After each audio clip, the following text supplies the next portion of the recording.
Hello everybody! Welcome back to another week of Microsoft Flight Simulator. I hope you are all doing well. Happy Thursday, my friends. Thanks so much for tuning in today. Appreciate it. Sunzen, good to see you. Bomb Tech, welcome. Cap Zemp, good to see you. Cap USA, welcome. Austin, good to see you. Dom, good to see you. Living on a Player, welcome. Good to see you, my friend. Moff Jam, good to see you. Quick Match, good to see you. Dankus Osprey, good to see you. Bryant Sanders, welcome back. Hope all is well. SF Aviation, good to see you. Tired Shebus, good to see you. Skyworker in the house. How was your vacation, man? Hopefully everything went well. Smooth flight home. High Tech, good to see you. Leonard, good to see you. Star 777, good to see you. Captain Swede, welcome. Yuckfu, good to see you. Matthew K, welcome back. Eden Aviation, good to see you. CHLM, how are you, my friend? Good to see you, dude. Keith Laverne, good to see you as well, Keith. Max, welcome back. Flite, good to see you. Captain Grant Glossop. Captain Michael, good to see you. JR 3000, welcome back. Sanders, good to see you. YouTube Noob, welcome. XNG Candy, good to see you. JJ, welcome back, my friend. Travis, good to see you. Davis, good to see you. Harry, welcome back. Good to see you. Skyworker, great news, man. Captain AB, good to see you, man. Slesh, good to see you. Melinda, hello. Greg Elwell, good to see you. Huskers, good to see you, my friend. Welcome back. Kappa Metahan, good to see you, my friend. And we got Plain Crazy Mikey, good to see you. Makuru, good to see you. Ski, good to see you as well. Welcome back, friends. Thanks so much for coming to hang out today. I do appreciate it. As part of our 2024, we're going to fly in different places. We've already hit up South Africa for the very first time. And here we are, almost a week later, down in Colombia. Going to be doing some Colombia ops today. Avianca, again, just trying to spread the aviation love outside of our usual North American bubble, if you will. So I think it's important. We got to branch out. There's so many cool airports. There's so many great airplanes. There's so many great liveries and airlines that we can fly while we're down here as well. So a little bit of a branch out. Don't worry, we'll be back in the U.S. on the weekend. But again, I just want to start branching out and kind of doing some more flights in different parts of the world. I think it's awesome that we can get a little bit more exposure down here to South America and stuff like that. So CHLM, thank you very much for the gifted membership. I appreciate you. We got Reggie dropping the 5 gifted members as well. Huge no floaties to you, Reggie. Thank you for supporting them. We got CHLM as well coming in with another gifted member. Huge no floaties to you guys. Thank you very much for your support. I truly do appreciate it. Guys, if you haven't done so, spam some no floaties in chat for CHLM and of course Reggie. And if you were lucky enough to get a gifted membership, please make sure you say thank you in chat. That's unbelievably kind. Thank you very much, guys. I truly do appreciate y'all. Thank you, thank you, thank you. All right, friends. Bogota down to Panama City today. Going to be a great day of flying. Very excited for this one. High elevation, obviously, here in Bogota. We're almost at like 9,000 feet elevation, so going to be pretty gnarly. Always a challenge, especially for the arrivals, departures. You're going to see a long takeoff roll. If you thought Denver was a long takeoff roll, wait till you see our takeoff roll out of here today. It's going to be pretty crazy. Grant celebrating 8 months is 4 months until 1 year. Oh, baby. Grant, huge no floaties to you, my friend. Thank you for the support. Appreciate you, man. Incredibly kind. Thank you, thank you, thank you, dude. Good morning, Cap. Getting my windshield fixed. Another rock hit my 3rd repair in like 6 months. Jesus, dude. Are you paying for this, Maverick, or is insurance covering this the entire time? It's probably not worth it to go through insurance, is it? It's probably just you paying for it, man. That sucks, dude. Jesus. JR, what's up, man? Good to see you, dude. Welcome back. Hope you're doing well. Pilot Steve, good to see you, man. Welcome back as well. I hope you're doing well, man. Good to see you, dude. Good to see you. Loving the Avianca ops. It's been a while, man, since we've done any Avianca. That's for damn sure. So it feels good, man. Feels good. I think we have ATC coming into Panama as well, so that'll be really cool. Do you know the sensitivity settings? If the little circle there is off center, is there any way to get it centered again? I don't know what you're asking, Sig. I'm sorry, man. Sorry. Lucky I found a cheap guy. $55. I wonder if that's why they keep breaking. $55? Jesus, dude. The cheapest I've ever had a quote for a windshield replacement was like $550. That's the cheapest I think I've ever found. $500. That's what it cost me when I sold my RSX. I got it done for $500. Cash, no tax. Yeah. Damn, that's crazy. $55? Shit. Caps, is there any way to install your camera views? There is, yes. If you go to my Discord, you can go to the views and info section. Should see it right there, man. A little bit of explanation as well. Bomb Tech, huge no floaties to you, man. 12 months as a first class member. Said, made the 1 year mark. Let's do 2. Hey, man, huge no floaties to you, Bomb Tech. Thank you for the continued support. I appreciate you, man. Thank you, thank you, thank you. Incredibly kind. Maybe some aileron, Aerolíneas, Argentina, down very south of South America, near the Arctic. Oh, not of IRL flights out of there. Maybe, Dom. We'll see. Yeah, that could be cool. Maybe, man. Hey, Cap, what do you think of the new Beyond ATC pricing model? Do you think you will buy it now? I personally won't buy it, no, but I can definitely get behind it. At $30, that feels much more appropriate for an add-on of that depth. Again, I don't think that $60 and then having to pay for premium minutes, very, very few people, I think, would pick it up at that pricing model. At this pricing model, much more enticing to those people that are interested in it, for sure. Yeah, much better pricing. That's for damn sure. Yeah. It's not the replacement, it's just the chip repair itself. Got you. Okay. That makes sense, Maverick. Thank you for the clarification. I thought you were full out buying a whole new windshield for $55. I was damn, I'm driving down to California. Shit. It'd be cheaper just to drive down all the way there. Statewi, what's up, my man? Good to see you, dude. Airbus guy, what's up, man? Good to see you, dude. Is it me or the sound wonky keep going in and out?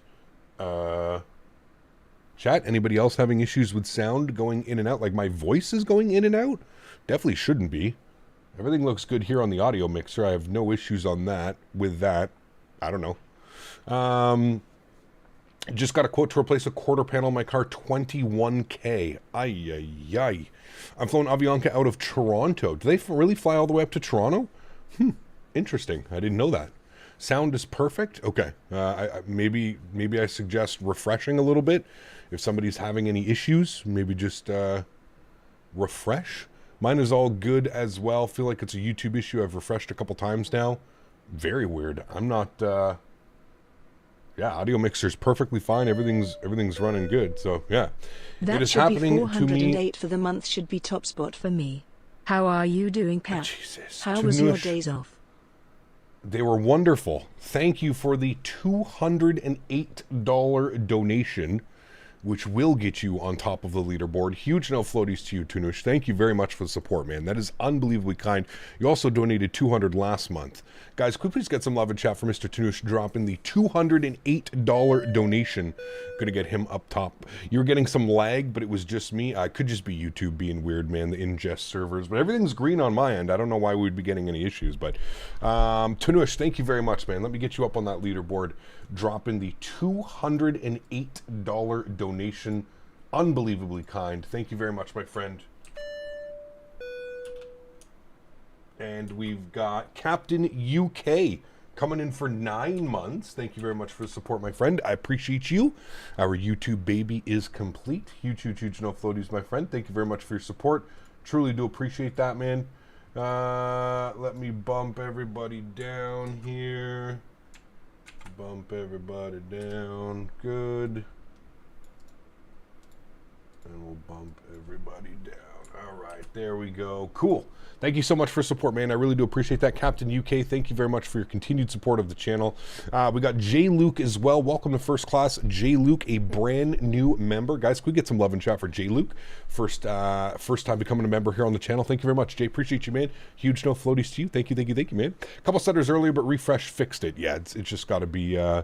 it's got to be something with the ingest servers or something. I got a problem with the Phoenix. The screens won't turn on. I don't know. I don't want to make a departure with you. Quit the sim, open up the Phoenix desktop app, and select use alternate rendering displays. I'm assuming that's the issue. Everybody that screens aren't turning on, that's usually what's going on. Have you ever had any weed from America? If so, how do you compare it to Canadian weed? Really good. Yeah, I've had. Yeah. The weed in Florida is terrible. The weed in California is fantastic. California weed is probably better than Canadian weed, but only by a smidge. Canadian weed is definitely getting there, especially with all like our craft growers and stuff now, just like craft beer and all that stuff. We have craft growers and stuff. Absolutely fantastic. Absolutely fantastic. Oh, hello, here comes First Officer Daisy. Hi. You want to come say hi to chat? You never come in here. Come here. I don't have any treats, but can you come up? Say hi to chat. Hey, come here. Come here. Say hi to chat. Look, chat wants to say hi. Oh, hello. Hi. What are you doing? What are you doing today? We're going to go hang out on the couch? Okay, go say hi. Florida weed is not good at all. No, it tasted like the swamp. When we were down there in 2019, I got a bunch of weed from some viewers and fans and stuff, and it was, yeah. I appreciate the effort of them coming through, but god damn, it was not good. 2Wicked14, celebrating 14 months. Huge no floaties to you, my friend. Thank you very much for support. We got Thomas coming in with 10 Swiss francs as well. Says, hello from Switzerland, my friend. Huge no floaties to you, Thomas. Thank you for the 10 Swiss francs. Appreciate you, my friend. Unbelievably kind. Thank you. We got Diamond Mike dropping the $5 donation as well. Huge no floaties to you, Mike. Thank you for your support. Incredibly kind. I really do appreciate you, man. Yeah, I don't know what she's doing. Did she leave? Okay, she left. I don't know what she's doing today. Well, we are a swamp. True. Yeah. When I was in Florida, the green I got was top shelf stuff. You need a better provider. Apparently, remember, this was in 2019, Bomb Tech, so 5 years ago, was still very illegal there. I don't even know if they had, I paid up the ass for it. It was like, I paid, what did I pay? It was jet fuel gelato. I think I paid $100 USD for 7 grams. That's what it ended up costing me. And like when you're, what do you say, right? You can't just be like, well, I'm not paying that. Obviously got taken for a rip. I'm not stupid. I know that a quarter of weed should never cost $100, especially in Florida. But hey, like I said, man, it was 2019. We were stuck. We were there for Flight Sim Expo. We didn't really have any other options, right? It wasn't like it is now, where you could just go get like some legal stuff. The support is crazy on this channel. Tanush dropping another $66 donation. Holy macaroni, dude. Huge no floaties to you, Tanush. Thank you, man. Appreciate you. We got Mike dropping the $5 donation as well. I was driving my mom the other day and had you on in the car, and she said, who is that guy talking with the nice voice? I said to her, that's Cap Canada. Smiley face. Nice. Thank you, man. Appreciate you, dude. Huge no floaties to you. We got to get Tanush up to 274 on the month. Mike, thank you for your support as well, my friend. Appreciate you, dude. We have a face for radio. Hello, happy Thursday, Captain. Big virtual hug to everyone in chat. Scotty, good to see you, man. Thanks for being here. Appreciate you, dude. Hope all is well. All right, let's do it, friends. Let's jump inside the aircraft. Let's get this bad boy programmed, ready to rock and roll and boarded. We are going over to Panama today. We're scheduled for 1 hour and 10 minutes of flight time. Should be an amazing departure out of Bogota, again, with that high elevation. We're sitting at like 8,600 feet, so super high elevation, very long takeoff roll. And of course, if you didn't read the title, we are running with the new CFM engines today. So it'll be interesting to hear how they sound, the difference of the flight. Is there any difference in flight model between the IEs and the CFMs? I don't think so, but it should be awesome. Thank you very much, Tanush. I appreciate you. Yes, sir. You're on top of that leaderboard, 274. Definitely going to be holding on to that for a while, man. Thank you, dude. I appreciate you. Stuart, I got it from the dealer on Grandma's Boy. He had all different kinds in his closet. That's the people you want to go, right? That's the people you usually want to be getting it from. Absolutely. All right, cool. Inside the aircraft, first thing is first. Overhead, battery switch 1, battery switch 2, external power. Aircraft comes online, comes to life. Beautiful. Do you use rolling cash? I don't. No. What replay tool do you use for Phoenix? Because I'm having problems with the ailerons every time. I just use the default replay system, man. Nothing fancy. Default replay system. Just make sure your flaps are set full before you do that. That's it, man. Let's make like a sheep and get the flock out of here. Yes, sir. Adir's left side, right side, center. Good. Pardon me.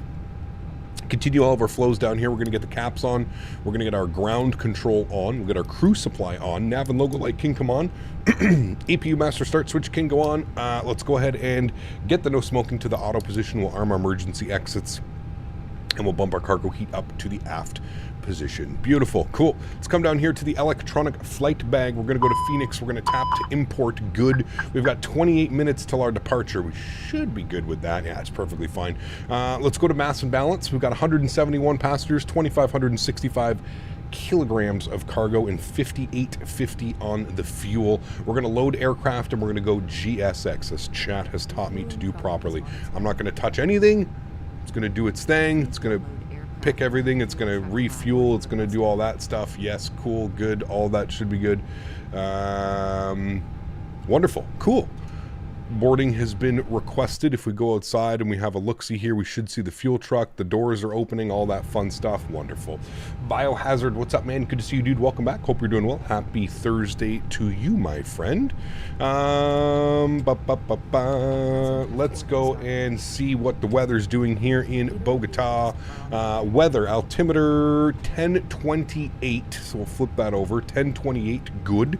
Let's start working on some stuff down here in the McDo. Let's go to our knit ref tab. We're going to do our knit request. Call sign today, Avianca 60. So we'll throw that up into there. Did you figure out the cabin announcement sounds? Nope, I have not. I don't know what the hell's going on. I don't know how to fix it. I reached out to Les, but I don't think Les has been available over Did I reach out to Les? Maybe I didn't even send... I don't even think I sent Les a message. No, I haven't been able to figure it out, Melinda. Honestly, who cares? You all have the Phoenix. You all know what the cabin announcement sounds like. I don't know why, for whatever reason. Again, it has something to do with my audio mixer, but I have no clue what is limiting. You guys hear every other sound that comes out of the audio mixer, so I don't know what the hell's going on with it. I don't know why it's behaving the way that it is. That's all set there. That's all good. We can go to our flight plan page. We can't do anything else. SKBO departures. We're going to pull this up. We are looking for Windsor 130 at 12. We're probably going to want to depart out of the 14s, so I'm going to take 14 left for departure. Is that the right play? I don't know what they do. Do they usually arrive? Actually, I guess we would take 14 right because we're going out that way. Okay, we'll take 14 right for the departure. We are going to be on the Tobe K4 Romeo. Tobe K4 Romeo. Where are you? Tob K4 Romeo departure. Good with the Wassel transition. Yes, we'll insert that. Good. Let's go to Panama City. We're going to go to arrivals. If you look at the weather here in Panama, we can see that the winds are 320 at 5 knots. Looking at the airport here into Panama, 350 at 4 knots. My guess is that we're probably going to be coming in on runway 3. 320, 5 knots. Runway 3 would probably be the most, yeah, runway 3 would be the option. Okay, so we're going to go 3 right for the arrival. We're parking right up here. That's where our aircraft is parking. So we'll take 3 right, vacate via Quebec, and just go into the ramp like that. It should be perfect. So we'll plan for that. We'll go ILS 3 right. Good. We are looking for... it doesn't give me an arrival. I'm just going to change this quickly. We definitely should have an arrival. I'm going to change this to 3 right. Yes. And then that gives me the Isoko 1 arrival. Isoko 1 arrival. Good. And I'm just going to go no vias. I'm going to look at this here. Arrivals. Isoko 1, we'll pin that one. So that takes us all the way out. It should take us out to Bobud. And then from Bobud, we make a left turn 210 degrees and then down and in. So I'm just going to take it MPTO, approach, ILS 3 right, pin that one. Should be to there and there. Okay, I'm just going to leave it. We're not going to take a, we're just going to go no V. It's probably going to be radar vectors in anyways. And we'll go ahead and insert that. Beautiful. Let's scroll through here. We'll make sure we have no crazy discontinuities. That's just a manual, so that's fine. So after Bobud, it's going to be radar vectors to the final approach course, which is going to be Lambie and into runway 3 right. All right, cool. Everything's done there. I am happy with that. We are getting some cargo and catering up right now. We've got the fuel truck also connecting to the aircraft, so that's very many fancy things going on right now. There you go. Fuel is getting connected to the aircraft. In which file are the sceneries I buy in Sim Market? Under, when you go to, so instead of your community folder, you're going to have 2 folders. You should have the community and you should have the other one. So, yes. Tunish, we do have arrival in. Yes, we do. They're departing 14 rights and 14 lefts for arrival. Okay, perfect. I don't get it. I did what you said, use alternate rendering displays, but it still doesn't work. I have no clue, man. It should be going. Oh, it's kind of cool that you actually see on the side here how many gallons they're putting into the aircraft. It's pretty neat. GSX has done a pretty good job with all these recent updates and stuff like that. Pretty cool. Are we supposed to be getting a hotfix for the Fenix at some point this week, I think, just to patch a few of the bugs that are coming up, but yeah. Hey Gap, happy Thursday. Is Block 2 A320 a free upgrade to the base package you get for the Fenix? Yes, Decon, it is, man. Yeah, they do 0-3 right all the time. Perfect. The winds were favoring the 2-1s earlier. That's why I said, that's why SimBrief, when I filed my flight plan about an hour ago, that's what SimBrief was giving us. So that's a little bit weird. But obviously the winds have shifted a little bit, you can tell. That's good, that's good. We're gonna file this off. That's good, that's set. Beautiful. All right, cool. You'll also see how much the fuel bill is for the fuel. Nope, we're not paying it, doink. That's on you guys, man. Not for me. Hello, Captain in chat. Cam, good to see you, man. Welcome back. Hope you're doing well. Maybe check the ATIS. I mean, does he have one up? I guess he does, yeah. ATIS information, Charlie. Winds 320 at 5 knots, visibility 10 kilometers, scattered at 2,000, 33 degrees, wow. Altimeter 1011, landing and departing runway 3 left and 3 right, ILS and RNAV approaches in use. Taxiway Mike is closed. Is that going to be an issue for us? Let's see what taxiway Mike is. Where's taxiway Mike? Mike is here. Okay, that's fine. We don't need Mike. We're going all the way up here. Like I said, we're going to vacate via Quebec and then probably into the ramp this way, and then we're parking like right here at the, I forget what the, I think they're the hundreds. The gate is hundreds or something like that. Cool. We are waiting for the fueling. Our aircraft is boarding. We're almost done with the refueling. We'll be good to go. Something about JFK, I think, to right, trying to do an auto land. The ILS doesn't align with the runway correctly, so when I finally had visual of the runway at 80 feet, landed me straight into the taxiway. Jesus. Honestly, I don't regret buying the Fenix 320, so beautiful, not really performing hungry like I thought she would be. I'm happy to pay It's beautiful. the fund for your Beyond That. All I want is for you to stream it, please. Huge show floaties to you, Tanush. Thank you for the support, my friend. I appreciate you, man. Incredibly kind. Here's the thing, Tanush. I listen, man. I appreciate you offering to pay. That's not the problem, obviously, right? I can afford to buy the app if I wanted to buy it. The main thing is just I'm not going to use it. Therefore, it's just a waste of money, in my opinion, man. That's just for me. I'm not saying that it's a waste of money for you or the next user. It's not. But for me, it's a waste of money, man. We're always flying on VATSIM. We're always on Pilot Edge. We're always on a voice network. Now, we may not always get ATC, but the likelihood that we do get ATC is pretty high. So yeah, I appreciate the donations, man. Thank you very much. But you know me, man. You've been here for a long time. I don't promote stuff on the channel that I personally will not use. That's pretty much my concept, and again, don't take offense to it. It's just that's kind of how I've built my channel and I've built my brand. I only promote the products that I would see myself using. This paying for it, just not for me, man. Just not for me. RJ coming in with the $2 donation.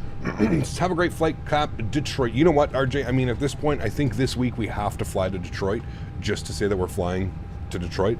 But yeah, especially flying Europe, we always have ETC on VATSIM, so it makes sense. We do, always.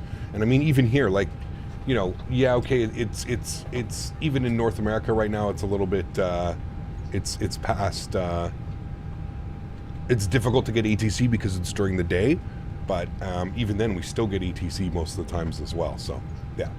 Hey, Cap, should we get a Detroit emoji? That'd be pretty funny, wouldn't it? Someone posted an interesting Discord link in general chat of Discord. Someone has posted an interesting Discord link in general chat of Discord.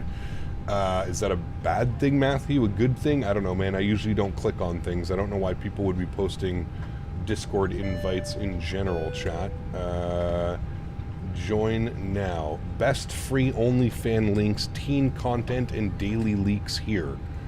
Wow, thank you. We're going to add you to the banned list. Let's go and... why can't I...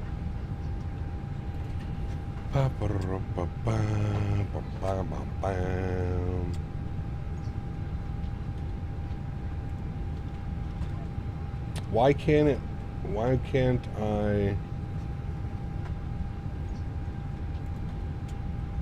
Why won't it let me... I don't know why it won't let me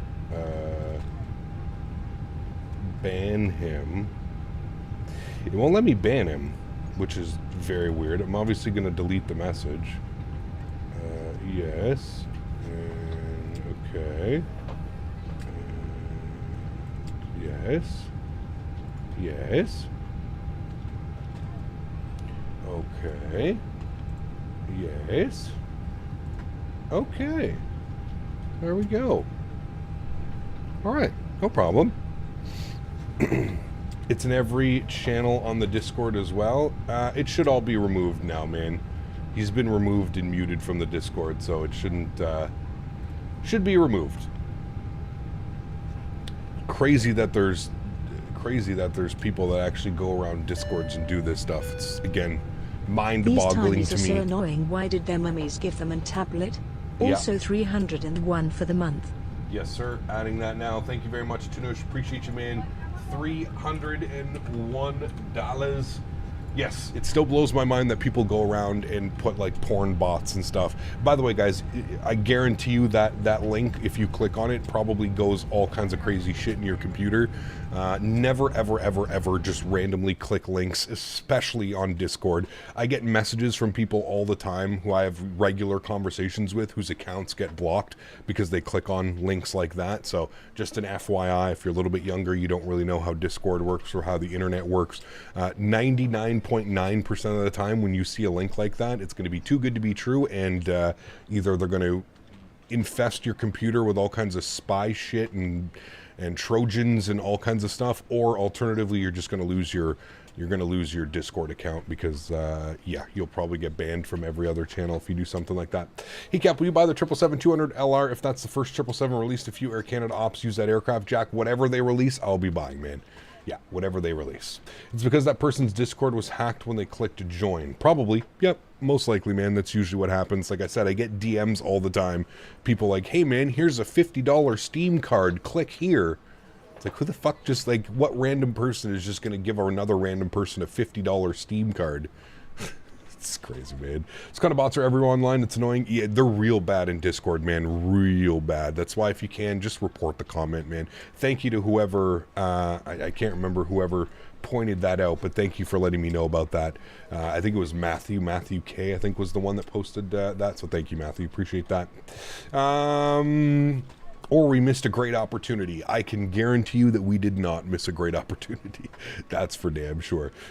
What's sad is that some people fall for it. Well, people don't know, man, right? There's a lot of, constantly too, there's new people buying new computers, just getting Discord, just logging on.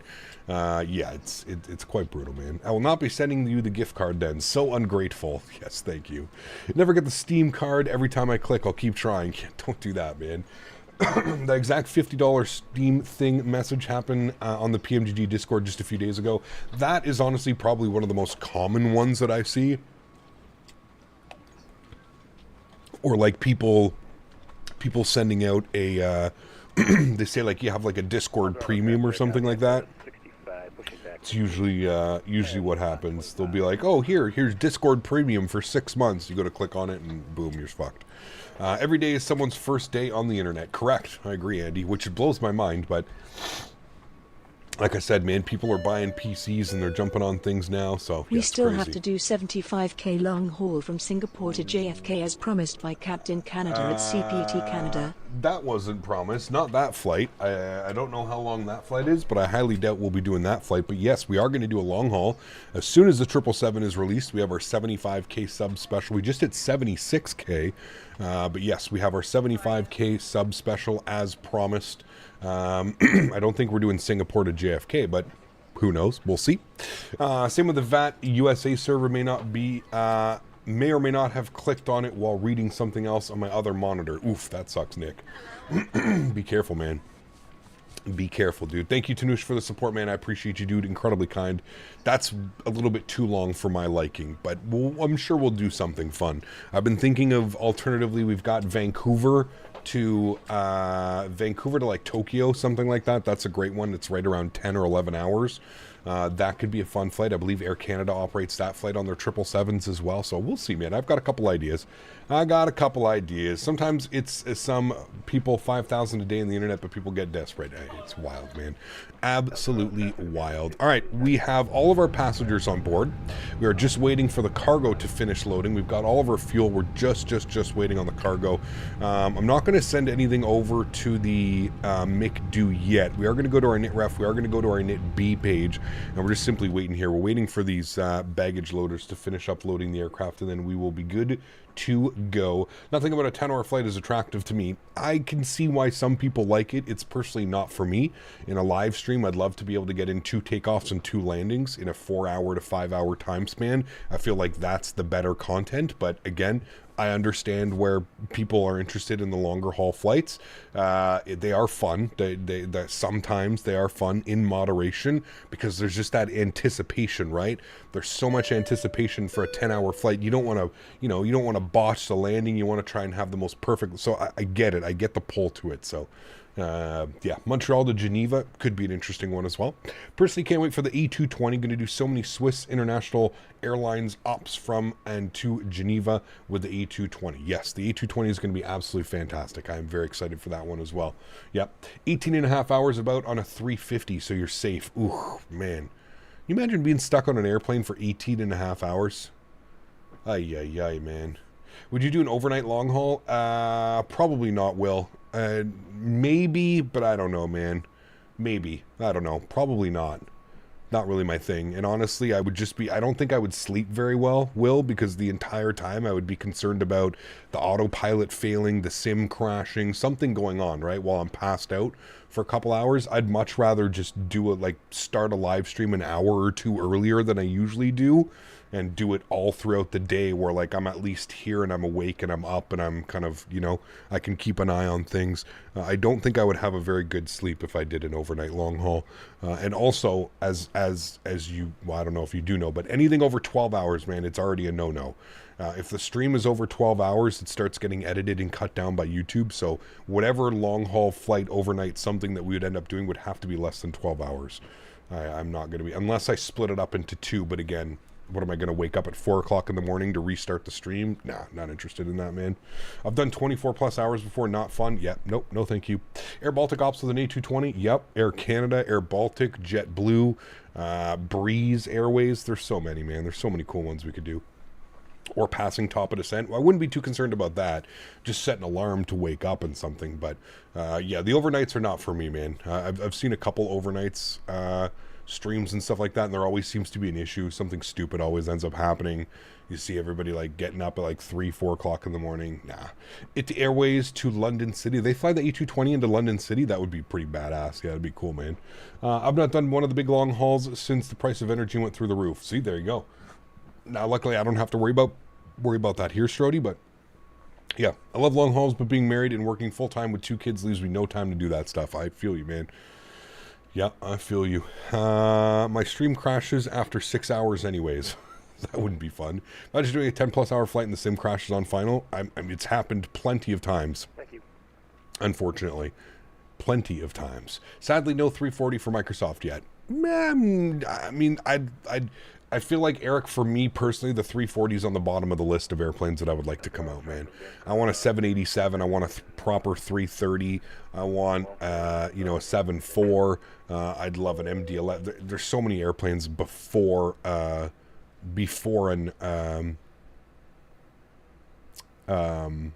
just completely lost my train of thought. A 340 came out for me personally. It's just me personally. Okay, cool. Looks like we're fully boarded. We're going to dismiss that. We're going to go upstairs. We're going to go APU master start switch on. We're going to jump behind the aircraft. We're going to listen to the APU spooling up. She is very nice. Igor, what's up, man? Good to see you, dude. Most of my sim crashes happen after long hauls. Knock on wood, I don't really have those issues. Captain Diaz, what's up, man? Good to see you, dude. Welcome back. Hope you're doing well. We do a flight from the first officer and then take turns, or isn't anyone willing to do that? We'd have to do shared cockpit, Nick. That would be a little bit, no. Have you struggled with the autopilot disengage and you can't engage it back onto the IEs? Happened to me once last week, yes. Once last week, and thankfully we were on like short final. What puts the MD-11 over the 340? Just more in use. Hardly anybody's flying 340s anymore, man. There are hardly any 340s anymore. I think, who's operating them? I'm pretty sure it's only Lufthansa. There might be some others, but I think Lufthansa is the only one operating the 340s, and they were about to get scrapped in retirement. So, APU's on and available. Good. Fuel pumps come on. Wonderful. Seatbelt sign comes on. Red beacon light is on. That's going to go ahead and get the ground crew ready to go here. Wonderful. I should have disconnected that properly, but anyways, that's fine. All of that is good. That is good. That's good. That's good. Cool. Edelweiss does not still operate them. I don't know, man. I don't really see any Edelweiss airplanes. Does anybody see Edelweiss? I don't know. Edelweiss fly the 340 into Bogota. Well, there you go. So there's a couple of them operating, but I don't know. I feel like an MD-11 would just be much more fun to fly. I don't mind the 340. It's just, it's kind of a dinosaur. It's kind of archaic. I mean, I guess so is the MD-11. Yeah, I don't know why. I don't know what doesn't pull me towards the 340. It's just one of those airplanes that doesn't do it for me. I don't know why. It kind of like some of the other airplanes that some of you guys love that I just kind of like, meh, just doesn't do it for me. I don't know why. I don't know why the 340 is just... Is this Bogota scenery nice? It is. Yeah, it's very nice. Great rendition of Bogota. Both actually airports that we're flying to today are really great. You can actually get them on sale right now at the marketplace as well. They have a dual sale on. You can get both of these sceneries at a discount. Zach, what's up, my man? Good to see you, dude. Welcome back. Hope you're doing well. You excited for the Indy Builds 350? And what airlines and route would you do? I'm excited for it, James, and I have absolutely no clue what routes I would do for it, man. I think we're probably about a year away from seeing that airplane, if not more. So I'm not really concerned about trying to pick routes for that airplane yet. I think we're going to be waiting quite a long time for that aircraft to come out. Squawking 2000, TARA is on, good. I did want a Sobo 747 flight and couldn't complain. I know it's not perfect, but I suggest giving it a try. Tuta, I have also flown that many times, yeah. Spot facing south. We want to be... I don't fucking know. Where the hell are the spots? Okay, we'll just go with the first one. I don't know where exactly we should be going. Park brake is released. I think we're clear. Yeah, we're all clear. Good. Engine mode selector to the start position. Having good scenery makes a lot of difference, of course. Yes, absolutely. All right, cool. Fuel pumps are on. Good. APU, bleed, pressure, good. Wonderful. Let's blow up engine number 2. Enjoy. Singapore Airlines 18-hour Singapore to JFK. Nope. Nope. We haven't flown the default 7.4 in a while, though. Maybe we should do that within the next week or two. I know next week I wanted to take out the 737. We haven't flown the 737 in a while, so that could be fun.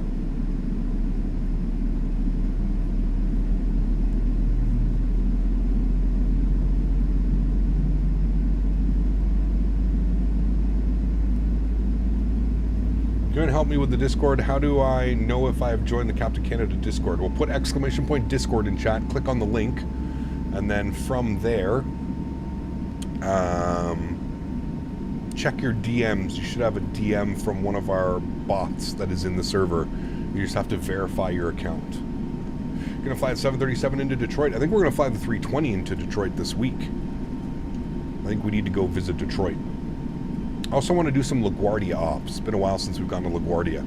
And what I'm going to do is I'm actually going to test it this weekend. I'm going to remove JFK and I'm going to remove Newark. And we're just going to fly with LaGuardia installed into New York. And I want to see what the performance is like. I want to see if the performance is that much better if I remove the other airports in the New York area, which I'm sure it will be.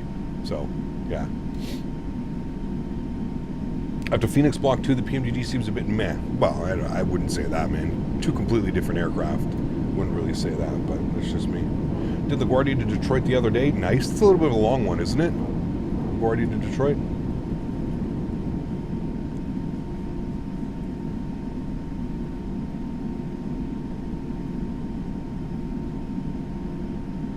Most interesting flights of the 350 would be a half-hour-long Japan Airlines flights. 100% agree with you. Yes. Same as the 777, man. They fly the 777 over in Japan on like hour-long routes. It's crazy. Hour 23 west, probably an hour and 10 back. That's not actually bad then. Maybe we'll do that one for Saturday. I haven't decided what we're doing on Saturday. Like I said, I'd love to go to LaGuardia, so we'll see. How are you and the dog doing? We're doing well, James. She is currently sleeping on her bed right over there. Doing well. Did LAX to Vegas last night. Always a great one. Yeah, we've done that one a lot actually recently, so I don't think we can do that one again, but yeah. What is the plan for the stream later on this evening? We are doing Airport Simulator. We're going to hopefully load up the baggage and get airplanes turned and burned. Emirates and Qatari also fly wide bodies on a couple hour flights. Yes, I saw that one as well. Yeah, there's a great one from Dubai to Kuwait City. I think they're operating like 350s and 380s and stuff on it, 777s. So, yeah. Emirates will start flying the 777 from Miami to Bogota. That would be cool. Yeah, for sure. Is Airport Sim worth it? If you like those types of games, absolutely. Yeah, it's a ton of fun, man. Lots of fun. All right, flap set position number uno. Let's go ahead and head upstairs. APU can come off. APU bleed can come off. Beautiful. Let's go ahead and engine mode selector back to the normal position. Predictive wind shear system to on and auto. Arm our ground spoilers. Auto brake over to max RTO. Good. And yes, it's usually a help if you initialize all those things. So I'm going to send to McDo. There we go. All of those numbers should be in there now. We'll go to our NITRAF. We're going to go with a cost index of 5 initially. We're going up to 32,000 feet, so we'll bug that up, and then we're going to go to our perf numbers here. We'll grab our departure performance. We're departing on a 14 right. Surf conditions are dry. We're doing a flaps 1 departure. Packs on. Forced toga, no. Load sheet, weather, calculate. Send to McDo. Good. And we're looking for 9350 across the board. 9350 / 9350. And then 9350 up in this guy as well. Beautiful. Cool. All looks good. I'm happy with that. We need a trim value of down 4. 0.4.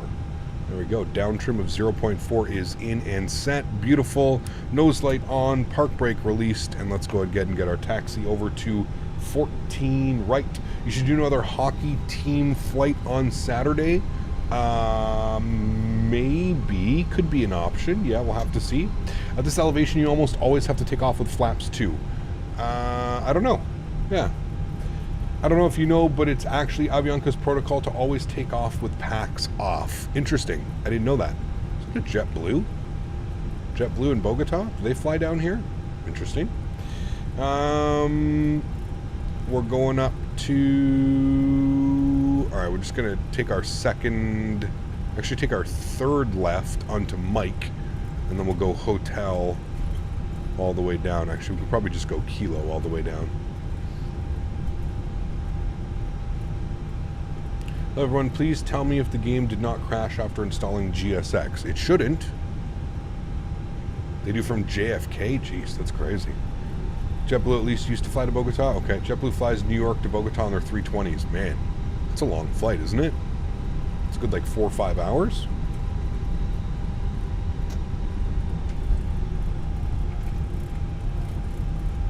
Where did he go? All right, he went down this way. I'll follow him.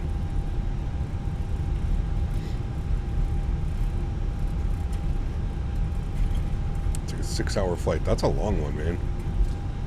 That is a long one. Spirit as well. Whew. Says your Discord invite is invalid when clicking on it. Definitely shouldn't be, man. We went over this actually recently with a couple people. Probably has something to do with your browser cache blocking it. Try opening it with a different browser. Try taking like the Discord join link and opening it in a different browser on your desktop if you have it. Same as Avianca, they fly to Toronto on their 320 Neos. That's crazy. I had no clue they flew into Toronto from here. So you were saying do a flaps 2 departure. Let's see what changes on that. Okay, let's do that then. We'll do a flaps 2 departure. We'll set 2. There we go. We're following the JetBlue out there. Copa Airlines flies the 73s from Panama City to Buenos Aires. 7-hour flight. Ugh. Can you imagine being locked in that thing for 7 hours? Ay, ay, ay. Clear on the left. Clear on the right. JetBlue to JFK to London Heathrow. Yeah, it's on their A321 Neos. Better takeoff suited flaps 2. Better lift as well, right? Which totally makes sense. I should have done a flaps 2 anyways, but yeah. Makes much more sense for a flaps 2 departure with all that extra lift. Takeoff config test is checked and normal. Good. We do have a company message over here on our second McDo. Go ahead and click on that. We'll go to our AOC messages. We'll go to our received messages and preliminary load sheet. We'll accept that. And finalized load sheet today. We'll accept that as well. 171 plus 6.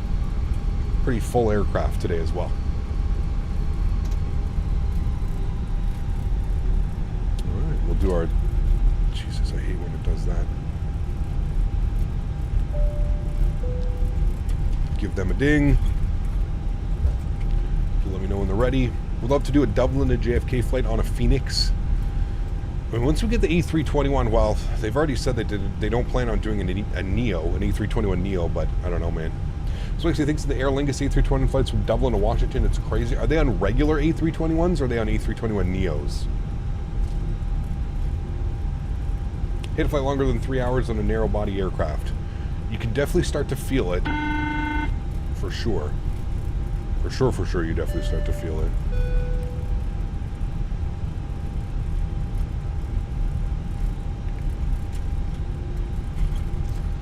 Don't you feel ground handling since the last update is kind of weird? I don't know if weird is the right answer, but it feels different. I think we just have to get used to it. I don't know if it feels weird. It feels a lot more balloony. Yeah. I'm doing a YYZ to SFO in the 736 right now. Nice. It's a long one. That's what, a 4-hour flight? 5-hour flight right there? Discord worked with a different browser. Yeah, I don't know what it is, man. For some reason, some browsers like to block it. I don't know why.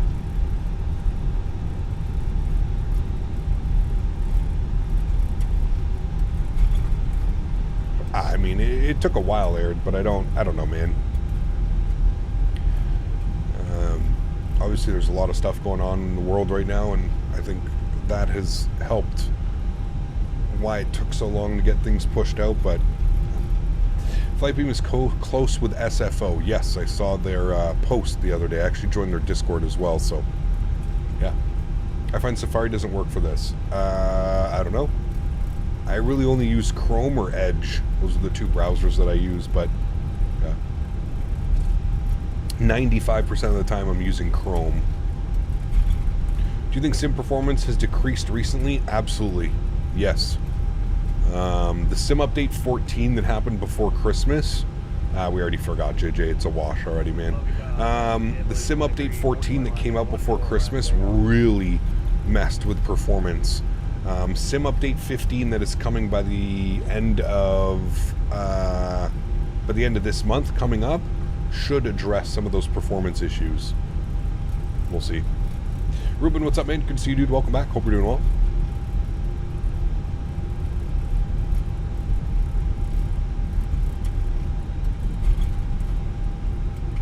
Air Canada used to fly 319s from YYT to Heathrow. That's way back in the day, with some stops at like Shannon and stuff like that on the way back. I was able to get frame gen on my 1070. Interesting, nice. I use Chrome. I just hate it so resource heavy. It can be at times, that's for sure. Yeah, it's a long taxi. It is. Yeah, it is, man. Any interest in the minimum FPS program? What's that? The one where auto FPS or whatever it's called. Wish any bills. We need a good Seattle. I know there's one out, but it's kind of, yeah, I know, Ken. I know what you're saying. The Seattle that's out now is very resource heavy as well.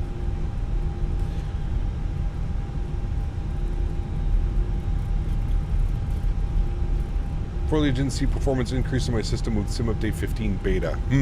A lot of people have been saying that performance has been really good with the Sim Update 15, but I don't know. The betas are also betas. You might have to wait for like the full release to come out. But yeah. Traffic, JetBlue 2341, departing runway 14. Yeah, the auto FPS. We needed any builds DFW. Isn't there a team making DFW, but it's Imagine Sim, the same guys that just did Atlanta V2. Bogota traffic, Avianca 60 lining up runway 14 right behind the departing JetBlue. Bogota. Traffic. All right, landing lights are on. Nose light to takeoff. Runway turn off. Strobe lights. Wing lights. Let's go. He's departing out there. Beautiful. And we're clear on the right. Good. I didn't hear any calls. Ethiopian flies daily between Oslo and Stockholm using their 777s and 787s, and it's a little over 40 minutes. It's an interesting one. Definitely an interesting one. You know, one good thing about flying here in South America is the performance, man. We're getting 75 FPS pulling onto a runway. I don't think we see any, like, at a major airport as well. Performance out here is fantastic. Now, the orthos and the imagery, it's another thing. We are going to be making a sharp right turn after departure because we got those mountains out there in front of us. Let me bring that down. I'm actually going to turn my terrain radar on. Good.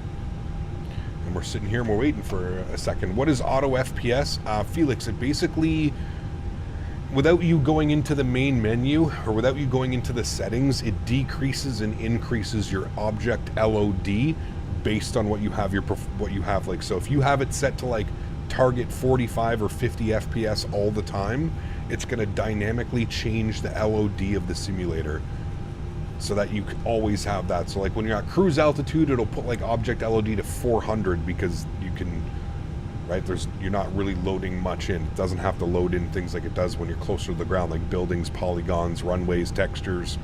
And then when you're closer to the ground and stuff like that, coming into an airport, it'll shrink the LOD so that you're not really losing performance flying into them. So, yeah. You see the new Flightbeam SFO screenshots, looks pretty sick. It does, yeah. I mean, Flightbeam doesn't disappoint, man. Again, with the screenshots and stuff, I find it hard to get excited about screenshots, but at this point, you know, Flightbeam, man, they don't disappoint, dude. They absolutely nail it with their scenery. So, yeah.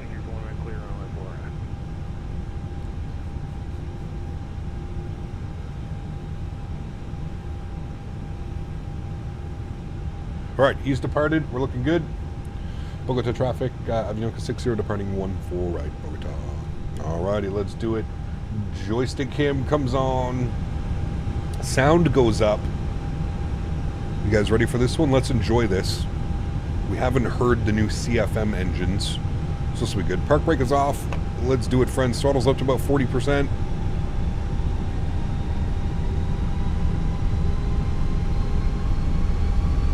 Looking good there. Chrono's coming on. Let's go flying. Manflex 52 SRS runway, auto thrust, blue. Slight nose down pressure on the side stick. Takeoff power is set. Airspeed is very slowly alive.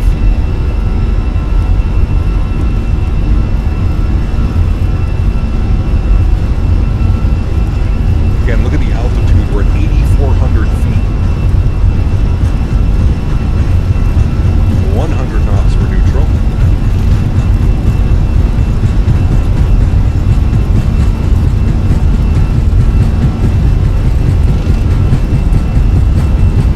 V1. Rotate.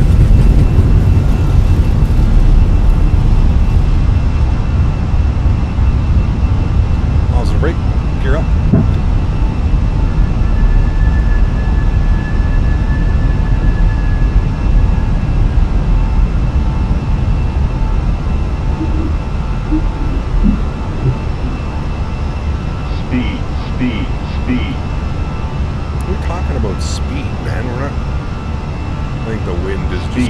All kinds of chaos.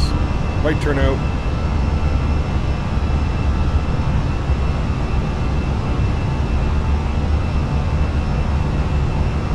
It's super long takeoff roll, man. Super long.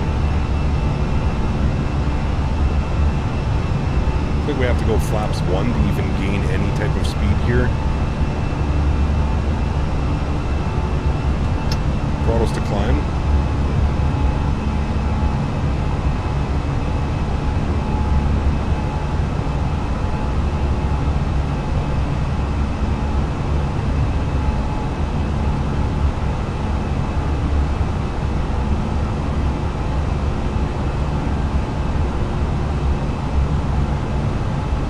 Super bumpy out of here too. I remember last time we flew the A300 into here. Super bumpy. But turn those sounds down here just a little bit. Good.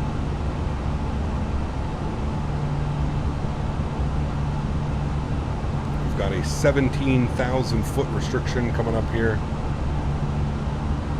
Also looks like we have a speed restriction. Speed 205 knots plus 11,000 feet. Right.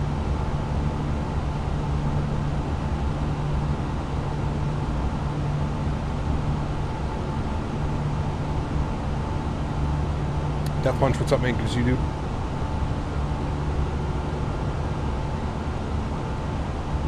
No, I think the flex was fine. I think everything about that departure was fine. It's just we started hitting a little bit of turbulence and we kind of just lost a little bit of speed as we were looking at the views for a second. All right, we're going to go flaps clean because we should be able to increase. Yeah, there we go. Increase speed now. And I love that, like, Bogota is sitting on, like, this, like, little plateau up here. It's so damn cool. I like the entire city is on this little plateau. And we basically just like fly off this plateau. It's pretty neat. Pretty cool.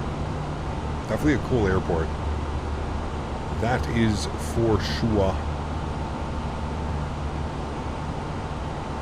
We gain altitude so slow up here. Runway turnoffs off, nose lights off, wing lights off. Good.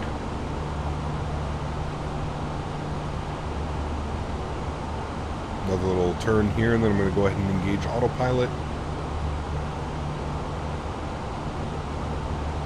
Very good. Autopilot 1 is on. Bring you guys back up into the flight deck, and I'll show you what I mean about that little plateau. We'll see here in a sec. Let me turn those sounds down here just a little bit. 8,000 feet in the air with mountains, always bumpy. Yep. Yep. Yeah, it's at like 8,300 and change, the airport elevation. It's pretty crazy. Like, it's literally just like on top of a mountain. Like, look at it, just like drops off here. It's pretty crazy. And of course, the ortho out here is absolutely abysmal. This is part of the problem with flying in South America that I have, and I think this is why I don't fly in South America very often. This looks worse than default FSX. Like, this is bad. This is real bad. They really need to come and like focus on making South America better than what it is right now, because it's just not good at all. At all. Have you ever flown the Cessna C510 Mustang? I do not think so. No. Autopilot. We having that bug where autopilot's not going to engage. Yep, autopilot is not engaging, so maybe we do have that bug right now. Hopefully I don't have to hand fly this the entire way. You guys were saying you have to vigorously move the side stick in order to get autopilot to work like that. Autopilot is now on. There we go. No, man, you have to trick it sometimes into making it think you're actually flying. You just have to like absolutely hammer down the stick forward and back, and then it'll actually work. Tips and tricks. Hopefully we don't run into that issue again today. All of our lights can come off now. We're looking good. I'm going to keep the seatbelt sign on just for a little bit. It's still a little bit bumpy climbing out of here, so. Hey, Gap, how do you remove the cabin? It's in the EFB. Go to the Fenix tablet. Go to Sim settings, and go to cabin. Cabin visibility on and off. Yeah. Fenix doing Fenix things. Now, at least they know about it, and they're actively trying to fix it and solve the problems. That's really all we can do.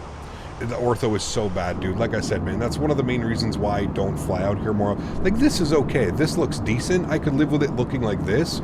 It's still not the best, but it's not the worst. But, like, when you go back and you look at, like, some of that stuff over here, you're like, oh, my dear Lord.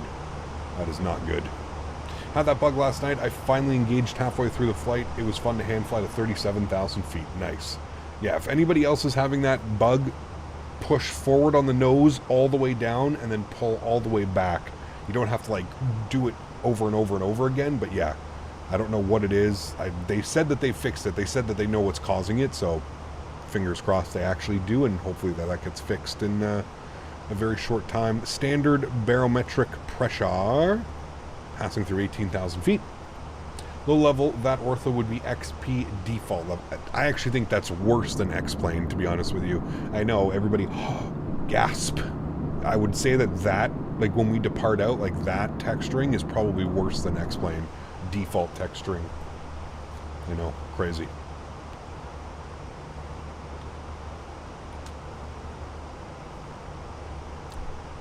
Just bought the TCA Airbus Captain's Pack. We'll be here on Saturday. Hey, nice. Very cool. Bettingus, what's up, man? Good to see you, dude. Welcome back. Been a minute. I hope all is well. Why are the textures so bad? Because there's no ortho, and they're trying to... The ortho imagery, sorry, for this part of the world is a little bit iffy. And so they replace it with, like, default textures. And then you'll see a lot of this as well. A lot of, like, ortho with clouds, and that's what they're trying to stop. They're trying to remove the clouds from the ortho, so you'll just get, like, a base layer. Yeah. China's kind of like this.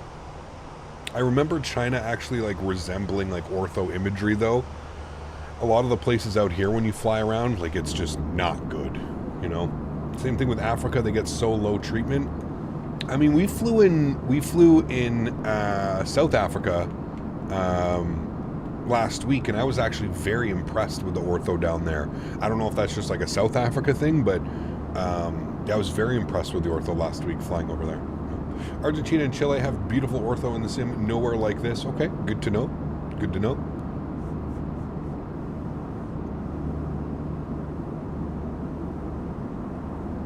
Yeah, I'm not sure, Greg. I'm not sure what it would be. I'm wondering if it's just that it's so filled with clouds that it's too difficult for them to actually get like a proper ortho imagery out of it. I don't know. I do not know.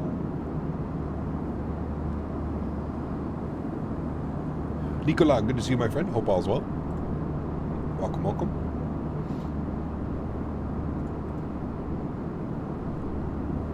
He got on a bit of a budget. Do you think the Fenix is worth it, or should I get the 777? I know they're completely different, but I won't be doing too many long hauls either. It'll be mostly medium hauls.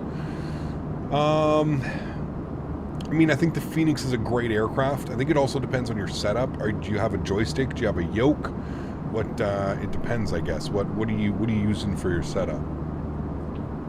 Very impressed with the real cat turd watching your streams. How do you like it? I like it, Gabriel. Yeah. It definitely adds a completely different element to the simulator. It can definitely make things a little bit spicy sometimes. Yeah. I like it though. It's good, man. Problem is that Bing Maps views Google Maps replacement. The ortho looks incredible. Interesting. What's up, Captain Chat? Hope all is well. CST, good to see you, man. Welcome back. Hope you're doing well. Welcome, man. Maybe it's just because me, like, I fly in Western Africa, mostly Senegal, Cote d'Ivoire, Togo. Okay, interesting. We've only ever really done like Morocco and then South Africa for like Africa. I really haven't had any issues with either one of them, but yeah.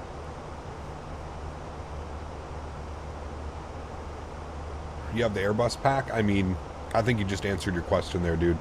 I would definitely go with the Fenix and then maybe put some money away, and maybe in the next, 6 months to a year, you can pick up the PMDG as well. The 777, but yeah. I'm sure you've already said it, but these are not the IEs. Are you being true to what they use in South America? Yes, Avianca uses CFMs. We'll be back flying. We're going to do both engine variants this week. But today, I mentioned last week as well that I wanted to try the new CFMs. They're completely remodeled. The sounds are different as well. So, yeah. When can you do a flight to TNCM? We actually just did one not too long ago, Gino.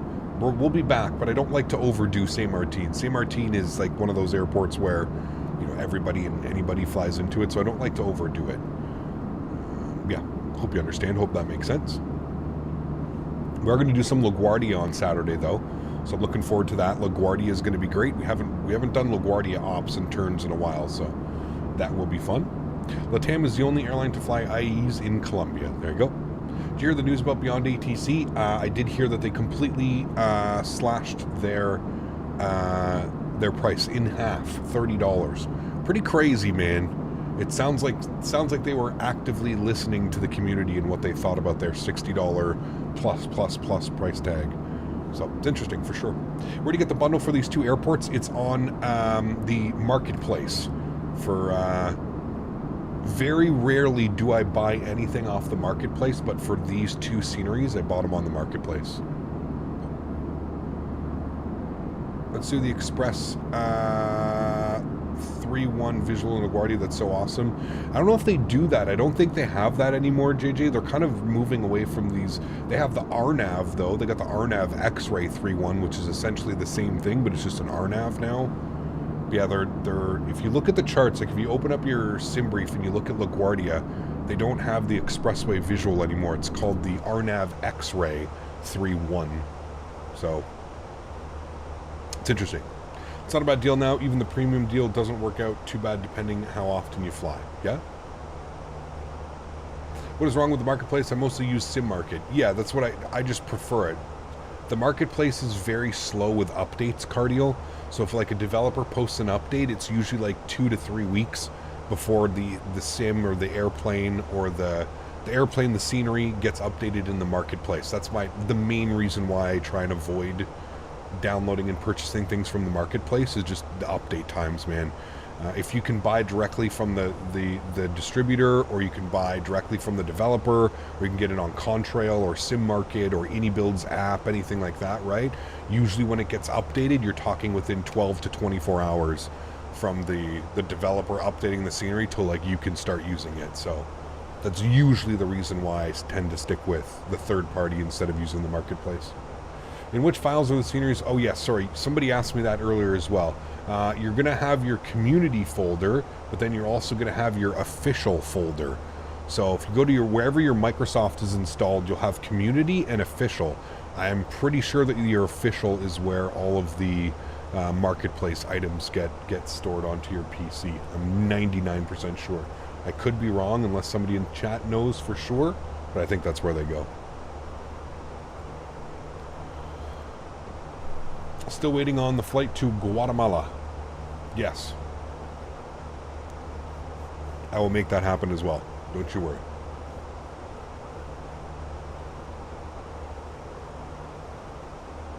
It's been bumpy almost the entire climb, but it's a little bit smoother now. We'll release the cabin. Get some views out here. Does Beyond ACC track where you fly and knows where you fly and goes off of that? As far as like the AI voices and stuff like that, I'm honestly not too sure how that whole works, that whole situation and system. I haven't, I don't know all that much about Beyond ATC. I've only seen a couple of the videos, like the preview videos and tutorial videos and stuff like that. But yeah, I don't know. I'm sure you can get tons more information if you go to their website. I think they have a full website dedicated to it, so that's where I would go to look if you're looking to get all those questions answered. Hey, Cap, I feel like my Fenix exterior engine sounds is low. I max all the sound settings. Is this normal? I don't know. Mine are pretty damn loud. I don't know.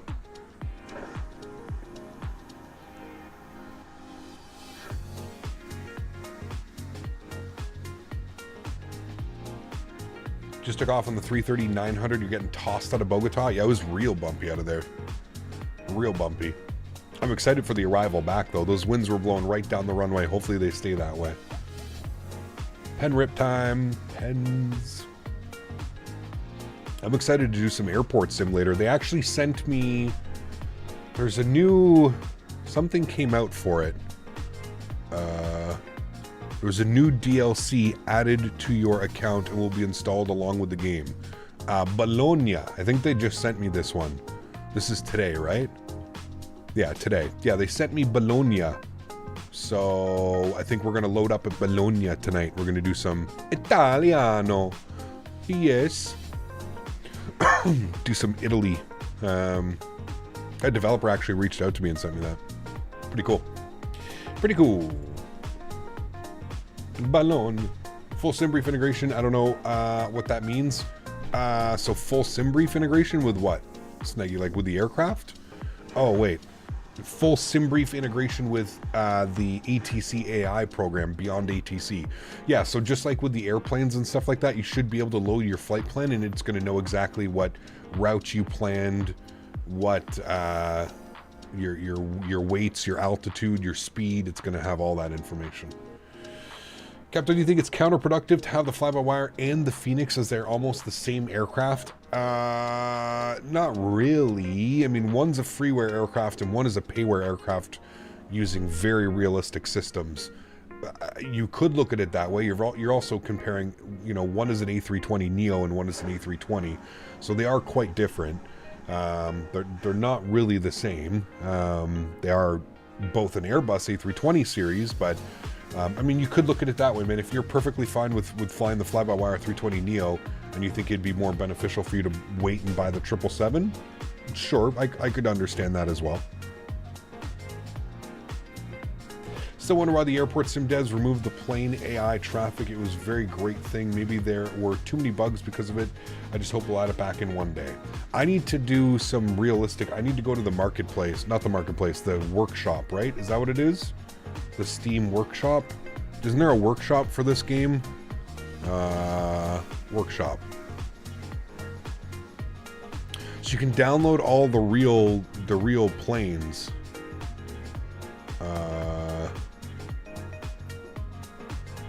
which is pretty cool. Most popular. All time. Where's all time? Most popular all time. So you get like Air France, British Airways, Delta, Air Portugal. You can get some cool stuff. We need to download some of these. Subscribe. Subscribe. Maybe we'll actually get real airplanes in today. Subscribe. Subscribe. BA, subscribe.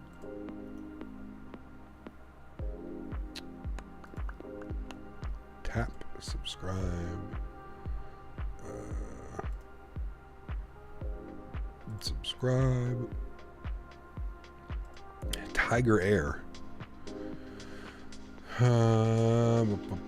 Austrian would be a good one to have. Scandinavian would be a good one to have. Don't need Chinese or don't need Singapore. If we're gonna be in Italy, we don't need to worry about those ones. Maybe get a Swiss. Swiss would be good. Don't need to worry about that. Don't need to worry about that.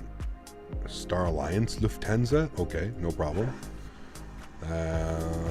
Air Canada. Ooh.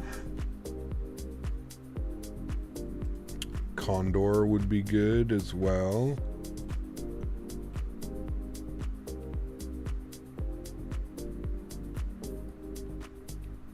Aer Lingus would be cool. Aer Lingus 7.3, nice. Ooh, they got the Air Canada jets. Yeah, we'll just select that one. There's so much stuff that's like here. Ooh, Ryanair. Need to add Ryanair. Hopefully we have enough to get some aircraft in today. We'll see. Edelweiss. Does Edelweiss actually fly the 320? Sure, why not? We'll subscribe to that one. All right, cool. Cap on the departure, I think you had speed because it was warning you for going too slow since you're only at 140 knots on the climb out. Yeah, obviously, right? We're getting rocked around off departure, and the speed tape was going up and down and up and down and up and down. I mean, yeah, it wasn't just doing it because I knew why it was doing it. I just felt it shouldn't. We were well above the stall speed, regardless at 140 knots. We were still well above stall speed when it was yelling at us. That can come off. And top of descent is in about 200 miles, 190 miles. There we go.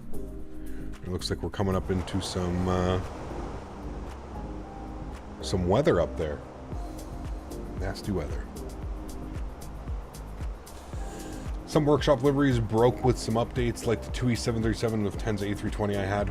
That sucks. Cap, what's your first flight with the PMDG 777 going to be? Probably Montreal to Toronto. It's probably going to be my test sector.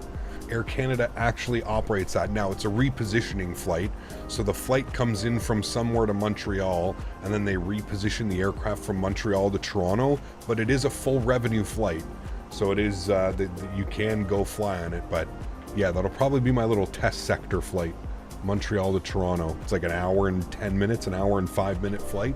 It's perfect. That'll be my test sector. I'm very curious to see how that thing's going to fly. Yeah.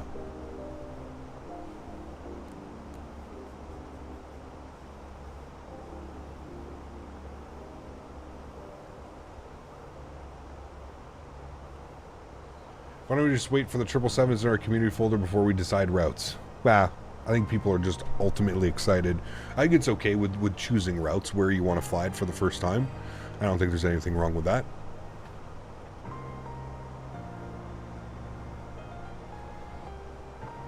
United does the 777 from Denver to ORD and ORD to MCO. I don't know if it's a repositioning or not.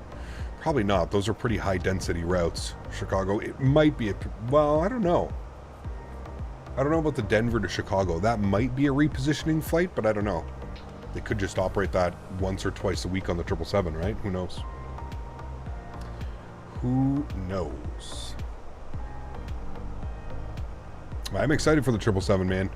We didn't have a word salad last week, so it's rare that in the last month we've only had one word salad from Mr. Robert Randazzo, which either means they're extremely busy or they've run into more problems than they initially thought. And I'm kind of surprised that the beta has been taking this long. You know what I mean? Yeah. Bet you between now and then, by the time that it drops, most of these route ideas will change. I don't think so. Not for your first flight, man. Your initial inaugural flight. I mean, there's very few flights that I do for my initial flight. Usually it's Ottawa to Toronto.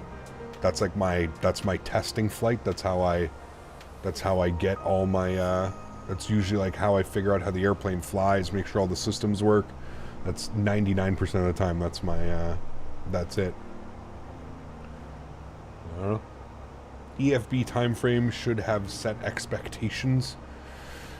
Maybe. I don't know, man. I don't think so. I don't think the EFB has anything to do with like their beta testing and stuff. I don't know. I don't know. Another smell of croutons washes over chat. Much of the same energy the other day.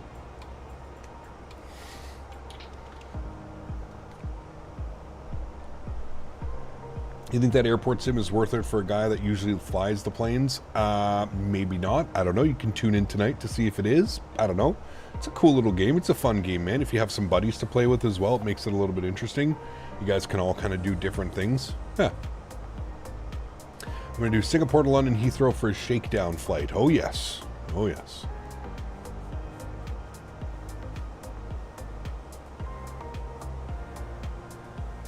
Yes, Will, but we all know about your raging hard-on with PMDG. We all know how much you love PMDG. I don't know if they're slower. I don't know. Like, I'm just saying, like, it's been... I'm kind of... I don't even know if the process has been slow. I was just so used to the 737 where we got, like, a word salad every week. And we could kind of tell the progression. It was like 6 weeks of every week we would have Robert giving us like multiple paragraphs of where the aircraft was. It just seems that this has been very, very quiet. The whole 777 beta process. Like I said, we've had one update in a month. We're going on, we had 2 or 3 weeks of silence. Then we had an update, and now we're going on 2 weeks again without another update from them. So I just find it a little bit odd. That's all I'm saying. I'm not saying that it's taking longer than I thought it should have, but yeah. Do you think we'll give a 777 a copy to any YouTube content creators before the rest of the world? I have no clue what they're going to do, Sanders. They did that with the 737. I don't know if that's what they're going to do with the 777. I don't know. I don't know what's going to happen with it. I really don't know.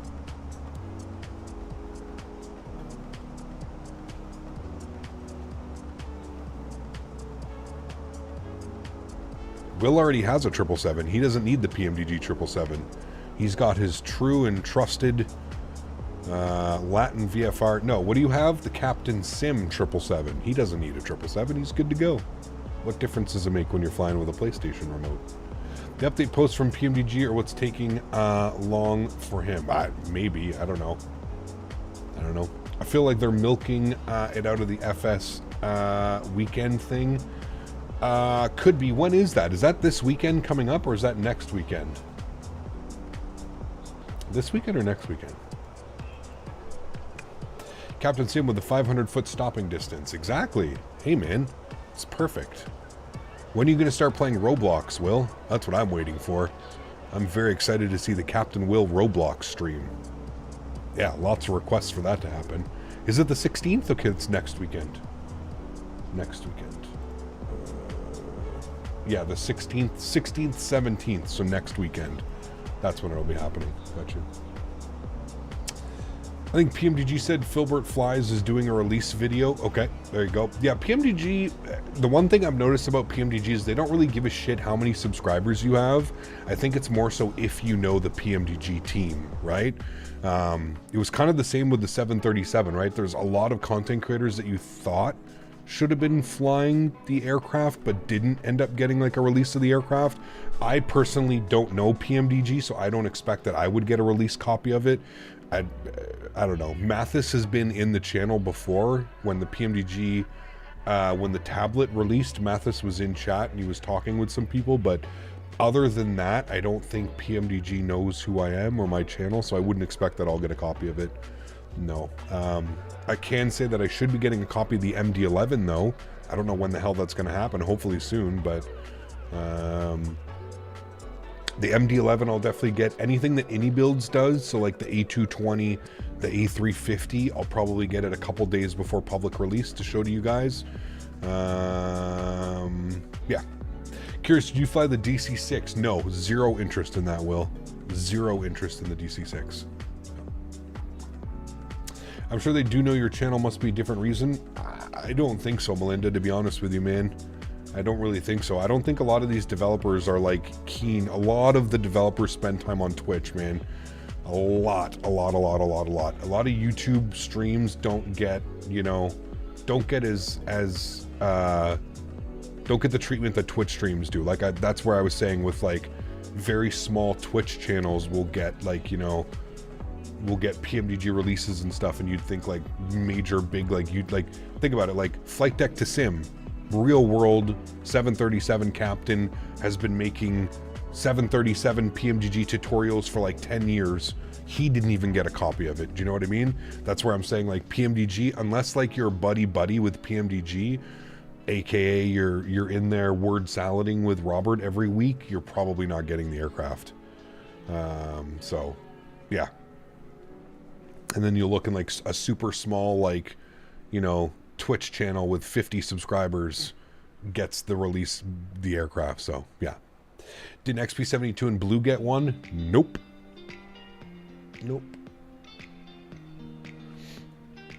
Nobody, I don't think anybody on YouTube got the 737 pre-release. Chewy, London Controller, and a couple of the Twitch guys got it, man. That's it. The TFDI MD-11? Yes, correct, the TFDI. Imagine Swiss 01 getting it early. Alex, what's up, man? Good to see you, dude. Welcome back. Hope you're doing well, buddy. A330 driver got it. Well, that's because he's part of their team. He's part of the PMDG beta test, and he's the PMDG team. He works for them. Well, I don't know, works. I don't know if he's getting paid by PMDG, but he's part of the PMDG testing.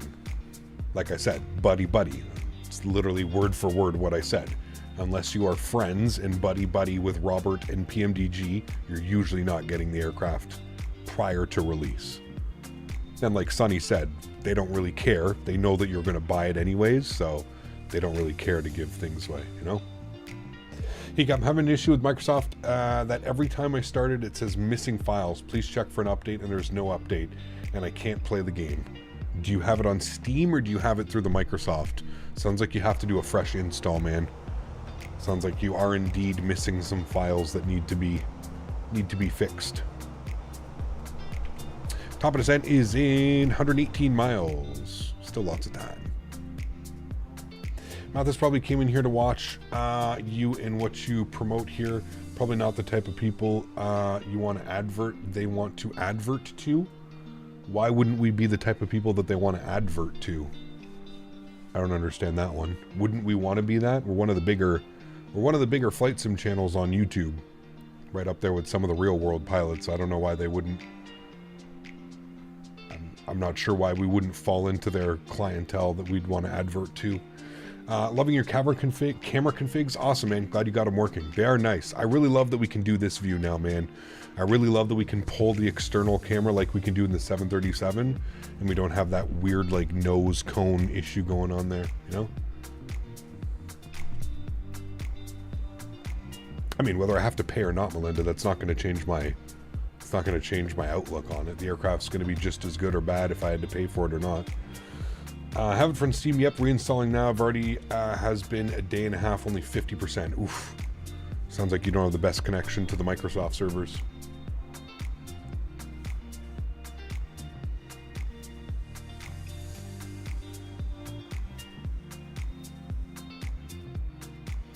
Hey Cap, hope all is well. Hiking in Phoenix. Nice. Very cool. Enjoy your day hiking in Phoenix.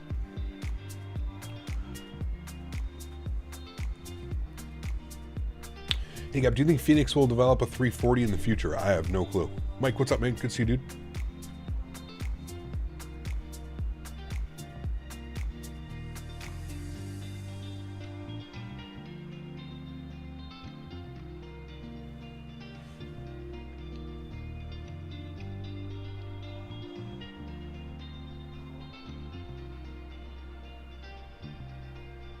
Was traveling recently, had kept your videos downloaded on YouTube and watched it while I was in flight.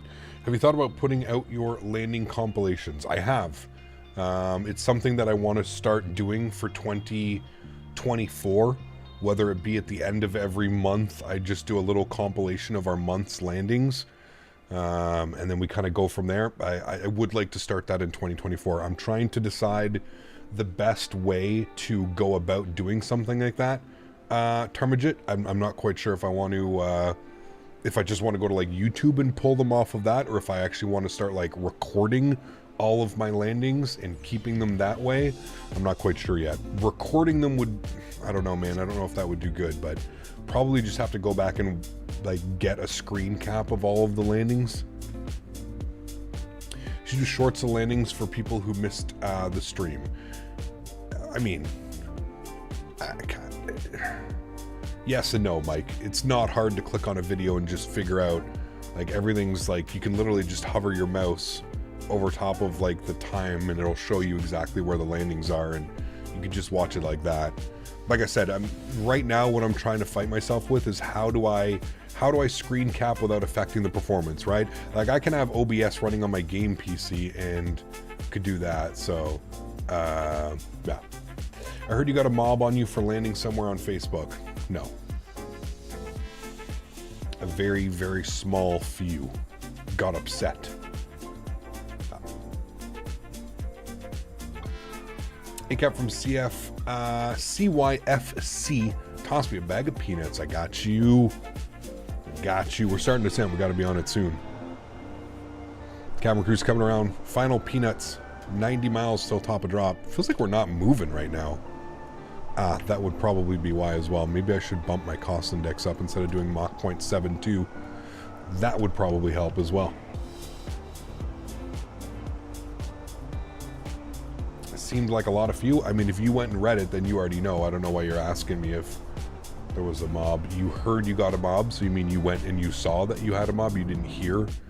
You went and saw? No, there was one person who was upset at that I didn't hold my ailerons the entire rollout. He was very upset.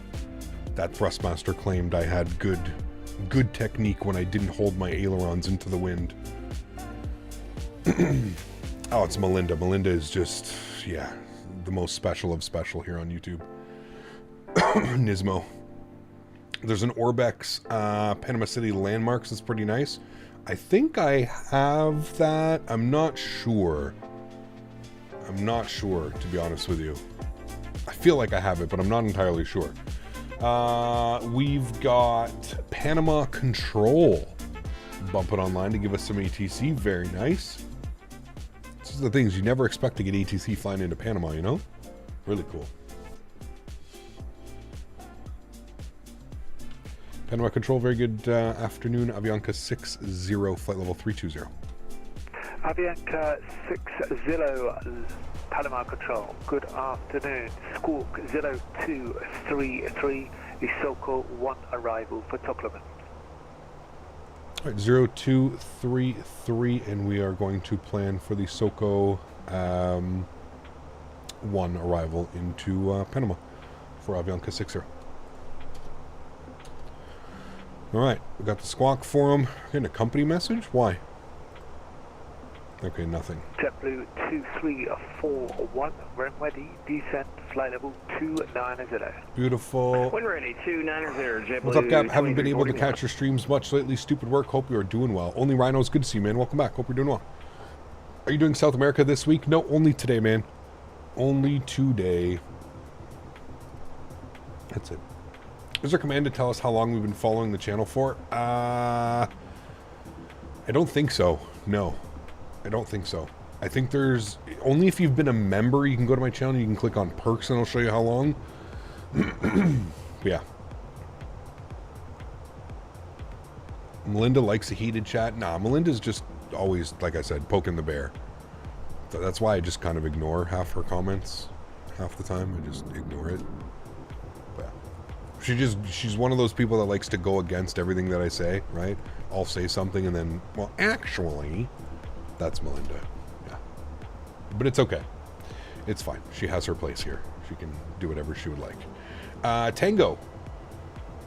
The Loco 1 arrival? I don't think it's the Loco 1. It's the ISOCO. I don't think there's a Loco. Although I should check. No, it's the ISOCO.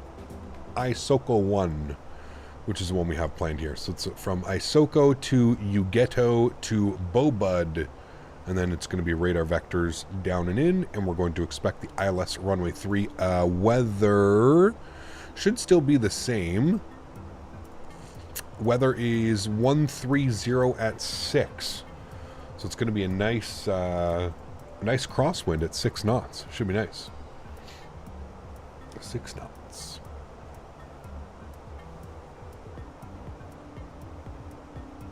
If your departure was delayed, you put in a reason code you find on the EFB, just more realism. Yes. Yeah, you don't have to do it. You can just, I don't really ever follow in, but yes, if you go to the ADC delay, you can see here you've got delay codes and stuff like that. So a flight to San Jose, Costa Rica. Report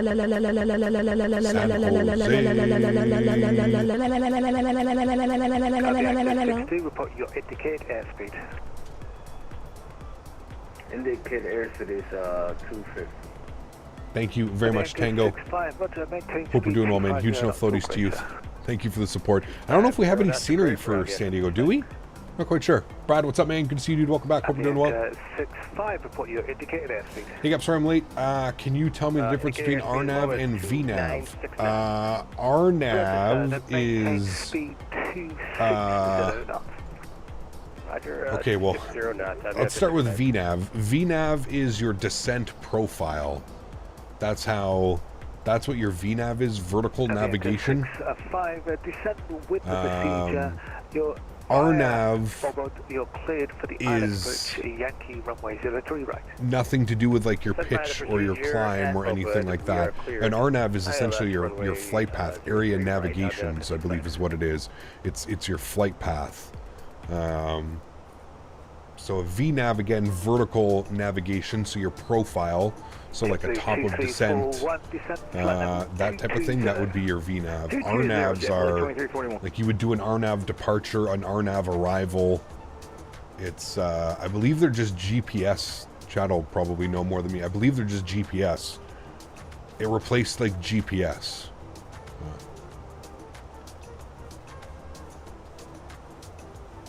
Have you played Aerofly FS4? I have not. Smitty, good to see you, man. Is A320 from Synoptic going to be study level? I have no clue. I think so. They've got real-world pilots that are helping make this aircraft, like they're on the development team. I think so. Yeah. And you can run both at the same time? Yes, absolutely. Especially in like modern aircrafts, Brad? Yes, absolutely.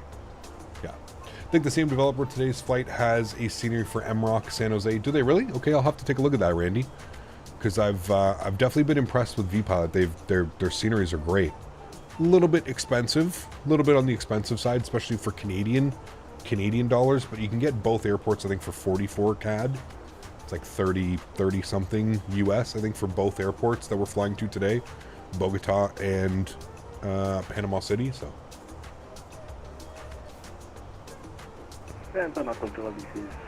Lanka 1824, here is established on the LS of 035. Southern Cargo 1824, thank you, runway 03. You to join the return leg? Sounds good, man. Always fun and interesting flying into Bogota. Curious to see how the aircraft is going to handle.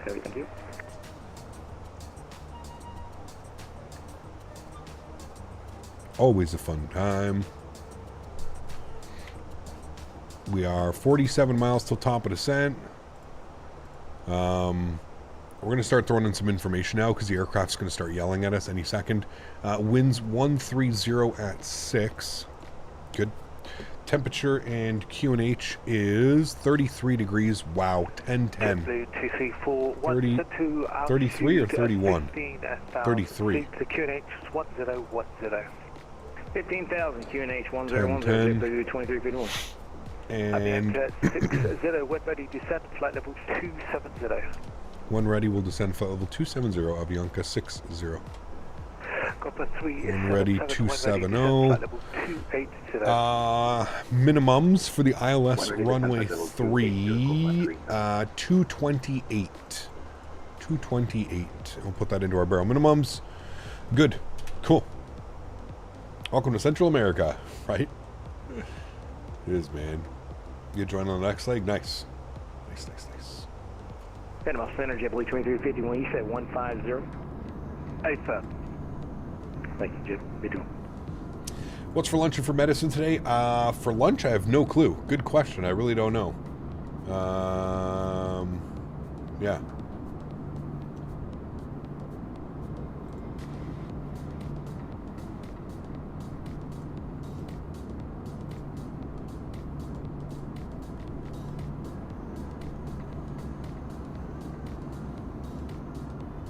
If you see a little plane dropping cargo in the jungle, just smile and wave. 100% just smile and wave. Yep.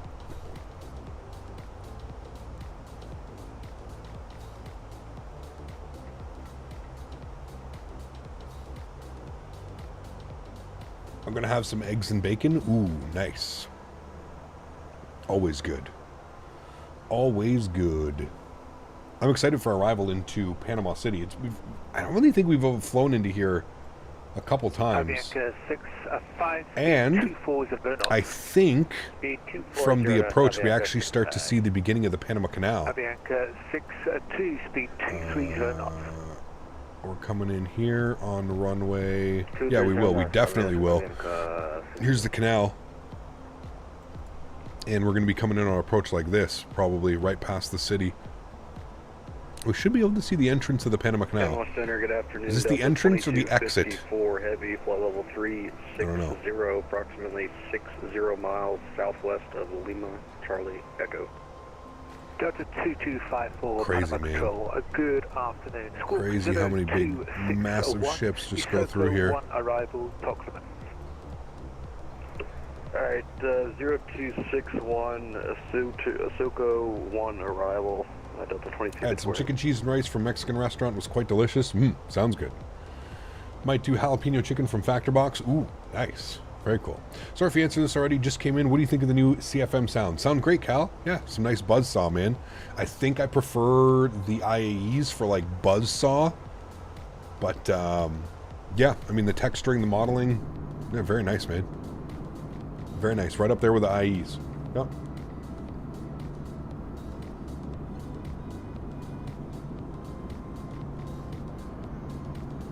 What airplane did you start when you started using Microsoft 2020? Riz, I think when it first came out, I think the first thing we did, we were flying like the 787 around, I'm pretty sure. We've gone back and since done all like the lessons and all the training stuff. I can suggest doing those as well. Latam Cargo 1824, would you like to park at the cargo ramp? Of course, sir. We are going to request taxi instruction to cargo ramp. Very cool one. I didn't know that. Roger, sir. Then taxi via Golf Very, very Echo cool. to the cargo I've been through the ramp. Panama Canal by ship. It was a fun experience. Wow. Very cool. Do cruise ships go through there as well, I'm assuming, right? It's not just like cargo ships and stuff.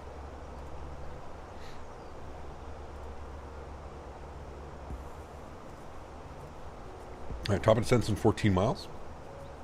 Is Dan in chat? I don't think so. Dan's usually here on the weekend. Dan's working during the week. Avianca 62, no ATC speed restrictions.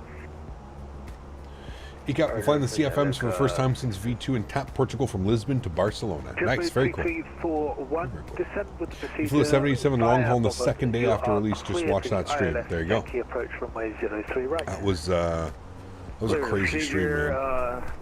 Descend via the procedure 03 That was right. a crazy stream. All right, we got 270 plugged in. And we're going to get the seatbelt signs on now. and we will be starting our descent here momentarily. About 4 miles we'll start it. Did a turnaround with the IE engines. Were still hot and they wouldn't start. Actually had to use the crank to cool them down. Cool, realistic feature for sure. Yes, that almost got me last week, YouTube Noob, as well. Chat had to explain that the IE engines are like, they have a weird cooling process. 230 down to last Avianca 65.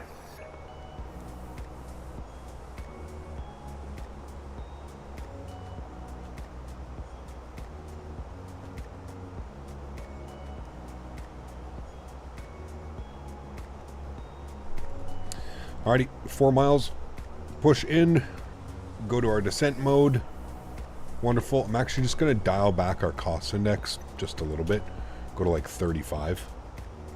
Usually help with the descent. Help with the descent. I can't remember the last time we've flown into here though, Panama. It's been, I feel like it's been a while. Let's see if my landings. I did do a practice flight last night. Had a great landing. I think I got like a 130 or something like that. For an after dark, I recommend getting Phobia Escape from Backrooms. I've got both games. Interesting. I don't know about that. Maybe, but probably not, man. I'm trying to keep it like aviationists themed. We do random games sometimes, Call of Duty, Helldivers. But yeah, we'll see, man. Not really one for like horror games and stuff like that. Avianca 60, descent to altitude of 15,000 feet, then Panama approximate QNH is 1010. Oh, we'll descend 15,000 feet and QNH is 1010, Avianca 60. Alright, so back into descent mode. It's the ILS 03 right or the ILS Yankee 03 right today. It could be the ILS Yankee for runway 02 right. What's the difference between the ILS and the ILS Zulu? What is the difference? ILS Yankee. Oh, because we'd probably come in from Bobud. Okay, let's go ILS Yankee. We'll put that in there. Well, hopefully this doesn't butcher everything. Arrival, ILS Yankee 03. Rest remains unchanged. And we're going to take it from Bobud. And we'll insert that. And that should be good.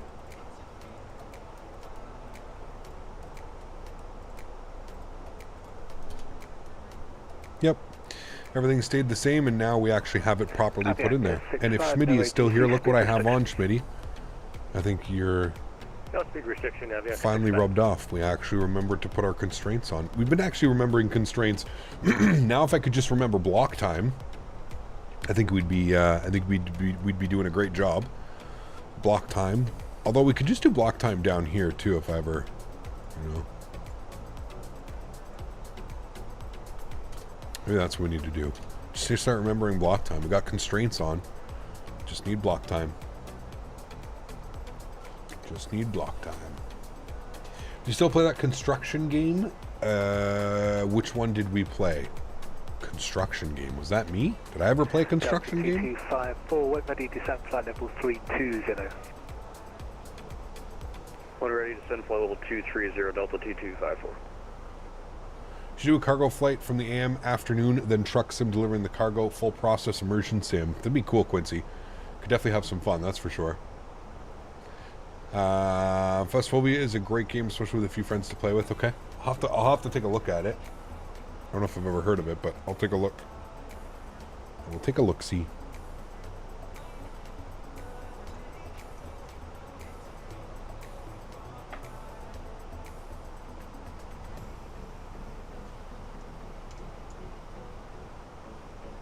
Avianca 60 via Bobud. You're cleared for the ILS Yankee approach runway 03 right, and you're cleared to descend with the procedure. From Bobud, we are cleared for the ILS Yankee approach runway 3 right, and we are cleared to descend via the approach. Avianca 60. Okay, so that means we are good at 3,100 feet for and good. So we're going to take this down to 3,000. Well, we'll go 31. Flip that to 1. We'll go 3,100 feet on the descent. We're good now. We're making sure we're hitting our speed restrictions. You can see here we had a 250 knot at Isoko.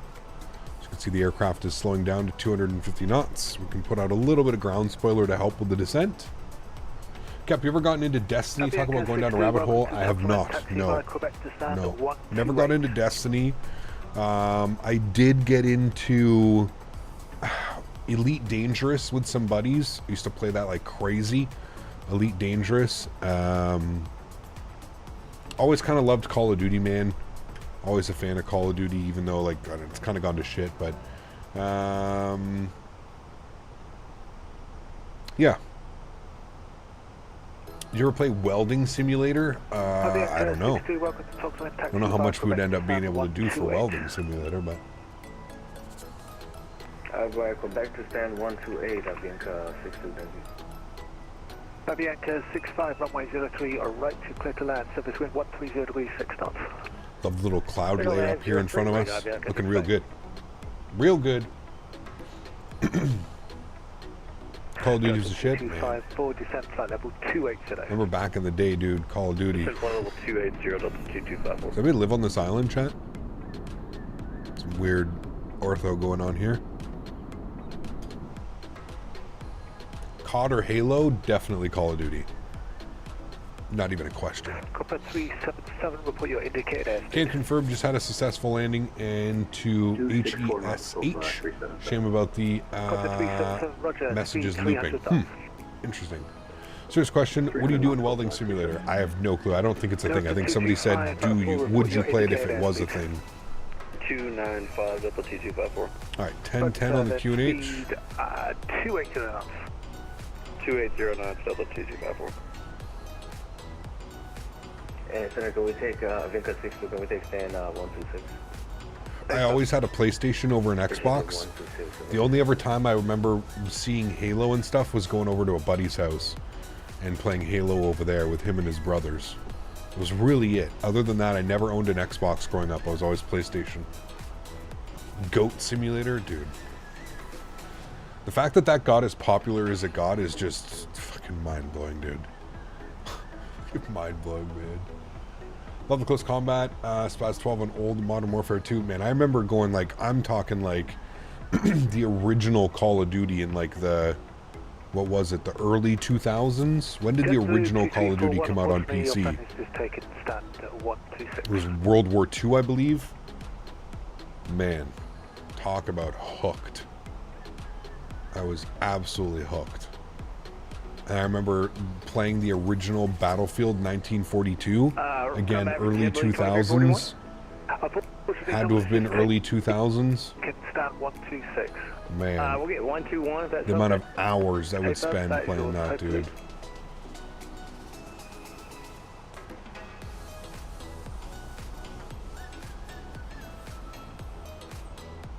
Remember the original COD TV commercials?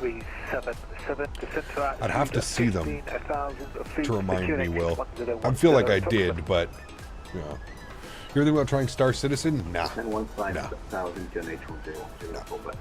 I watch videos on Star Citizen, and that's all I need to know about it, Moff Jam. Delta 225, that's it, man. Flight level 220. Descent flight level 220, Delta 2254. Don't need to know anything else. Probably would, Will. Yeah. Speaking of games and tech, I saw a video of Elon Musk about 25 years ago now. We would have a whole brain interface, aka extended AI version of ourselves. It's, Elon is smart. How do we get so above profile? Put on some ground spoilers again. Roger that. We missed Quebec. We're just going to roll it out to the end here, and we'll get to 127 for Avianca. Roger, the taxi via Golf and Juliet, and hold short stand 122.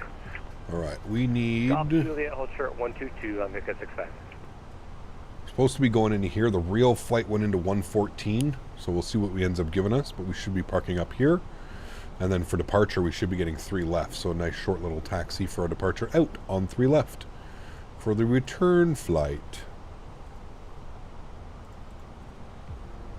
Remember Medal of Honor? Oh, dude. So good. So good. Do you remember the Medal of Honor that they brought to PlayStation? Remember when that one came out? It was supposed to be like a redemption of the series.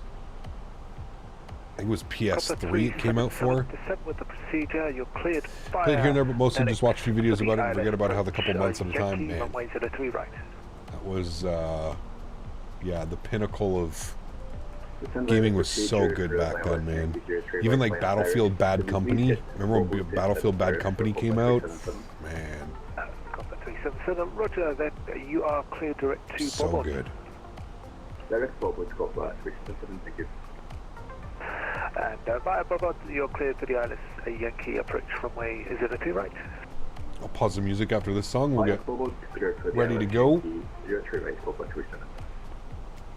We're coming up on 10,000 feet as well. Delta 2254, descent to... Do I have any consoles right now? I don't. Nope. I don't, man. Descend flight level 190, speed 250 knots, Delta 2254. No consoles. At our age, we definitely lived through the height of the gaming, no doubt about it. I feel like now it's just rinse and repeat, man. It's gotten really bad over the last like 5 years, but now they're not even trying anymore, man. There's just, you're basically getting the same game with a few changes every year. It's just it's everywhere, right? Like it's everywhere. It's not just like Call of Duty and stuff like that. It's literally everywhere. Yeah, it's kind of sad, man. I feel like EA is like one of the biggest culprits of it too, with like the EA Sports franchise and stuff. The baseball and hockey and soccer and basketball, it's literally just the same thing every single year, charging the full price.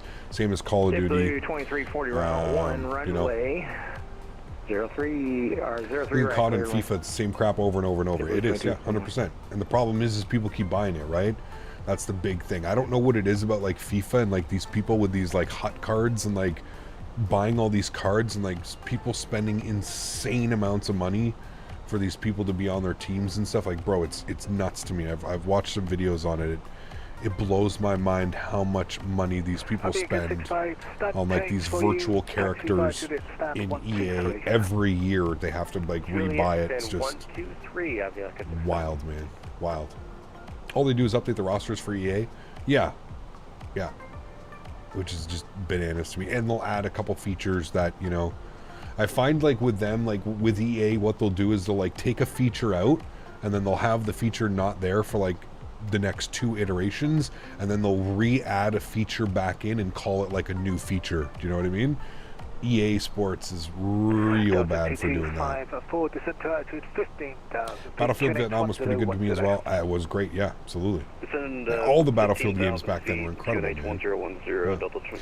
It really has. That's why I thought about selling my consoles. If I play it, it's an older game. I give up playing 2K, and 2K was from 19. Yeah, I don't...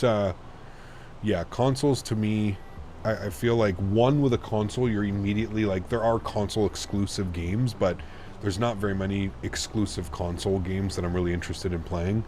For me, you're just so limited what you get and what you can do on a console, right? Like the developer really limits like what you're able to do and how you're able to play a game certain ways. Just not for me, man. Not for me. The only thing that I would want to get is like a PlayStation or an Xbox, so that I could play like NHL with some buddies and stuff like that, right? It's really the only thing, and it sucks that it's EA that makes it, but it's like the only thing that I would want a console for. Just to play like hockey and stuff like that. Hopefully they bring NHL with the declining sales from EA every year, and with them kind of butchering how the whole sports scene is going right now on consoles. Hopefully they start bringing like NHL back to PC. That would be great. I would very much like that. That would be great. Which Barcelona scenery should I get, Aerosoft or MK? They're both great. There's some videos out there, gamer. I personally think the MK Studios version is a little bit better, mainly because you actually get the surrounding area around the airport with the MK Studios version. You actually get the port. The port is all modeled. So for me, personally, I'm going with MK. But I would watch some reviews. There's some reviews up. People have done some comparison videos. If you really want to see like the full comparison, maybe check out one of those videos or something like that. But yeah, for me, I'm going MK Studios, man, just for that version, because like the whole port is modeled and it's really cool, man. Coming in on the 2.6s and you're flying over the whole port area, and it's really well done. They did a good job on it. All right, I'm going to arm localizer. And we're coming up on glide path as well, so we should be intercepting. Speed is rolling back now as well. I was supposed to pause the music, so I forgot. So I'm going to pause the music now. I'm going to turn our sim sounds up here a little bit. I'm going to arm approach mode. We should capture glide slope as well. There we go. Glide slope star has been captured. Great. I'm going to go flaps 1. We are currently 10 miles out. Should give us landing clearance soon enough. Once we go through 2,500 feet, we'll put gear down and flaps 2. Last console I had was a PS3 and an Xbox One. Didn't see the point of it in new games. Last one I had was a PS4. I bought a modded PS4 off a buddy. And by modded, he put a way better hard drive in it, and that was about it. And new fans. Sorry, hard drive and new fans. And that was the last one I had, and I think I had it for less than 6 months because it just sat there collecting dust. 2,500. I ended up selling it. Gear down.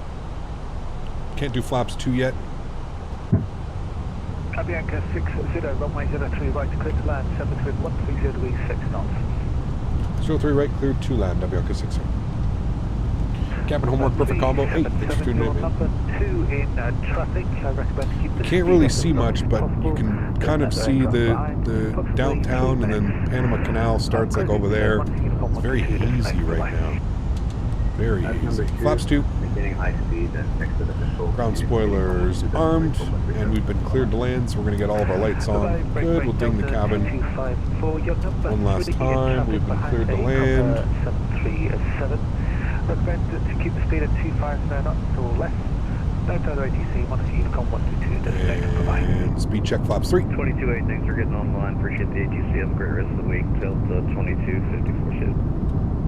Avianca 60, good luck with the landing. Closing 1 Unicorn 122, destination bye. Over to Unicom, thanks for wonderful ATC, man. You have yourself a great evening. Avianca 60. Hello, station. All right, he is offline. Beautiful. He gave us full ATC until he cleared us to land. Can appreciate that. Let's go flaps full. There we go. Look at the flap shake over here. It's so good, man. Absolutely awesome. Cool. Joystick cam is on. Enjoy the arrival, my friends. My airplane. Good. Bumpy. Holy. 1,000.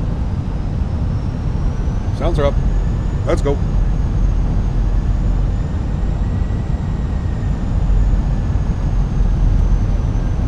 John, my man, huge no floaties to you. Thank you very much, John. Appreciate the support, man.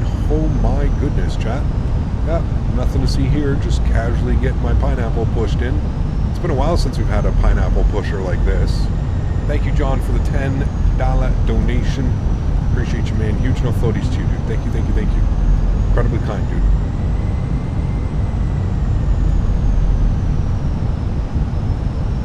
$500. Check.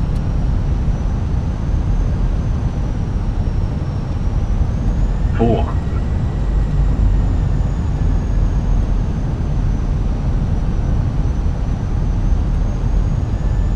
$300.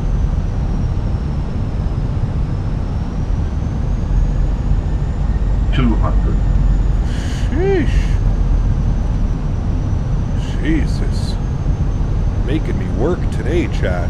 100. Light slope. Yeah. 40. 30. 20. Retard. 5. Slight correction. Hold it. Nose down gently. Reversers out. Decelerating. Beautiful.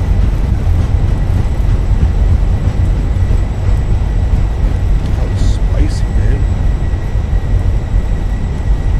70 knots reversers stowed. Ladies and gentlemen, welcome down to Panama City. Sheesh. Making us work. Wow. That was spicy, man. Fun. Not a bad landing. Not a bad landing. It was kind of weird. It was like going from like a perfect crosswind, like a 90-degree crosswind to like a quartering crosswind. It's doing some weird stuff there. Weird stuff. Sanders, my man, huge enough floaties to you. Thank you for support. Appreciate you, dude. Thank you, thank you, thank you. Incredibly kind, man. All right. Flaps and spoilers. Are my spoilers not going down? Or are my spoilers Captain, not going down? happy landings. Thank you. Appreciate it, man. Chat, my spoilers aren't going down. Is that a thing?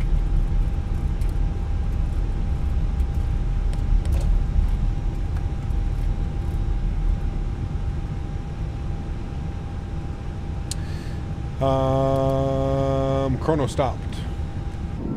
I cannot get those to go down. Are we broken? What airport is MPTO? This is Panama City.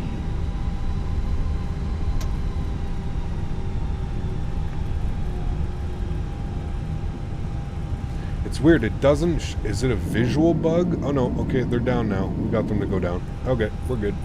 No problem. Nothing to see here. APU master start switch on. Nose light off. Sorry, nose light over to taxi. Landing light off. Runway turn-offs off. Strobe lights off. Wing lights off. APU master start switch is on. Good.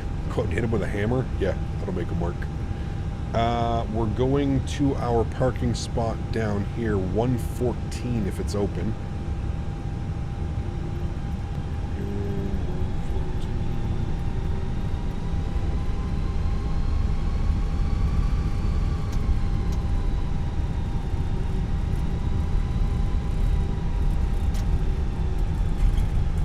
Duct tape them down. Speed tape.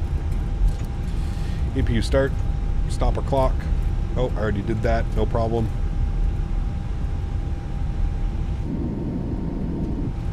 Bunch of Avianca friends around us. Going this way. Yeah, really great performance at these airports, to be honest with you. I've been pleasantly surprised. There's some weird things like this where like texturing, I don't know, there's like some weird like blending of the textures here. But overall, they are definitely the best options for these airports. I've been pretty pleased with them. I got them all on sale, so spoilers are overrated. Yeah, I just don't want them to be engaged while I'm trying to take off or I'm trying to fly and land. Could you imagine doing a flight with your spoilers out the whole time? Wouldn't necessarily be the best, right? Those lights off. APU bleed is on. 30 seconds away from turning on. Yeah, I'm 12 CME out of the Tacoma ILS, currently on a right base. Maybe DX12 issued? No, that's not. That seems like a scenery thing. They're just not blended correctly. Roger, thank you.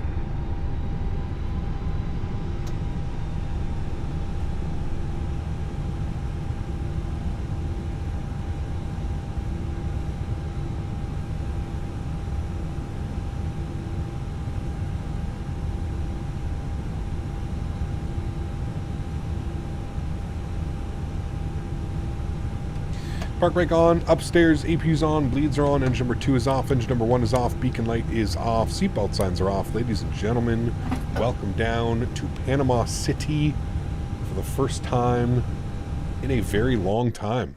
Absolutely beautiful. At the stand, engines are spooling down. Ayo. That was a good one. Hope you guys enjoyed that. We are doing the return leg.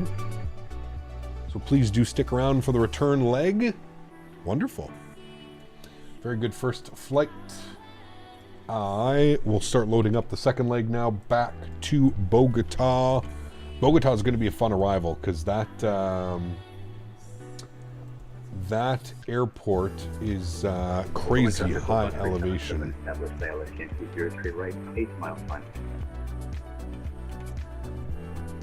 It's always crazy with that high elevation. CFM's 174 passengers on the return flight. We're departing on a 3 left and it wants us arriving on 32 right. Is that a thing? What's the winds doing now? Winds in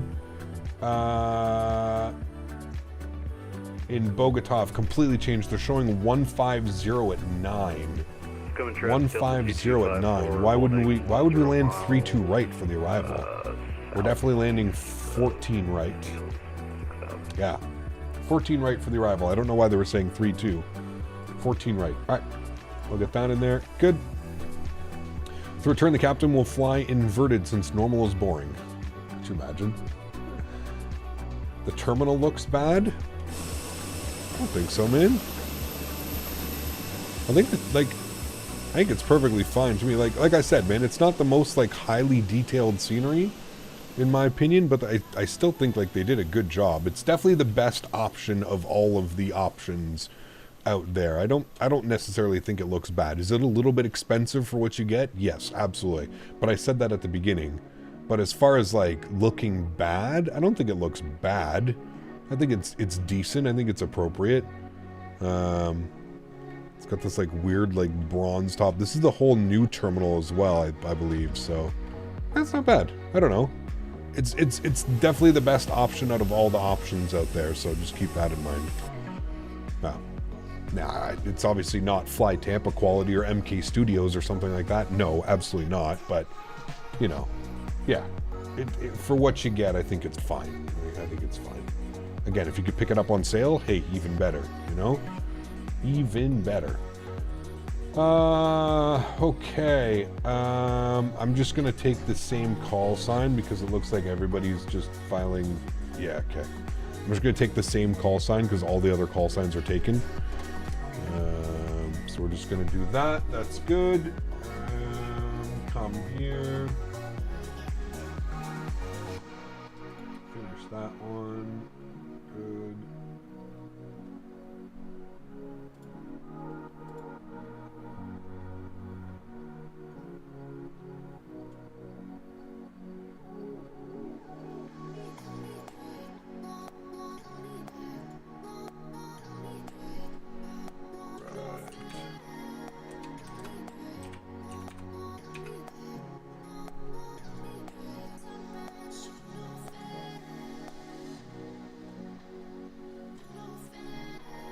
Alright, banner's been updated. That is good. That's good. That's set. Flight plan has been filed. We can stay on the network because we're the exact same call sign. Okay, good, cool. Well, let's start loading up some things here from our next flight. I'm going to dismiss that. That doesn't matter. We're going to go to Phoenix. We're going to import next flight. Good MPTO over to SKBO. 29 minutes on the turnaround time. 29 minutes should be good. Let's come down here to the McDo. We're going to hit our NITREF tab. We're going to go ahead and do our NIT request. Same call sign for the return flight, Avianca 60. Throw that up into there. Good. MPTO, SKBO, wonderful. That is all set there. Let's go to flight plans. MPTO departures. We're going to plan 3 left. We're going to be on the... What are we going to be on here? It's just direct. Let's see. Hold on. Let's see if we can pick a departure. I hate going direct because it can cause so many issues. All right. Standard instrument arrival. And did they not give us an arrival either? They didn't give us an arrival either. Jesus. Okay. I feel like that's edit flight. Let me...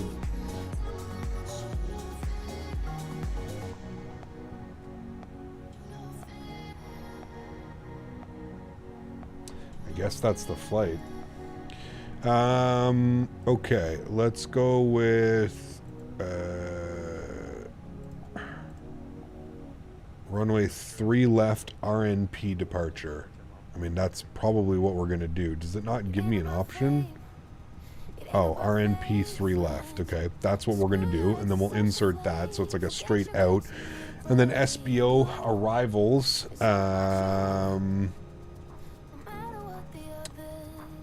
What are we going to be coming in on to? SOA is our final waypoint. Let's see what this looks like. SOA. Okay. Which we don't want. Why did it choose this arrival? Isve 4 Echo. Isve 4 Echo. Which is this one? Is it? No. This one. Yeah. Isvev 4 Echo. It's not crazy arrival in like that. Okay.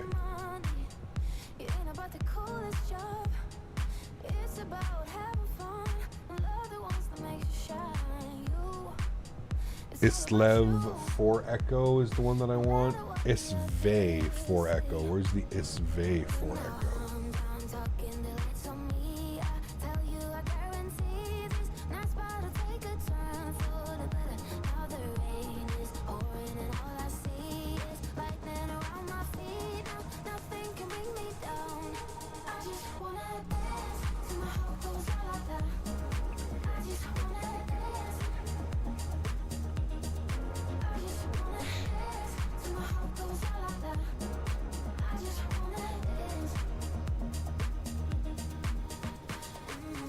These arrivals are weird, man. I don't even see the Isve arrival. I don't know if I'm going crazy, but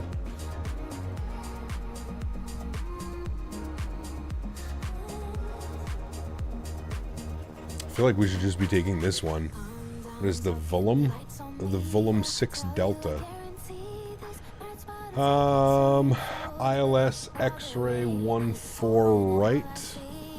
Approach ILS Zulu X-ray. Yeah, there's Vulam, which was on the other one, right? Wasn't it? Yeah, Vulam.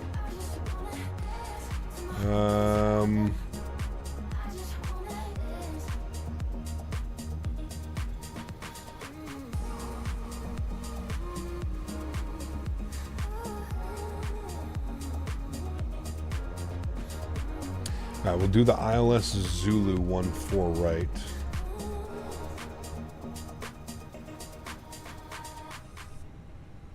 And I want to be on the Vulam arrival. It's the most... It's the Vula 3... Which one was it? The Vulam 6 Delta. Vula 6 Delta. Okay, and our approach via, I think we want to take it via Vulam. Yes. And insert that. Okay. And that should be... Where's SOA? Yeah, that's immediately getting deleted. I'm going to go from Mike Quebec uniform over. Alright, so delete that. Delete that. Insert that. Okay. That should be good. That should be set.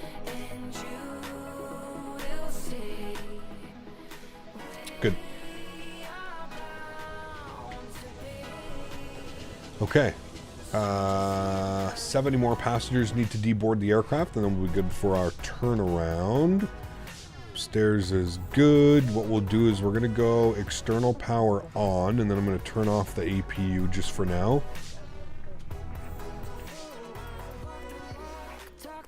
And we'll be good.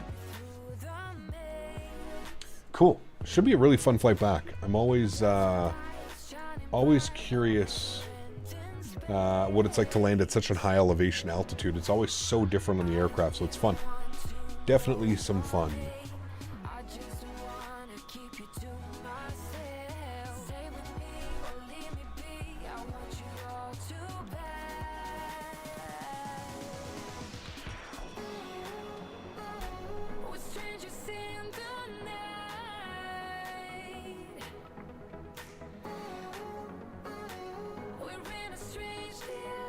The runway landing on 14 right is what we have planned. What gate are you at? I am at 114.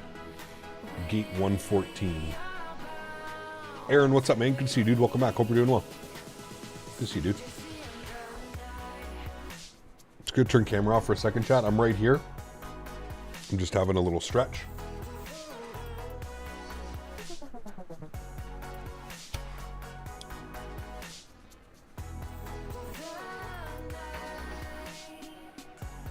You got 1080p or 1440p? Right now I'm in 1080p. I do plan on building a new computer at some point this year. Probably towards the end of the year when we know more about the 5000 series.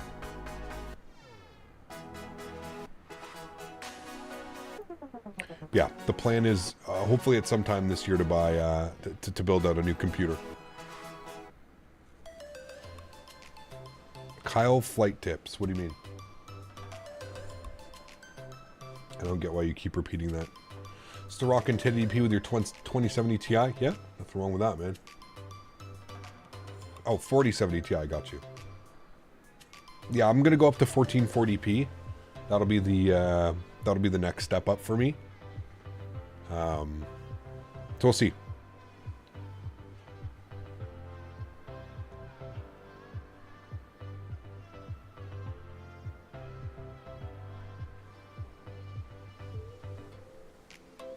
My dumb self thought before you were actually stretching. I mean, that's what we like to call it. We like to say it's stretching, so.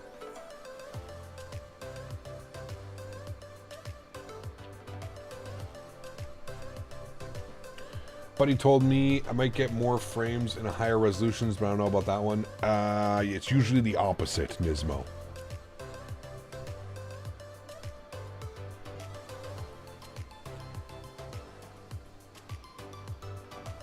I mean, logically thinking, right? More pixels usually mean less frames. So, when you go higher resolution, it's more pixels. Therefore, you usually lose frames. Do I have AIG pilots fly? Is that what you're asking? AIG model matching? I use FSLTL for my model matching.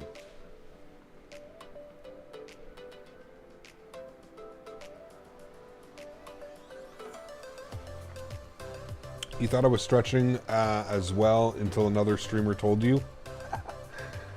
Nice. What do you mean, guys? I am stretching. Just sitting here stretching. Tired Sheba, thank you for the support, my friend. Gifting 5 members to the channel. Incredibly kind. Huge no floaties to you, Tired Shebas. Thank you very much. Really, really, really do appreciate that. Becoming a member today and then gifting 5 members back to the channel. Guys, could we get some love and chat for Tired Shebas, please? Dropping 5 members, and if you were lucky enough to get a gifted membership, please make sure you say thank you in chat. That's unbelievably kind. Thank you, thank you, thank you, my friend.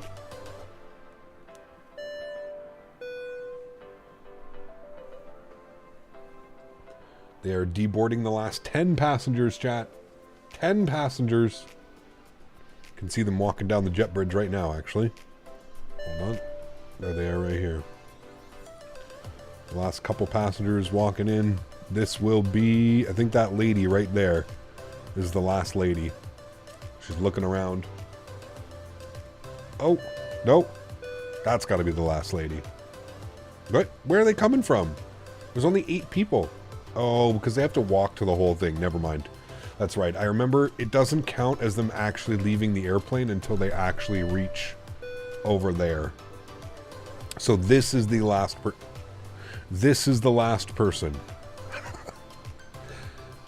Look, I've been busy at work. I'm listening in. Can't wait for a nice stretch session after work. JJ, my man. Good to see you, dude. I hope you're doing well.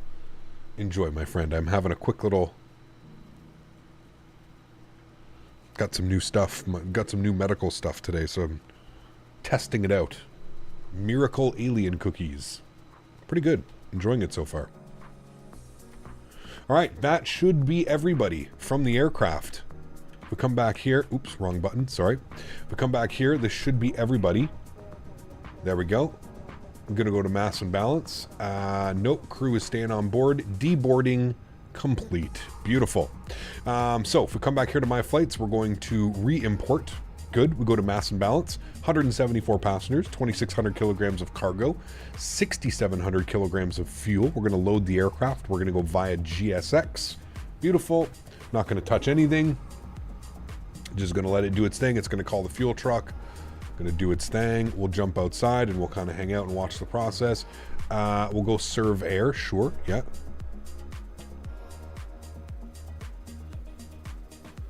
I have a 5800 X3D and a 4060 because you get 70 FPS in most instances, not using frame gen. So go for an i9. Yeah, I might look at an i9 or a 7800 X3D. Those are the two CPUs that I've got my eyes on. The i9 14900. There may be the 15900 out by then. Who knows? Yeah.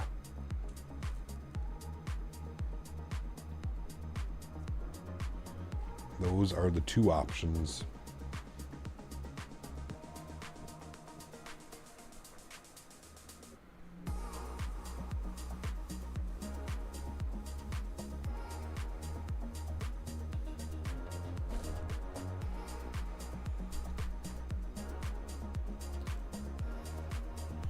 All right, fuel truck is on the way. We've got the passengers boarding up as well, so that's great. I don't know how much fuel we're getting. I think we're only getting like 4,000. What are we sitting at? We're sitting at 27.15. We need 67.40. So yeah, we're getting about 4,000. Just over 4,000 kilograms of fuel, so it shouldn't take that long to get all of that set up. The MPTO is already set. We've already got our flight plan, all that fun stuff. So we'll just go to our knit B page and we'll just wait to fill those numbers out there. And that's about it.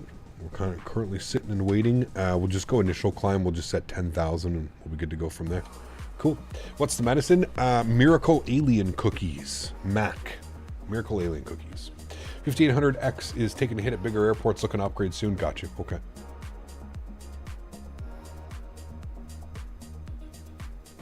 Should upgrade from an i5 to an i9 performance cap. I still got a shitty performance a lot of times running with 4060. If you've got a 4060, I would say pairing that with an i9 would probably be really nice.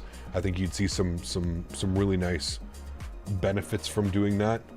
I think it would take full advantage of the card, especially if you had frame gen on. I think it would do a lot. Sounds trippy, dude. It's pretty wild looking, bud. It's just absolutely caked in crystal. A little bit of, not upset, but just, you know, could have been bigger buds, little like small little popcorn bud type things, but no. All right, there's the fuel truck, catering, everything's going on right now. Holy. Do a better view of that right there. There we go. Look at that. Catering here. I don't know if we'd actually have catering for such a short flight, but we'll pretend that we do. Doing block time, if you remind me, JJ. No, I will remind myself. I have to remember to do block time from now on. Have to. Block time. Have to remind myself at all times. Getting a 7800 X3D and a 4070 Super. Nice. My little cousin just built a i7 13700K with a 4080 Super build. That's a pretty nice build as well. Fly Davers, what's up, man? Good to see you, dude. Welcome back. Hope you're doing well. Welcome, man. We got the fuel trucks out. We've got the catering boarding up. Passengers are loading as well. What's so special about block time? I just care about the chrono air time. We're trying to be a little bit more professional, if you will, JR. That's really it, man. Block time is when the pilots get paid, and it's good to know your block time, because sometimes it's good to know how long you've been taxiing around, how long you've been waiting, right? Especially like during events and stuff like that. So I don't mind doing it. I just forget to do it all the time. Mav showed me a deal with 32 gigs DDR5 RAM, Asus 790Z board, and an Intel i9 12 for $400. It's not bad at all, man. There's all kinds of deals like that, JJ. Especially if like you're looking at like Micro Center and stuff like that. All kinds of deals. Always some really sweet deals. Yeah.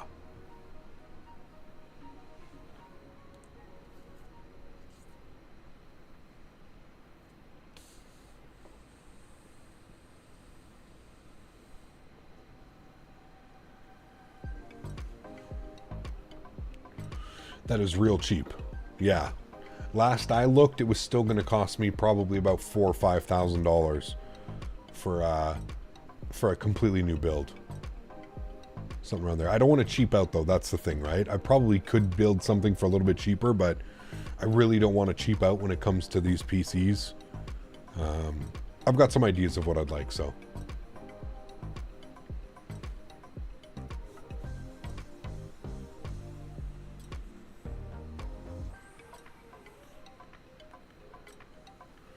Future-proof myself as much as possible, and then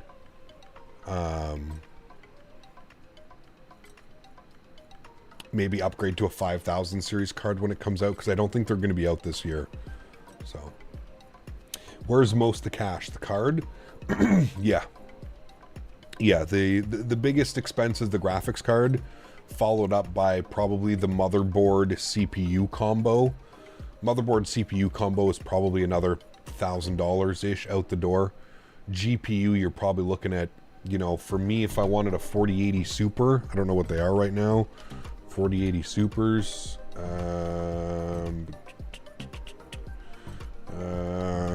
Canada Computers. So the Asus Tough 4080 Super, which is probably something that I would look at getting, is $1479 plus tax. So that's the 4080 Super OC. Could probably even get the 4080 Super a little bit cheaper, but you probably want the overclock version as well, just to get that extra little boost of performance. But yeah, so you're looking at about, and then you got to add tax onto that, right? 13% tax on that. So again, you're going another $150 on top of that. So it's actually looking more like 1,600 and change for just the GPU. Then I said, you know, then you're going, if you put in like 7800X3D, what do you got on that? They're actually on sale right now. $499. So you got to factor in $100 off. Yeah, so something like that. Then you got motherboard as well. Then you got a case and all that fun stuff. Adds up quick, man. Adds up quick. I love Micro Center. Got an i9 DDR5 memory and a board combo, much cheaper than all separate. Yeah, they do great deals, Captain McGee. They really do great deals over there.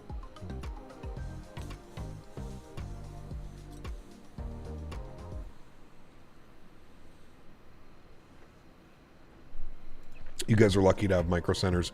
We don't have Micro Centers here in Canada. We have like Canada Computers and Memory Express and those types of places. Who the hell is this with his big old 3? Why is there grass popping through? We're going to pretend like we didn't just see that. That's a DX12 bug right there. Got suckered and bought an Alienware from Micro Center in 2020. I wouldn't say suckered. Is Alienware overhyped and overpriced? Absolutely. Still good components, but overpriced for sure. Again, you're paying for a brand name, right? That's kind of what it is. It's like Gucci and all those other, right? You're more so paying for the name than you are the actual components. So, Davis, hi. It's happening to me as well. Go to drone camera and just if you go to drone camera and you just pop the drone camera up as high as possible. Oh boy, it's real bad. Yeah, usually you can get rid of it. That is unfortunately the DX12 bug. I don't have a Micro Center with a distance, but I bought the TCA side stick through them online. Nice, there you go, Matthew. Yeah, that's awesome. They're offering, what is it, free shipping as well, Matthew? I mean, yeah. Anywhere cases can be airflow choking. Absolutely, yeah. I'm using a half-ass 2080 Ti. Got you. Okay. Yeah, like I said, I personally wouldn't be buying an Alienware product, not knowing. Now, I used to own an Alienware laptop. So, yeah. All PC parts are much more expensive in the EU. Maybe. I don't know.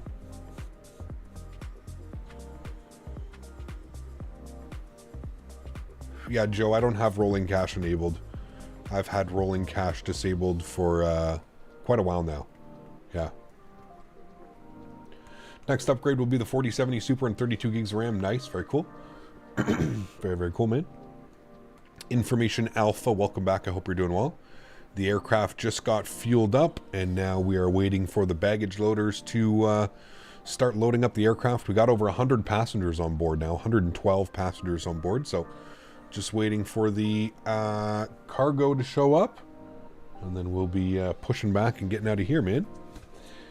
Alienware is wide open with USB pointed at it, with USB fans pointed at it. Nice.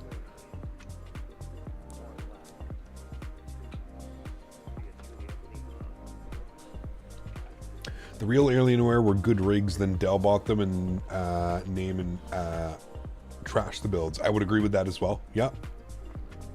Paid for shipping because they did express shipping. It was only $12. That's fine. Nothing wrong with that, man. Yeah. But like they offered you a free shipping, I'm sure, right? Would have been like probably 14 days or something, but always find it weird how Avianca is November registration. Always forget they're under the FAA. Are they? I don't know that. Pretty cool. Ryzen 9, there you go, yeah. Nothing wrong with that. Great flying with you today. I'll be heading back to the US on the next one. Oh, he's going for the big flight. Where are you going? Taking her home to Atlanta? You're on the 330 Neo, right? Going to Atlanta?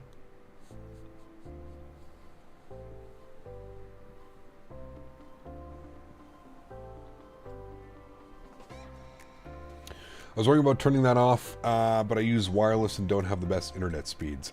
Okay. Got you. Yeah.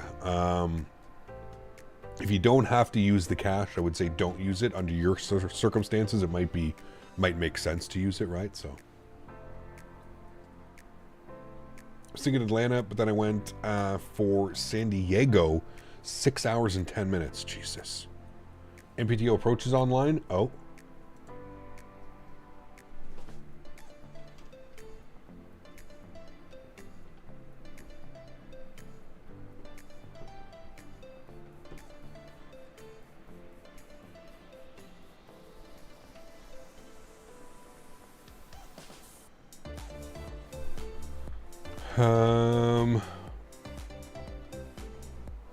Panama approach. All right, well, we'll give them a call. Panama approach, good afternoon. Avianca 60, IFR clearance to Bogota, please. Avianca 60, clearance on request, standby. Perfect. Go ahead for Avianca A3. Runway 03 right and left is active. I don't know which runway you programmed for. All right, stand by 1 second. We'll take a look real quick. Get back in. Ready. Can't wait to move to the USA so I can use my main rig again. My laptop's starting to struggle with Microsoft. Yeah, that'll be nice for sure. Definitely be nice, man. Obviously taking advantage of like frame gen and all the things that you can use with this simulator as well. It's huge. Yeah. Can't believe Sobo still hasn't fixed the water masks they removed from the Bahamas. Did they remove them? I don't know. I really hope that they get like the water masks down pat for 2024. Is there a website used to track real world ops? There is, Gates. Yes, Flight Radar 24. I have a paid subscription. You can still search regular flights and stuff like that, but I have a paid subscription of that. But Flight Radar 24. Yeah, that's how I do check all the world flights, get real world call signs, parking gates. Yeah. You're from Cuba? Very cool, man.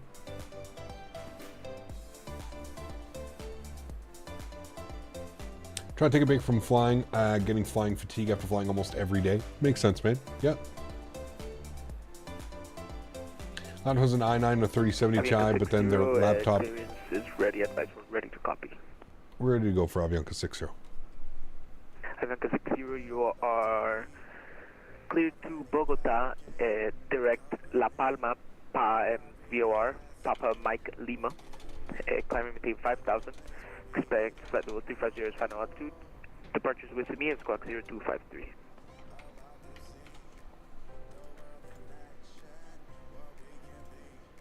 Avianca 60 is cleared into Bogota, radar vectors, or sorry, direct Papa Mike Lima, initial climb 5,000.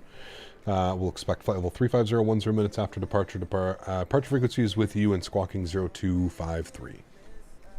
Avianca 60, read by the case correct. Call me when ready for push start. Call ready for push and start. Avianca 60, thank you. All right, 0253. First afternoon, Delta 2254, heavy clearance to San Diego.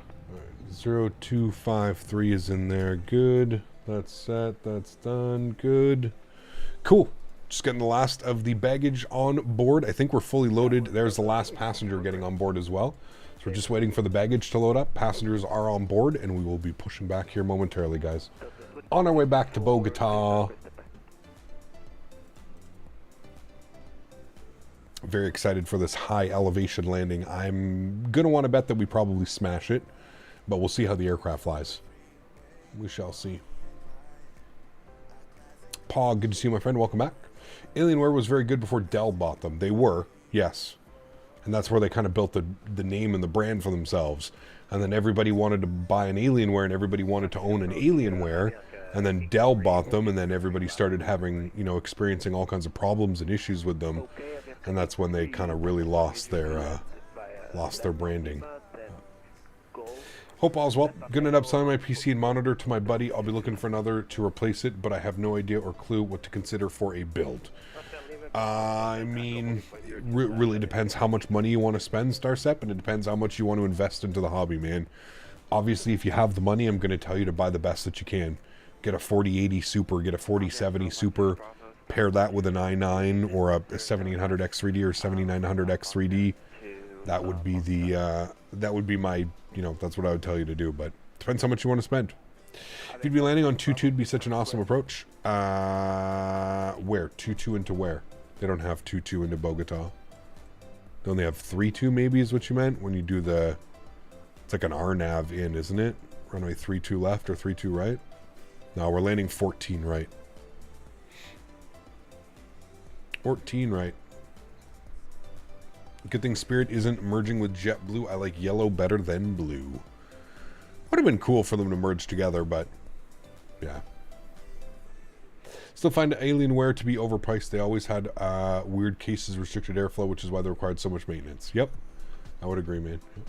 Hey, Cap, what do you think about Beyond ATC? I mean, I personally don't see myself using it.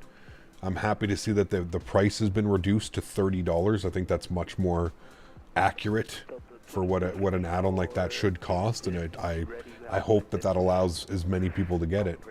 Yeah. Just checked Micro Center, doesn't have free shipping. I think it varies on what you order to shop. Got you. Okay. Probably depends how far you are from it as well. They might offer like some local delivery or something. Like if you're going to spend $2,000 on new PC, like a whole new PC, my guess is they'd probably be willing to ship it out to you for free. But yeah. Alright, Delta 2254, clear to San Diego, Selma 2, Bravo departure, Selma transition, then is filed on departure 5,340 and 10. Departure frequency is with you. Alright, our flight plan was sending us direct to Papa Mike Lima. So after departure, I'm going to bring this out here and go to plan.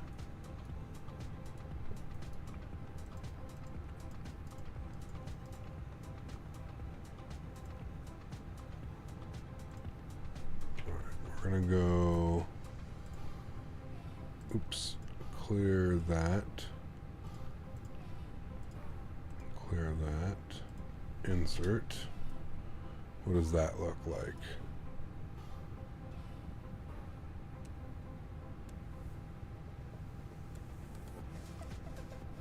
Now we'll just put it right after the, I guess we'll just bring this right up to here. Papa Lima Mike.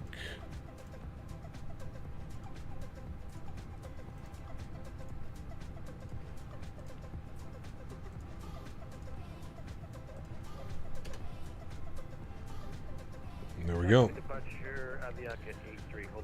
That's what it is.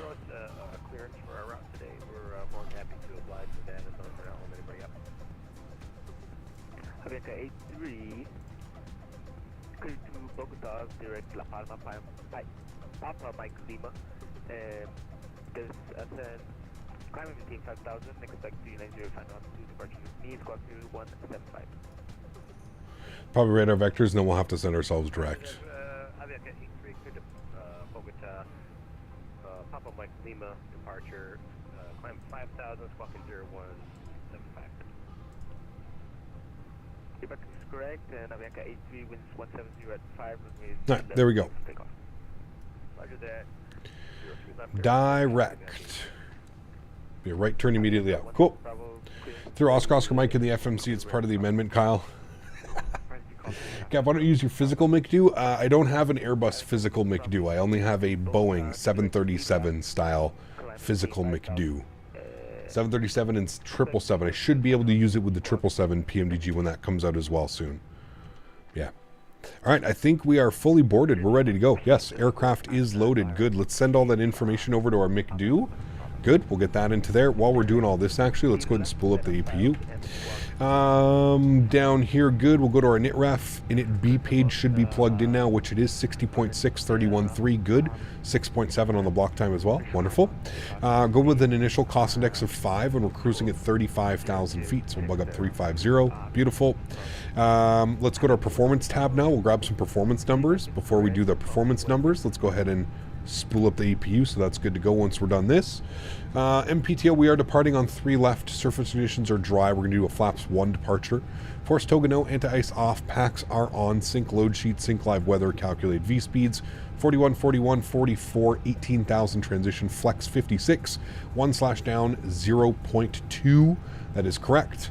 We are then going to plug in 1060. So send that over to the MPTO.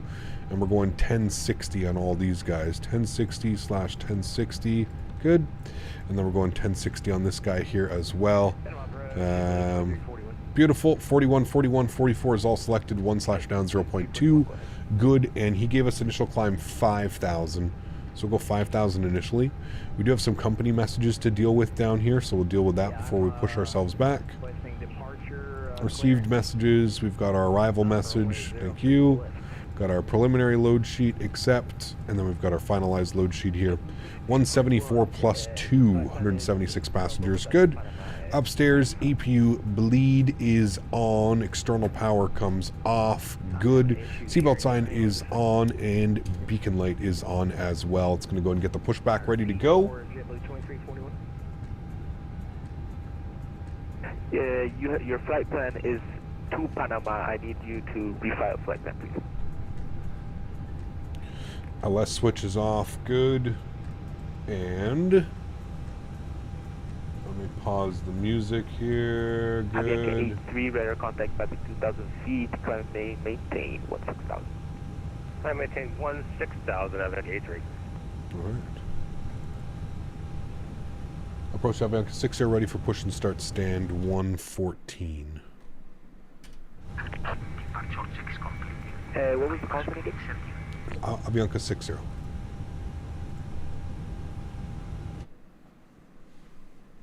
Avianca 60, push start approved. Call when ready for taxi. Push start approval. Call you for taxi. Avianca 60. All right, we got JetBlue push back here. Ready for push and start. Good. Avianca 16 Bravo, push start approved. Call for taxi. Ready for taxi, Avianca. I think we might just go straight back on our push. Straight back probably would be best. Then we can just go out that way. JetBlue 2341, that flight plan was filed as you should be seeing it, correct? JetBlue 2341, they still have the same flight plan. The origin says Bogota. Let's go straight. Alright, park brakes released. Engine mode selected to the start position. Fuel pumps, everything's looking good, everything's on. Wonderful. Let's spool up engine number 2. Enjoy.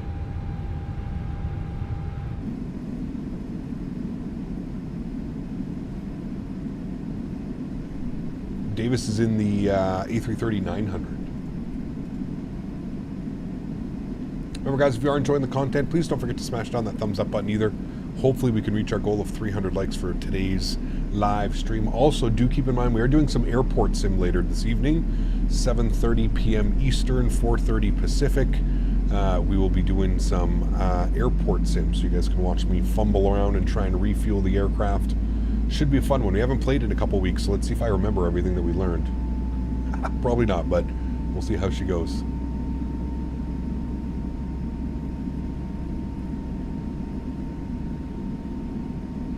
It should be stopping us here soon.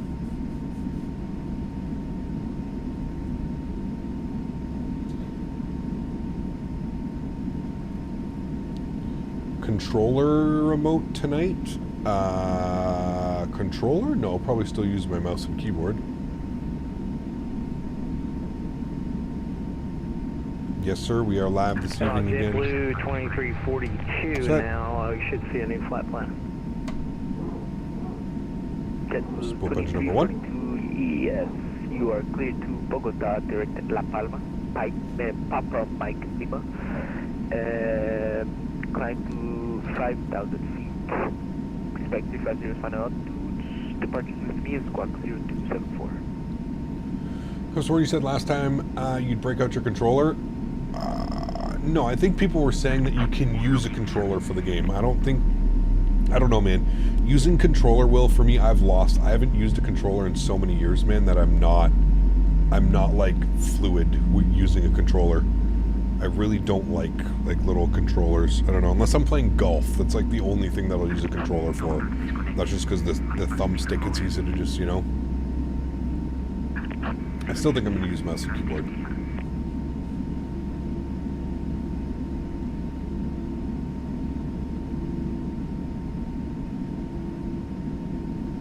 Alright, 2 good engines. Flaps 1 for departure. Good.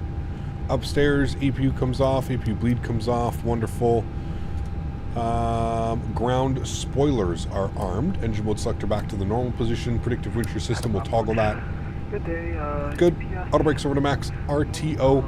Sorry. Yeah. And down trim 0.2. Good. And we're good to go. Beautiful. They look so good, Flutterer. It's crazy, man. They did such a good job. Yeah.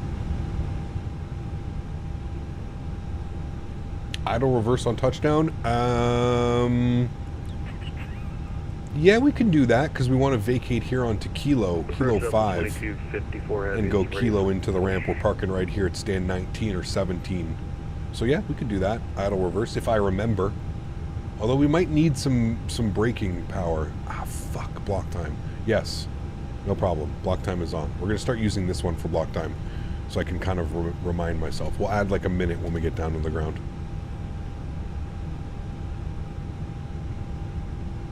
Approach Avianca 60 ready to taxi 30 left, or sorry, 03 left.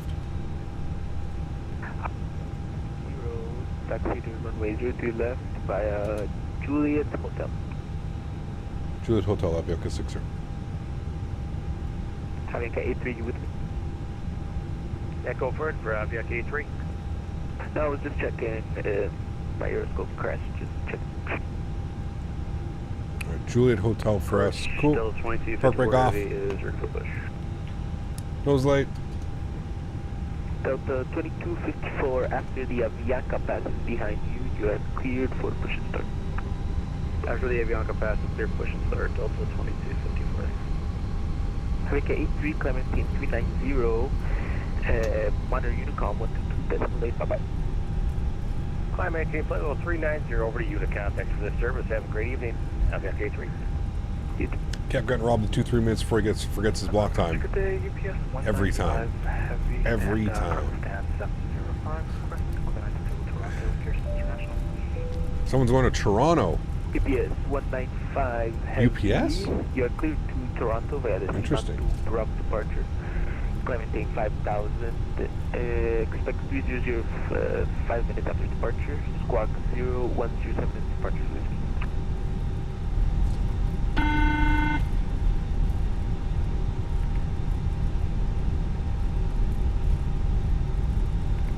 Alright, she told me that the cabin is now secured for takeoff.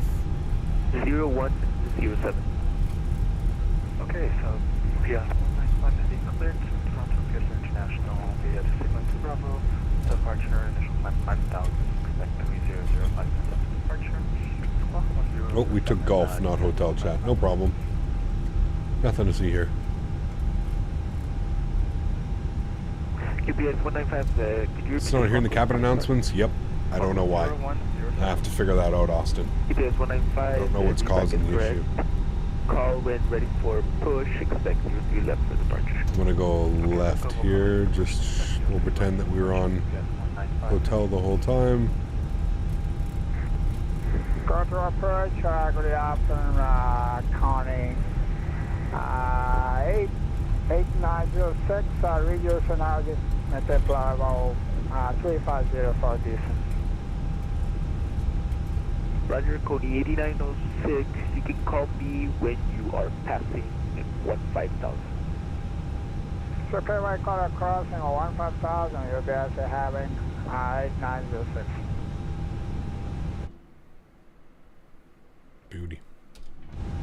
Approach Avianca 60 ready for departure 3003 left. Keep saying 30 left. Avianca 60 with bye-bye. Avianca 60 winds 170 at 5, QNH 1009, runway 3 left, clear for takeoff. 03 left, cleared for takeoff, Avianca 60. I'm just curious, do you know what jets Korean Air uses? I see at least one per day at Hartsfield International. They got a bunch, Jay. If you go to Wikipedia, if you just Wikipedia Korean Air, it'll show you exactly what they operate. They got some 380s. I think they got some 777s as well. Got quite a few, as far as I remember.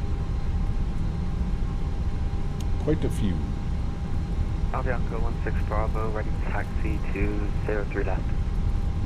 Forgot to read back the QNH. You don't read back the QNH on departure. On departure, you're just okay to read back your clearance.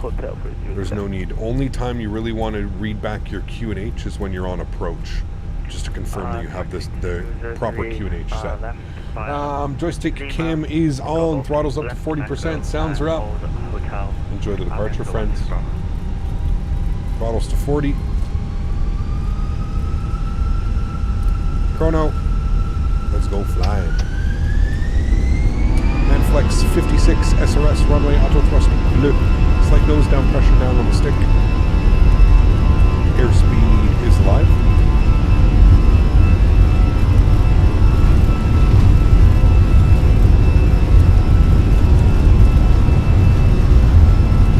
Knots, we're neutral.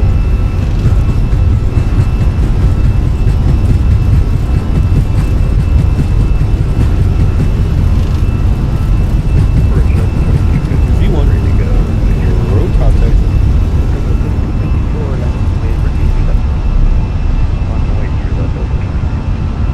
Positive rate. Gear up.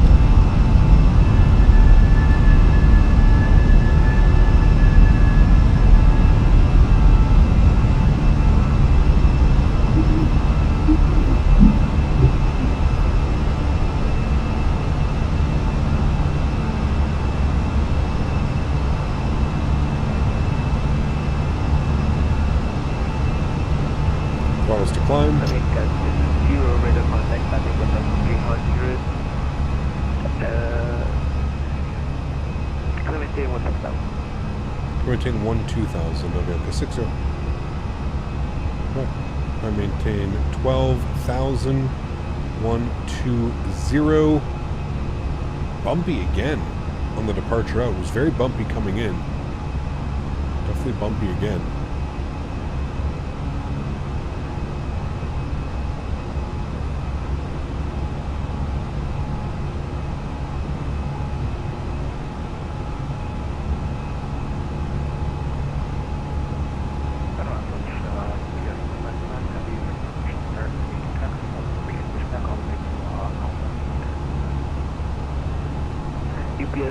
Right.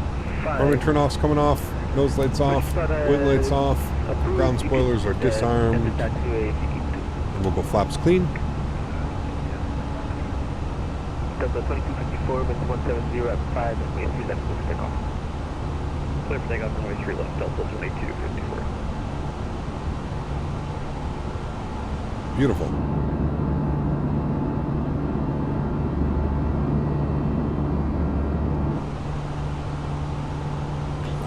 Up and away.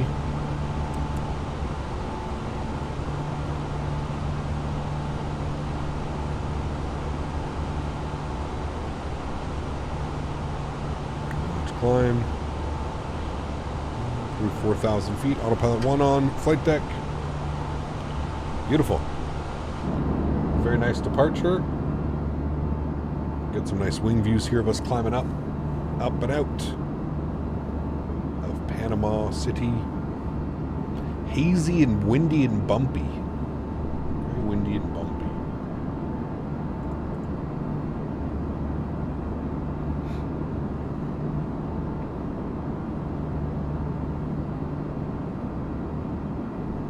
Air fleets, yeah, that's a good one too. I always forget about air fleets.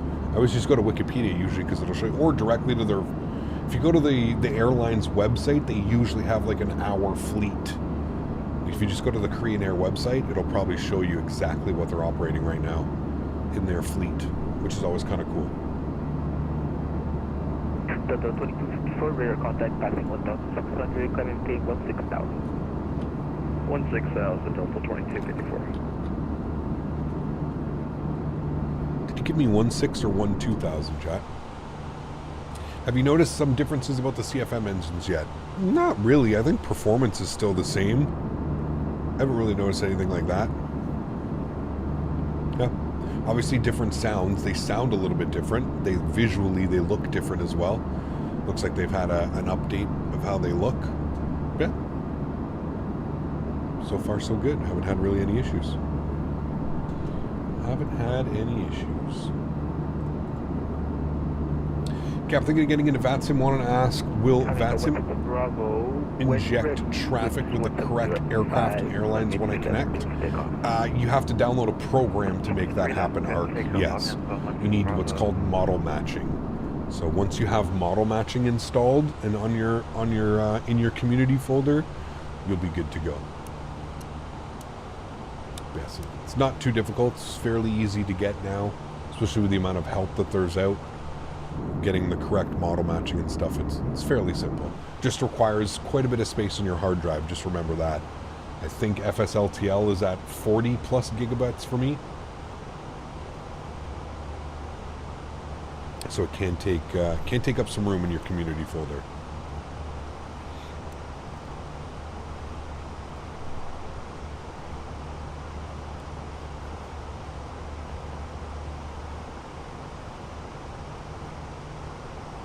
I haven't used Auto FPS, but I've heard good things about it.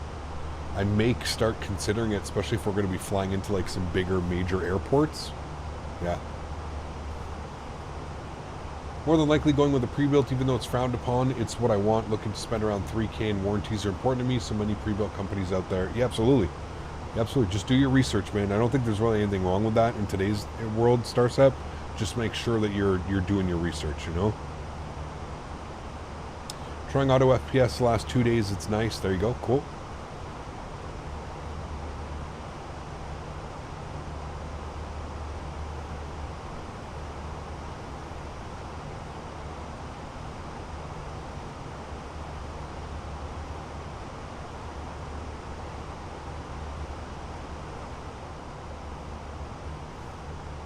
Well, I'm climbing up above 13,000 feet now. Looking good. Actually really like this livery. It's nice.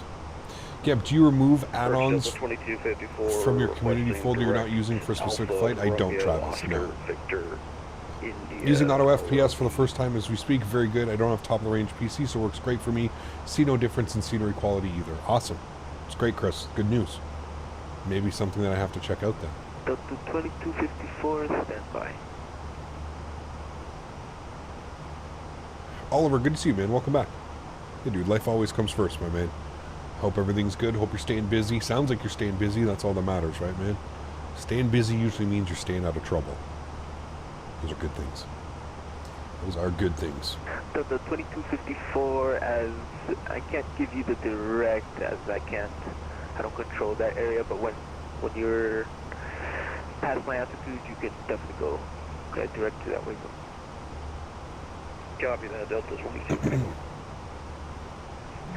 What cartridge? Right now it is Galactic Burger. It is Galactic Runts crossed with Triple Burger. Jose, what's up, man? Good to see you, dude. Welcome back. Hope you're doing well. UPS 195, taxi 3 left.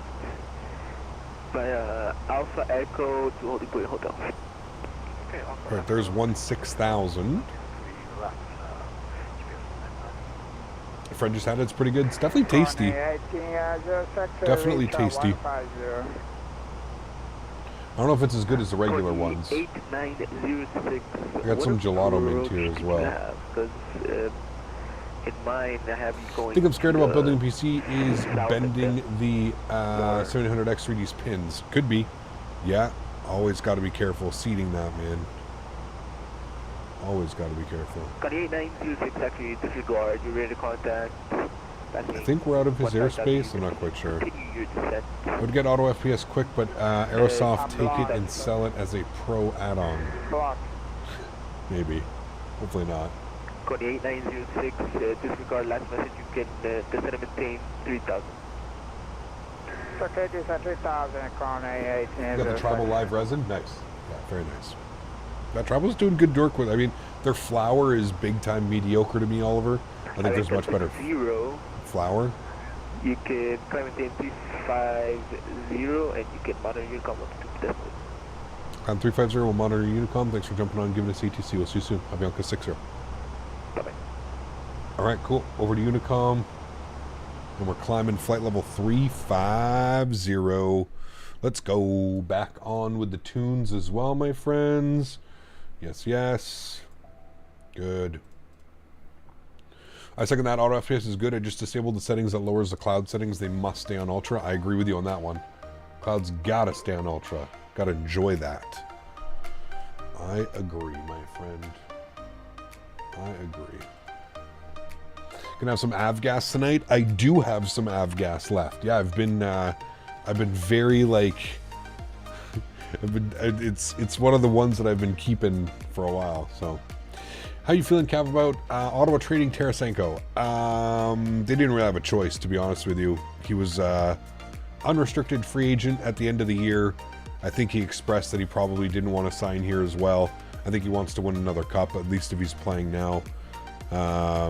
Yeah, I mean, it makes sense. He also had a no trade clause. Everybody's like shitting on Ottawa for what they got on the return for him, but you have to understand he has a no trade clause, so that's not on current management. That's on the last management for allowing a no trade clause in his agreement. Yeah, it is what it is. I think there's going to be a lot more gone before Friday, before the end of Friday, or before whenever the trade deadline is. I think it's Friday at 3 o'clock or something. Friday at 4 o'clock, I think it ends. So there will probably be a couple more.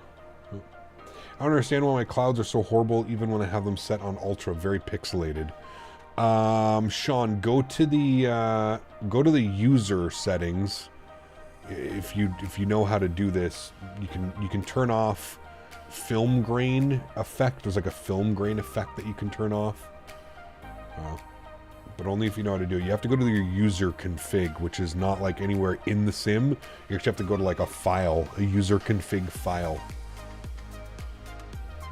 I found using a stick feels better than the Boeing yoke. I love the yoke, but the stick just works better for me. Nothing wrong with that, John. Yeah.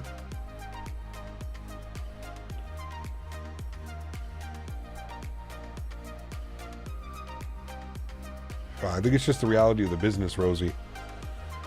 It's the reality of the business. I've also become numb to the Ottawa Senators just being absolutely terrible and having to trade away a lot of good assets as they continuously rebuild this team. I don't know what's going to happen, honestly. Like, I don't...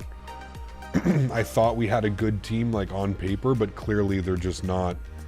They're not working well, you know? So, I don't know what's going on in Ottawa. It's just a lot of nights it feels like we're just not an NHL team. So many mistakes, so many people just not on the right page, and everybody's just, yeah, I don't know what they're gonna do.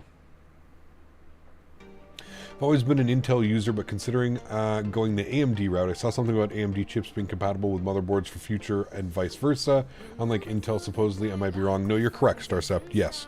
I would be interested in an AMD CPU. I don't know if I would go AMD GPU, just because I still feel that Nvidia's got that on lockdown. You know, as much as I hate them for the way that they price their cards sometimes, yeah. The 7800X3D is a beast. I still think it's the best, like, all-around gaming CPU. The i9-14900K, maybe for, like, all-around is probably a better chip, but for gaming specific, the 7800X3D is probably still on top. I don't know if there'll be something else. I don't know what Intel put out, or if, you know, what's crazy is the 7800X3D still beats the 7950X3D as far as gaming purposes, which is kind of crazy. AMD CPUs are also great when it comes to efficiency. Are they? I don't know much about efficiency. I know that they run hot. Got to get a nice cooler.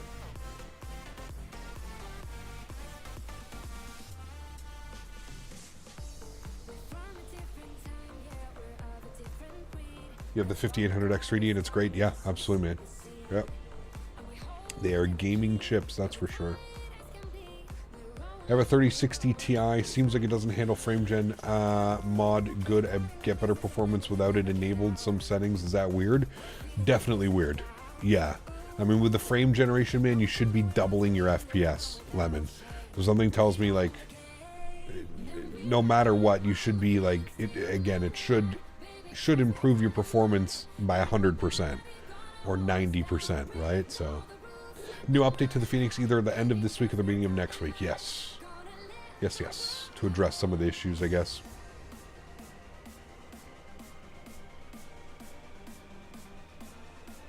So 7800X3D is not a hot CPU at all. An air cooler is plenty. Okay, interesting.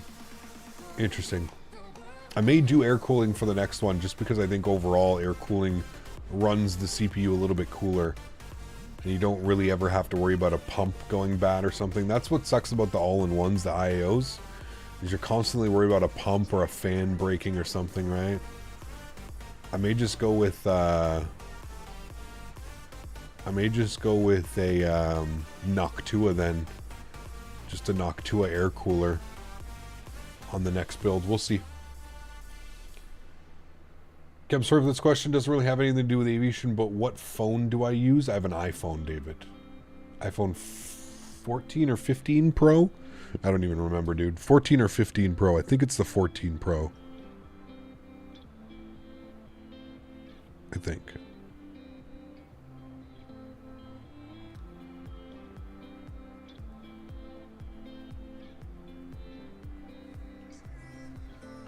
I was actually looking at Thermal Right Phantom Spirit 120 SE. What is that, a cooling fan? A CPU cooler? Cooking up the jalapeno lime cheddar chicken. Ah, dude, stop. I'm starving, man. It's 3 o'clock. I haven't eaten anything yet today. I wasn't hungry this morning when I woke up. Took Daisy for a walk, came home. Still wasn't hungry. Now I'm upset that I did not eat anything. Any plans to go back to the ATR soon? Yes, Igor. I don't know how soon, but I do want to go fly the ATR again. Yeah.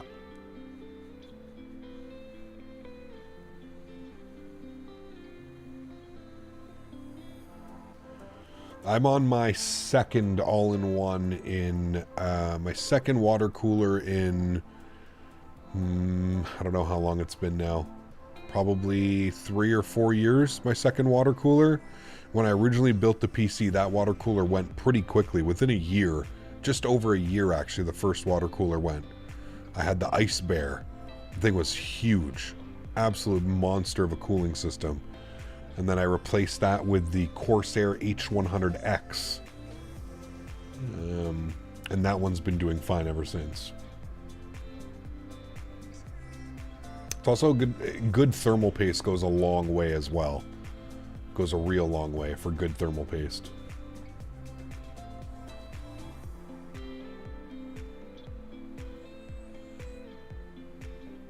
Yeah, that's the one I think I would be looking at, Pete. I'm looking at getting the case that I want to get is an absolute behemoth. I don't know if I want to do the Lian Li just for cooling purposes. I just don't know if I want to do that. I'm going to do some reviews, but I also really like the Asus makes a case, and it's apparently just a dream to work in. So always use Arctic Silver. I have the Cryonaut forget which one it's called, the Cryonaut, whatever. It's the one that I have. I bought a bottle of it years ago and I still have a little bit left. Not a fan of Fractal. Fractals are okay. Yeah, they're not bad. I like the Meshify, Rosie. That's a nice case. The Meshify is great. Tons of breathability and room. The one that I was looking at was what is it? It's the what was it? It was the Asus Strix. No, was it? Asus.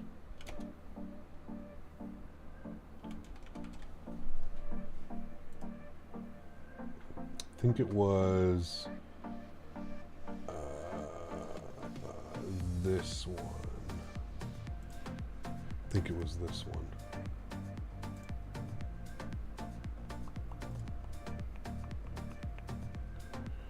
Ba, ba, ba, da, da, da, dun, dun, da.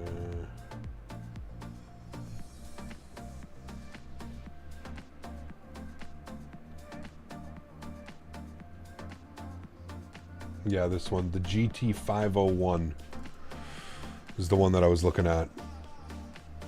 It's an absolute beast. Apparently, like, the reviews of this one are just absolutely insane online.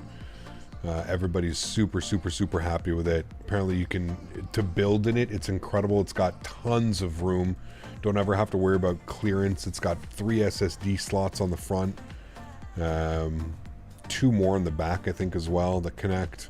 Full RGB control. It just looks nice. I think the price was pretty decent as well. But airflow for me is huge, right? Airflow's got to be the number one. But yeah, it's nothing crazy. But it's just nice routing as well, nice wiring. 2 more SSD slots there as well. It's a nice case. Price, I believe it's 190 Canadian, 199 Canadian, something like that. No, it's not mesh front, no.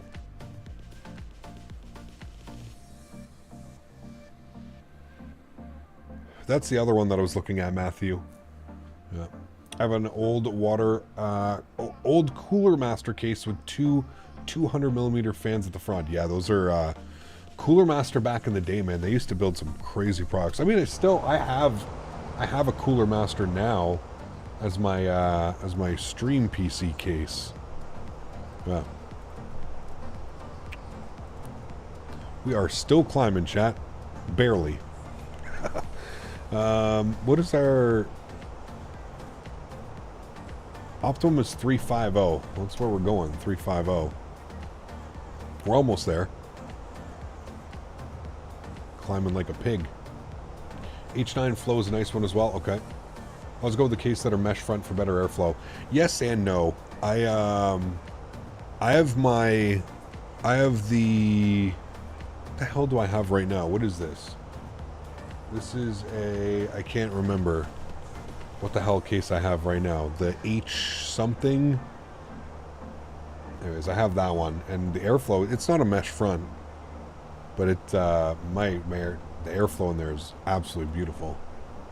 Cruise altitude is 35,000 feet. 350.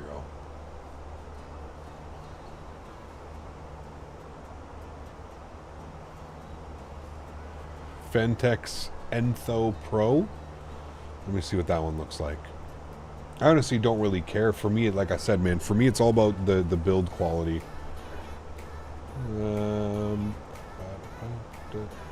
150 bucks for that one. It's not a bad case. A little bit small though. Full tower chassis with window. It's like kind of old. It's even got like the CD drive possibility in the front. Nice, like is that 2 fans or 1 fan in the front? That's 1 big fan in the front. An exhaust fan at the back. It's not a bad case. 150 bucks. Can't really complain for that, right?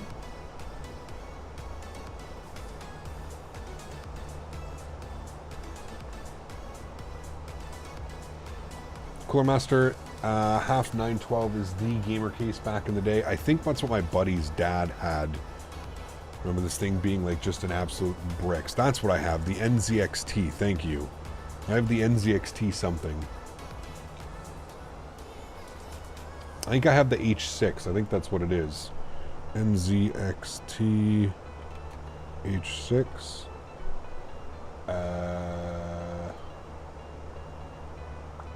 No.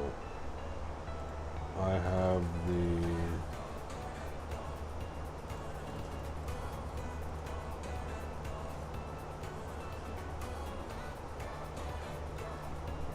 I have one of the H series. I don't know which one. That's what I have, the 440. Thank you. Just learned that Fenix presents intersection takeoffs are only available in Europe.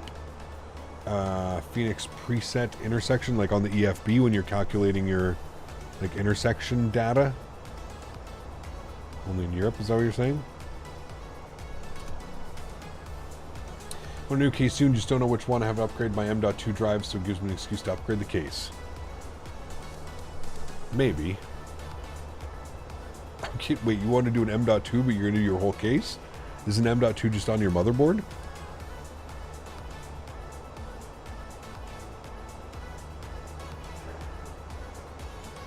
Currently have a 2060 Super with a 12700K, and I plan on upgrading to 4070 Super. Yeah, that'll probably be really nice with that CPU paired with that. Absolutely.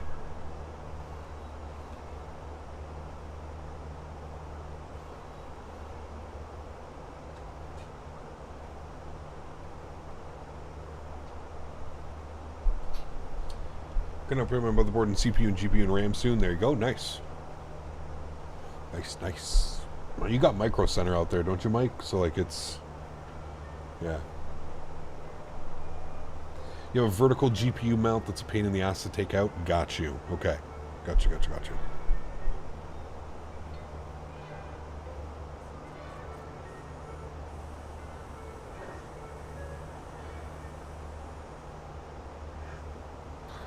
Interesting, Florida Wings. I wonder if that type of data is not available.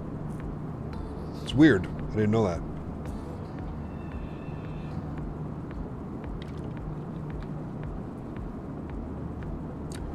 Corsair Obsidian series.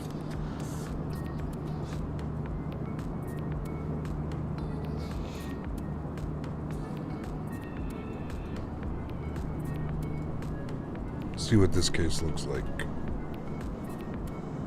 Those ones are nice. Why the hell is that so expensive? $500? For what? Is it... Why?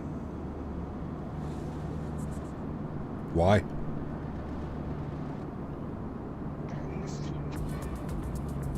Why is it $500 for a case?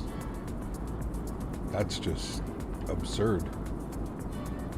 PSU and Cable Cove. Okay, I like that.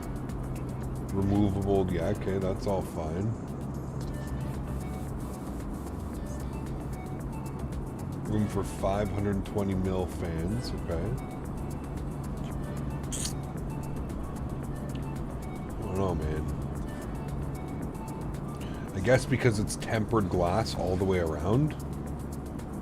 Premium tempered glass and aluminum construction with solid aluminum top plate and door handles. 3LL 120 RGB fans create simply a stunning RGB lighting. Okay. Integrated Corsair Commander Pro offers full software control for cooling and RGB lighting. Okay. Cooling made easy with removable front and top fan trays. I don't know, man. $500? $500 for a case? I don't know. I mean, I guess that's nice, but like 500 beans, man?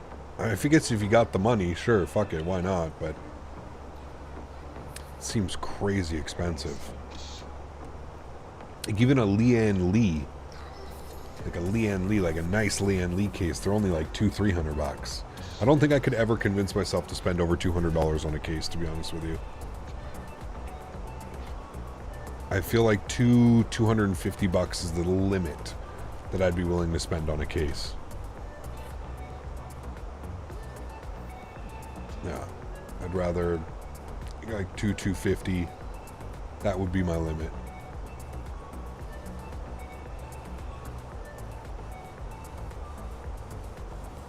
Rosie, honestly, I don't mind. Like, I don't really show off the PC. I'm not really one of those people. I don't really, for all, the PC could sit in an all white, all black case, right? With no, pardon me, no glass, no RGB. I'm not really that type of person. I just don't care. I view my computer as like work, right? It's what allows me to do this. So for me, it's more about like airflow, customizability, those things, you know? Fish tanks, I hear, are worse for airflow. I don't know, man. Have you considered becoming a pilot IRL? No. If you see it up close, you'd be like, man, I don't know, I like that. I mean, I'm not saying, JJ. It looks nice. I'm looking at pictures with builds on it right now on Amazon. I was just looking on Amazon. But $500 plus tax, that's double the price of like what like the other expensive cases are, you know what I mean? I just feel that's Corsair kind of being like, well, we can do it, who cares? That's a lot of money, man, for a case, dude. That's almost, you know, an extra $250. That's an extra like 4 terabyte SSD that you're paying on top of that. Could store all that beautiful data. I'm not disagreeing with you. It does look nice, but that doesn't make it expensive, right? That's crazy expensive. Like you, build quality and airflow is super important to me. So many different cases and companies out there that have their own versions that statewide they're the best, but that's marketing. 100%. Yes, absolutely. You got to do the reviews, man. You actually have to like go and do the reviews and speak to the people that actually test this type of stuff, and then you can actually see that, right? I've always gone with the NZXT series because this is my third build on an NZXT case, and one, I love the software that it comes with. Super easy, super simple to kind of use. You guys know I'm a huge advocate of NZXT Cam. I always show you guys this anyways. I'm constantly monitoring my temperatures. This is always on my second screen. I can see what's doing what, how much is using what, everything that we need is there. I'm just a fan of their stuff. You can see like my PC, like while streaming, everything's done. It stays nice and cool. Great airflow, 3 fans on the front, 1 big exhaust fan at the back. Lots of clearance room between front panel and GPU and all that stuff. So, hey, Cap, how much VRAM does your current GPU have? How much is it using? I just showed it here. It's using 50% load, 58% load. So it's a 10 gig card. So it's using between 5 and 6 gigs, I would say. 5 and 6 gigs of VRAM, somewhere around there. Have you found a PC sponsor? Nah, man. I gotta be honest with you, dude. Like, unless you're doing like Grand Theft Auto or like Call of Duty or Fortnite, it seems fucking nearly impossible, dude. It literally seems impossible. None of the like flight sim companies sound like they're interested in doing anything like that. I've reached out to almost every avenue that I could possibly search down. I think at this rate, honestly, man, it's just easier for me to just suck it up, build it myself, put it as a tax write-off on tax season, and go that route, man. At least get some money back on it, right? Get the taxes that I pay on it, the couple $100 or whatever. So we'll see. I think that's what we're going to end up doing anyways towards the end of the year. We did get Thrustmaster back as a sponsorship for this year. So one of the payments that I get from Thrustmaster throughout the year, I get 3 payments from them. One of the payments I would use to go with and build, you know, go kind of crazy, build a $4,000 or $5,000 computer. That's probably the plan towards the end of the year. Maybe when we know a little bit more about Microsoft 2024 as well. And currently, right now, I honestly don't feel that there's a rush with the stream PC and the gaming PC right now being able to take advantage of frame gen. It's very rare that we really have FPS problems I mean, we never go under like 35 FPS now, 30, 35 FPS. So, yeah. How about a wall-mounted open PC? Ugh. Can you imagine keeping that thing clean, dude? Just leave the side panel off so heat can freely radiate out. It's dangerous though, man, because then you're letting so many contaminants in, right? I mean, they're probably going to get in anyways through the filters and the fans, but the joys of being colorblind in the sim, closest thing I can be to a commercial pilot. You gotta love flight sim. Absolutely, man. Absolutely, dude. Doesn't mean you can't enjoy it just as much as the next person, right? I know some people that might be able to get in touch with. I'll see what I can do. Okay, man. Sure. No problems. I mean, I'm always open, dude. Like I said, I've reached out and I've pretty much gone down every avenue I can. I've reached out to almost all of the content. Unfortunately, being a flight sim channel, and I mean, the real thing here is anything under 100 and 150,000 subscribers, most companies, most major companies like that who are going to sponsor a $3,000, $4,000, $5,000 computer, they want you to at least have like that 100K check mark, 150,000 subscribers. It's very difficult to get sponsorships when you're under that, because there's a lot of channels under 100K. I feel like once you've established a channel with like 100,000 subscribers plus, it's a little bit easier to get those types of sponsorships and stuff like that. And I mean, we've always said flight sim is one of those very, very, very niche markets, right? So it's even more difficult to get sponsorships through flight sim just because of how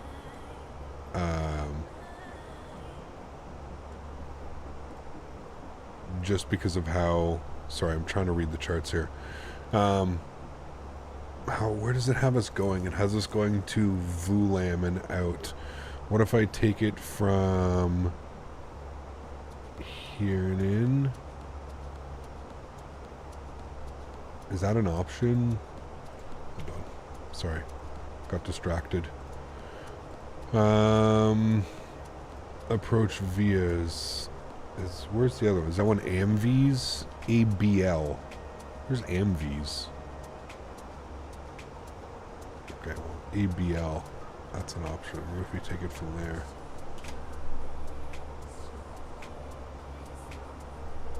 That did something really weird.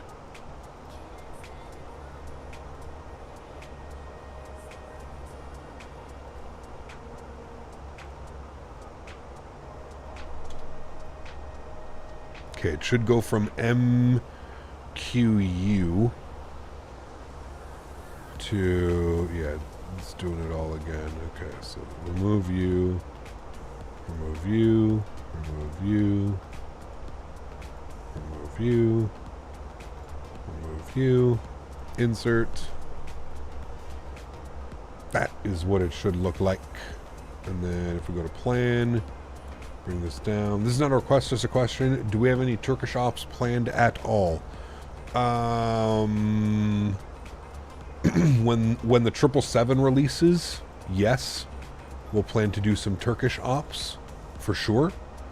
I don't know if I have any ops planned from them. Maybe next week when we're in Europe, depending on what aircraft we're back in next week. So we'll see.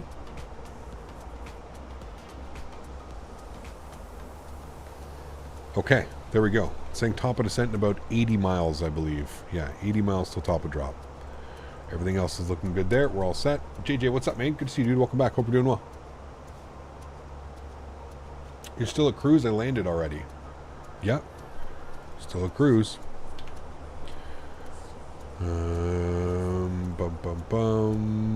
Doing Mach 7.5. We could bump up our ground speed. We're doing 470 knots. It's not even like we're going slow across the ground right now. Even with a cost index of 5.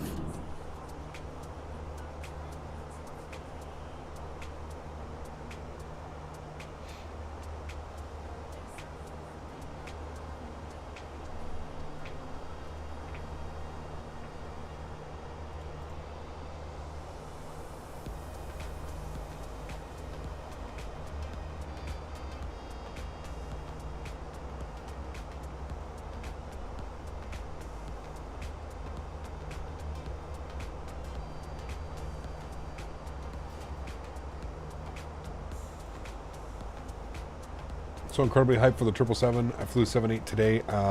Feeling is quite bad. Yeah. I'm real excited to see how PMDG is going to approach like that, like heavy flight model. How heavy is that aircraft going to be? I recently watched a P3D stream of someone flying the PMDG 777, and it looked real heavy in P3D. So fingers crossed. Fingers crossed. Winds are blowing right down the runway at 9 knots, Kyle. It hopefully, fingers crossed, it's not some crazy. It's going to be bumpy for sure. Going to be one of those crazy bumpy arrivals, but hopefully it's not too bad. Busy at work today. Any good flights you got planned for this weekend? We're doing some LaGuardia ops on Saturday. So out of LaGuardia, I think we're going to go LaGuardia to Detroit and back. I believe that's going to be the plan for Saturday. Sunday, I wanted to do some JetBlue. I don't know where yet. I'm thinking maybe, again, we could leave New York and fly down to Florida or something like that. Maybe down to the Caribbean to take a look at the update again. Maybe down there. That could actually be a great idea. Maybe we'll go New York down to Nassau or something like that. And then Monday I wanted to do some West Coast, but I'm not quite sure where West Coast yet, but West Coast Monday probably, but we'll see. The stream later this evening, we're doing Airport Sim again. Airport Sim. Cap, I sent you a link on Discord. You can get that case for $279. That's not a bad price. That's much more, but that's probably USD, JJ. You have to remember, man. USD, that's probably the equivalent. Well, no, $279 USD would still be, add another 90 onto that, so it'd be close. It'd still be about $400, just shy of $400, JJ. That's the big difference, right? That's why when I'm saying 500, it's like, it's $459 Canadian plus tax, which puts it to just over $500. So 500 Canadian. West. You post your schedule anywhere on Discord? I mean, Kyle, the schedule always stays the same, man. You can put ! schedule in chat. My schedule does not change. We've had the same schedule for about 2.5 years. Probably going on 3 years now. Yeah. $500 for the case, the Corsair case. Definitely West. Oh, man. I hope we get another one of those down in Las Vegas, Mr. Mopar.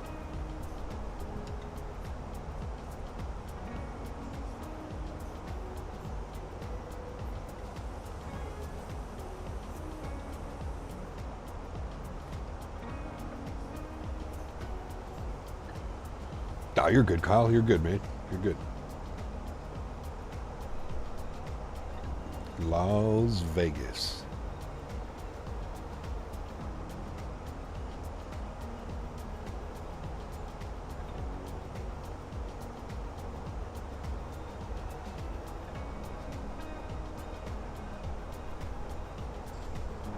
How many of you have booked hotels already for Las Vegas?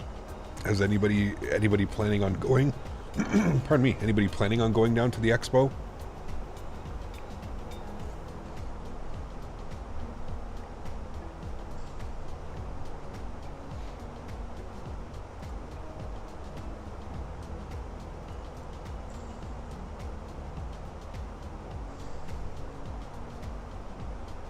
Not doing it.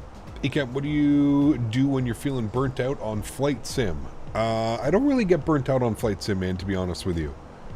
I really don't. I really find a proper balance of... I don't fly that much outside of streaming. I do practice flights here and there, or flights just to make sure that, you know, if a new airplane comes out or something, or I want to test something. Yeah,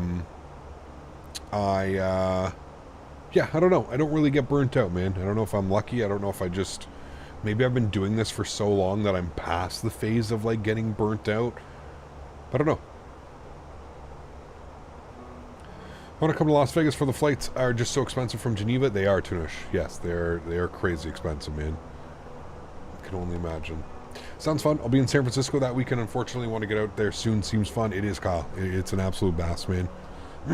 Especially if once you know and are friends with a bunch of people in the community. I find it always amazing, man. Being able to meet all these people face to face, and you're all here because you love flight simulation and stuff. You're all in town for the expo. I guess it's one big nerd fest, man. It really is. And with me being the top nerd, it's absolutely awesome. Like if you're a fan of flight simulation, I think you owe it to yourself to at some point check out one of these expos, because it's everything you love in like one room, right? And there's so many cool things that you can find out and see as well. There's a lot of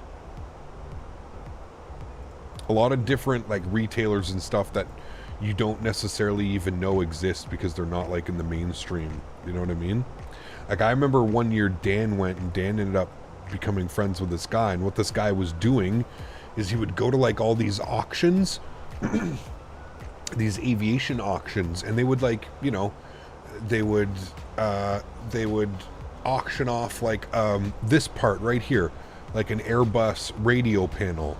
And this guy would just go to these auctions and buy all these panels and then make them just do like one-offs. He would like make them compatible with like X-Plane or P3D or FSX. I completely forget the name of the company. I hope that they're still around. But just like super cool stuff like that, right? I'd never seen that in my life. I'd never seen anything like that. And this guy, this guy's making them and stuff like that. So it's pretty cool, man. Pretty damn cool. Little things like that, you know. Approach. We are doing, what are we doing? The ILS Yankee or Zulu? I think we're doing the Zulu from Ambalima. We'll pin that one. Minimums on the Barrow. Category C aircraft, 8,600 feet, chat. 8,600 feet into the Barrow minimums. 12860. 12860. Okay, and who is this? This is Bogota Center, chat. ATC coming online. Bogota Center. Let's see what he has to say. Bogota Center, good afternoon. Avianca 60, flight level 350.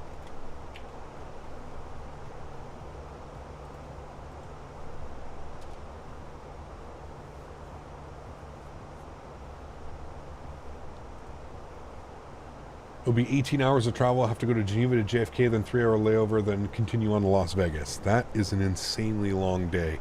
I don't even know what Q8 pilot is going to... I wonder what his day is going to look like, man. Probably the same thing. He's probably going to go Dubai to New York, New York to... or it might even be direct. Are there any like crazy long direct flights into Vegas, chat? Probably not, right? They're probably either going to like Denver or one of those two.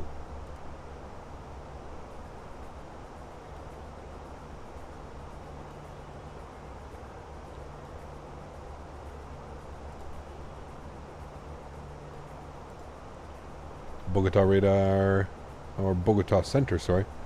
Avianca 60, flight level 350. I'm not getting anything from him. It's Dubai to LA or SFO closer to Vegas. Okay. Kuwait City to Doha or Dubai. Yeah, that's crazy, man. It's going to be such an epic trip for him again. He's doing it again, man. He just did this. Well, he did it last year, Q8, into Houston. I think it was a direct flight he was saying into Houston. I can't remember. JetBlue 1558. Passing flight level 2204340. He just got on? Okay. Yeah, I'm not... I don't think he can hear us.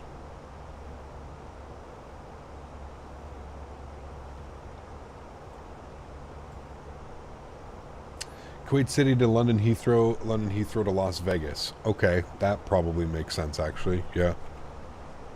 That one would make sense. What are we taking this down to? The Vulam. Above 15,000. We're going to do the Bogota VOR 12,000. That's under JetBlue 1558.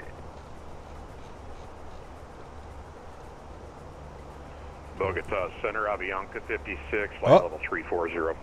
Who's that? That's a voice I haven't heard in a very long time. Apparently they have Speedbird, who's Cal? KLM and LV. Huh. Interesting. Right.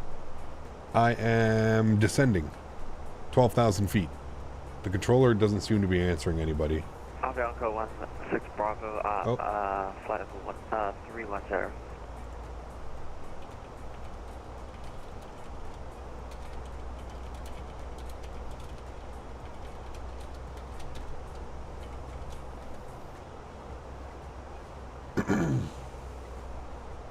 Simmer down there. Simmer down now. Alright, there's the descent out of 350. He keeps messaging me, and I just messaged her. I said, we're all contacting you, no response, sad face. So let's see what he says. JetBlue 1558. I'm not an Airbus person, more of a Boeing guy. I got the Fenix last week, and I do like it a little, but how the hell do you make that plane follow the route? Calling Bogota. Hello, say again. Make sure you're in managed mode. Up is managed mode. Out is you. Flight level 240 for flight level 340. Sad face, you're getting back to you. Strong move. Exactly. See, 58, look. Bogota, hello. Negative radar contact. Restart clock 1355. See, look. We're already ready to go. It's very nice. 1355 JetBlue 1558. Affirm. Bogota Center, Avianca 60, flight level 300 descending now. Avianca 60, Bogota, hello. Radar contact, passing flight level 290, continue descending to 3000, flight direct ambis. You're clear, ILS approach, runway 14 left. Alright, we'll descend 13,000 direct Embled, and if possible, can we get 14 right? Affirmative. You're clear, ILS Yankee, runway 14 right, the altimeter 1025. ILS Yankee 14 right, 1025, Avianca 60, thank you. Affirm.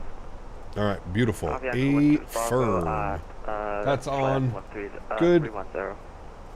We've got the ETC. We're down to 13,000. And he knows exactly what approach we're on because we're direct Blue. Sorry, are you proceeding via SBAT? That's good. We're looking great. I can if you want to. Yeah, proceed via SBAT. Sirens, what's up, my friend? Good to see you, dude. Welcome back. Hope all's well.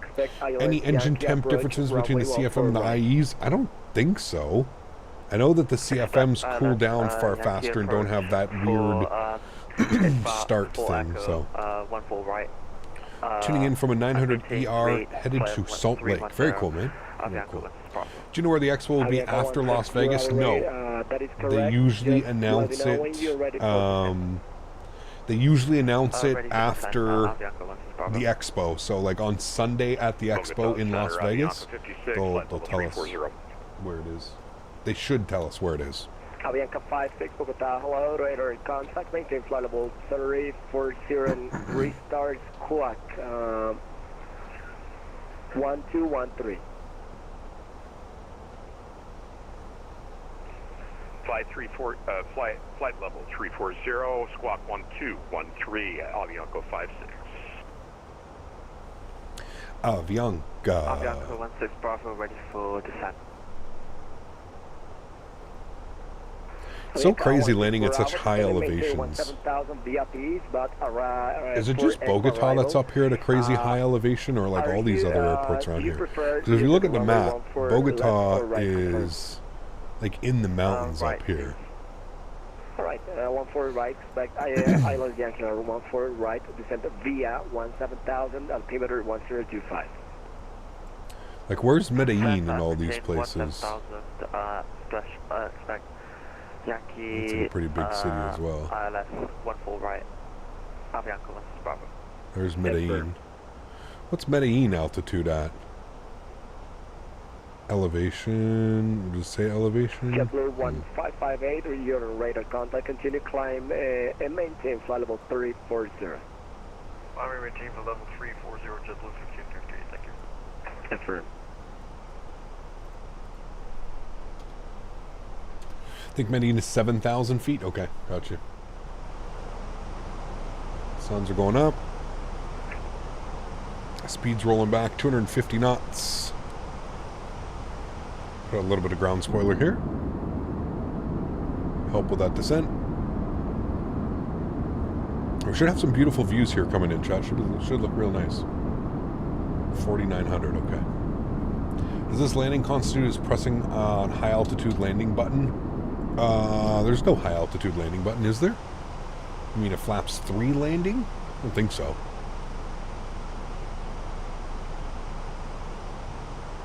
Guess Delta Wi-Fi isn't the best.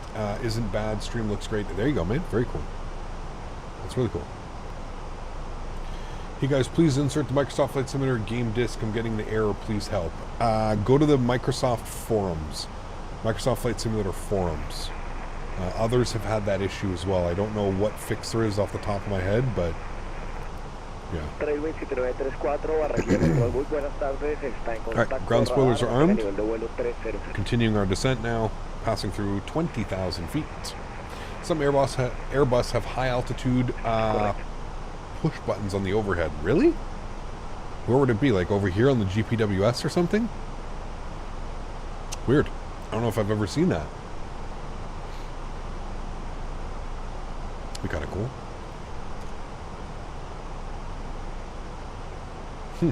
Interesting. Not for us, I don't think, right? I don't see anything. Terrain systems, glide slope mode, flat mode, landing 3. Flat 3. Wait, is it actually red caged? Oh, high altitude landing. Interesting. So when would we use this?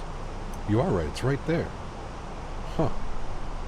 So when and why would we use this? I don't know if I've ever... I'm assuming it has to do with the pressurization of the aircraft. For airport... Oh, only used at airports between 11 and 13,000 feet. Huh. That's kind of cool. I had no clue that that was a thing and that was there.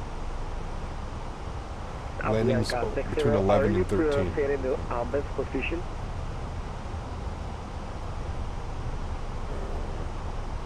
Was that for me? Sorry, was that for Avianca 60? Avianca 60, are you proceeding to best position? It shows that we are direct, I believe, to Bogota VOR right now. You are clear, Yankee, that stop pass over, fly over Ambus. Yep, Ottoman position available. Sorry, can you repeat that for Avianca 60? Do you have the Ottoman position available?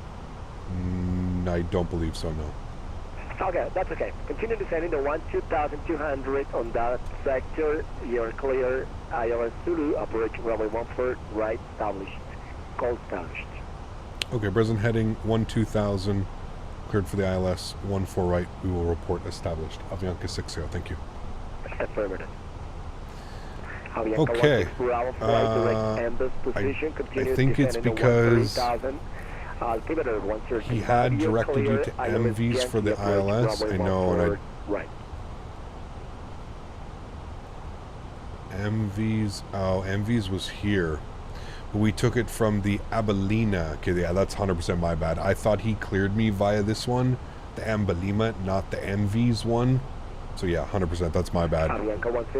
We went to here instead of here. It's okay.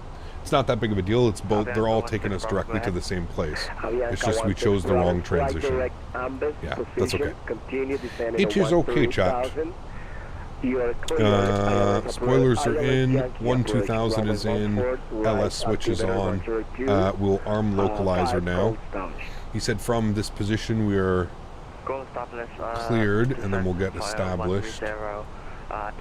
Coming back onto glide slope now as well. Is ETC a real person? Why are you repeating that 5 times? Go away. Jesus Christ.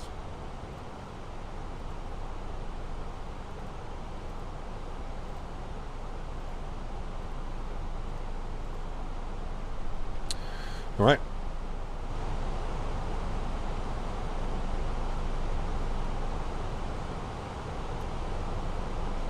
Descending now the last 1,000 feet. Lokestar has been captured. I'm going to arm approach.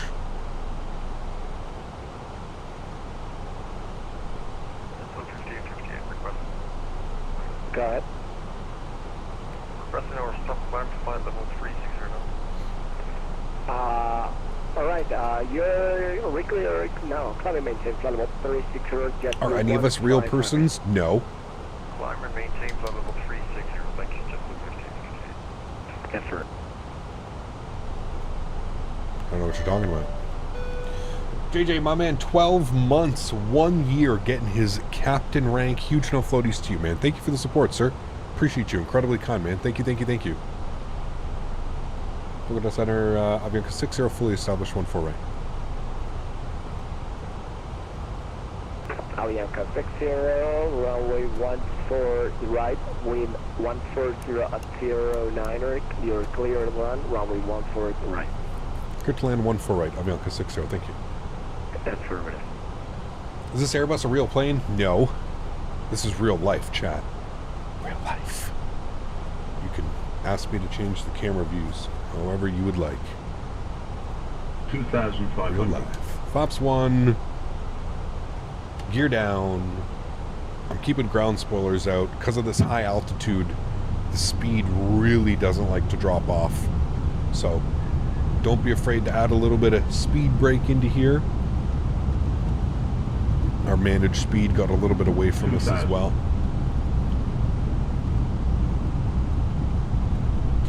And we'll confirm that approach phase is active. The approach speed's 139 knots. Flaps 2.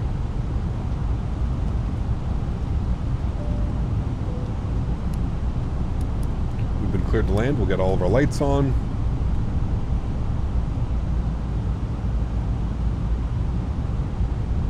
Flaps 3. I'll start the recording. We are now recording.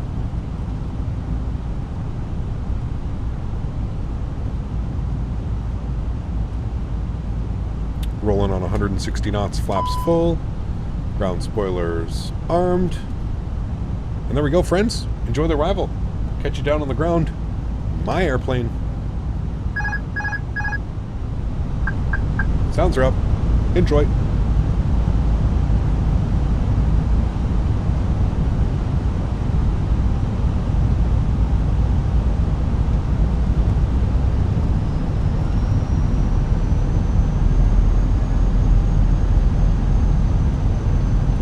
No, we got block time. Block time's over here, 1 hour and 5 minutes. Flight time's at 1 hour and 1 minute. 100 above.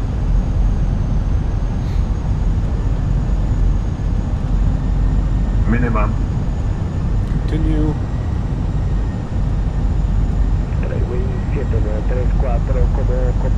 Bumpy again.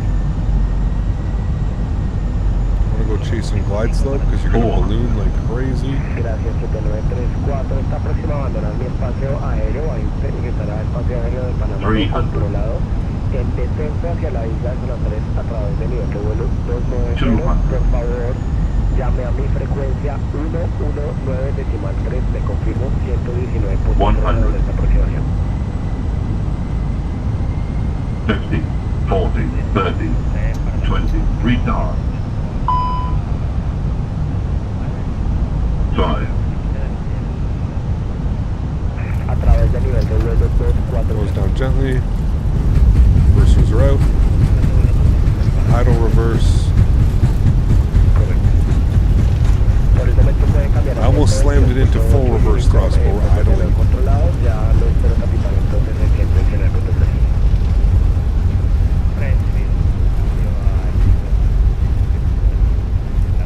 Manual brakes. Correct.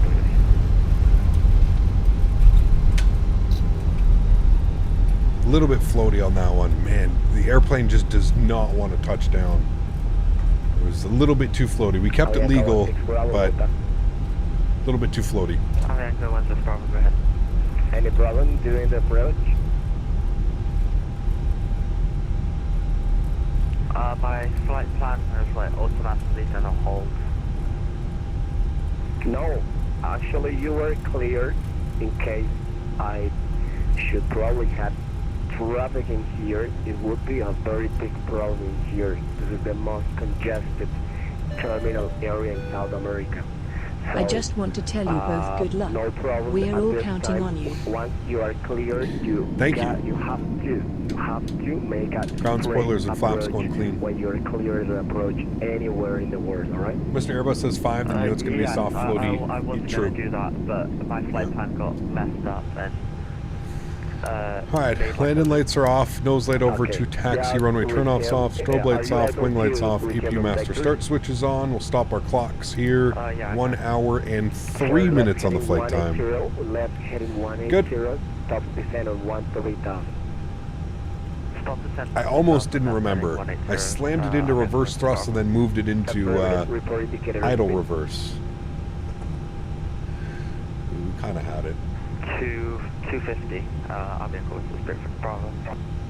Alright, slow down, 200 knots.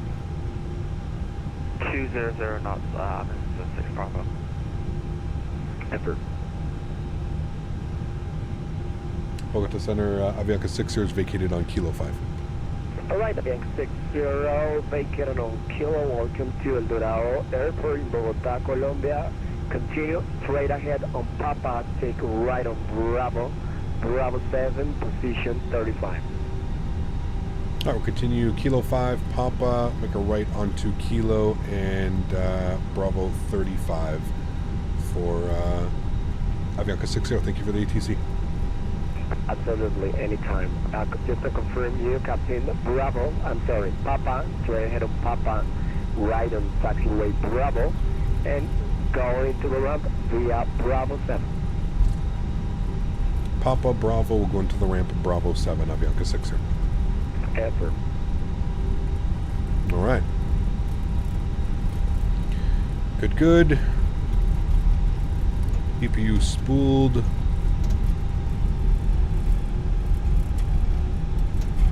Most congested area in South America. Probably is. This airport's crazy busy, is it not? Avianca 56, you're next to leave my airspace. Sadly, Panama Center is not aligned right now. Monitor 122 decimal 8. Have a good flight. I don't know what. It doesn't really give Over to me... Unicom. Thanks for the wonderful service. Have a good rest of the day. Avianca 56. See ya. Anytime, Captain. Thank you.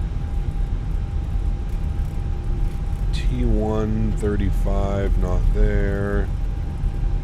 T1 Avianca 16 Bravo. I don't see 35. Are you able to fly direct over top BOR? I can try, yeah. Alright, if you're not able, just continue flying on the heading 170. Definitely need to come back here. Yeah, I think it's a lot of fun, man. It's a good change of the aircraft flies so much different, man. If you want a challenge and you're looking for something cool, come land at these high elevation airports, man. The airplane flies completely different, completely different. It's pretty crazy. He has us going in at Bravo 7. Bravo 7 is right here for stand 3-5, but I don't see stand 3-5. I don't know. I see 3-4. Let's just go into 3-4. We'll go Avianca. We'll stop our recording here as well. We've got that one. Good. EPU's on. Bleeds are on. Good. Block time is still ticking, so we're good there. Here to Medellin is less than 30 minutes or less. Yeah, that's cool. Diego, 21 months. Appreciate you, man. Says, hello, Captain. Is this V2 still a little floaty? This is V2. Yeah, that was more so on me, man. And don't forget that we're landing at 8,000 feet elevation, right? So, yeah, that was me a little bit sensitive on the controls. Just not wanting to absolutely smash it into the... yeah, landing at high elevation like that, you're definitely going to get some... definitely going to be floaty, man. It's that's just the part of landing at an elevation. I don't ever really land at such... Enter into the ramp on Bravo 7, radar surface terminated. Time 2103. Thanks for flying back from Colombia. You have a good, wonderful time.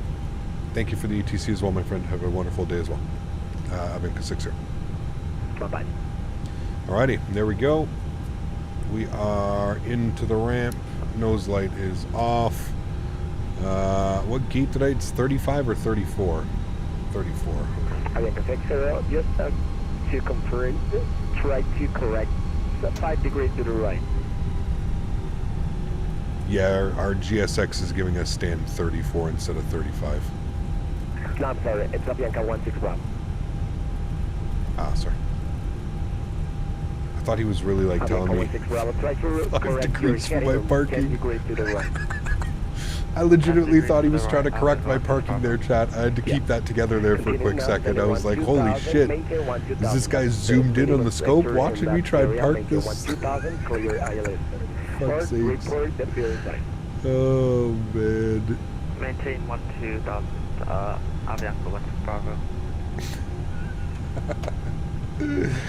Oh man, APU's on, bleeds are on, engine number 2 is off, engine number 1 is off, red beacon light is off, seatbelt sign is off. Ladies and gentlemen, welcome down back to Bogota.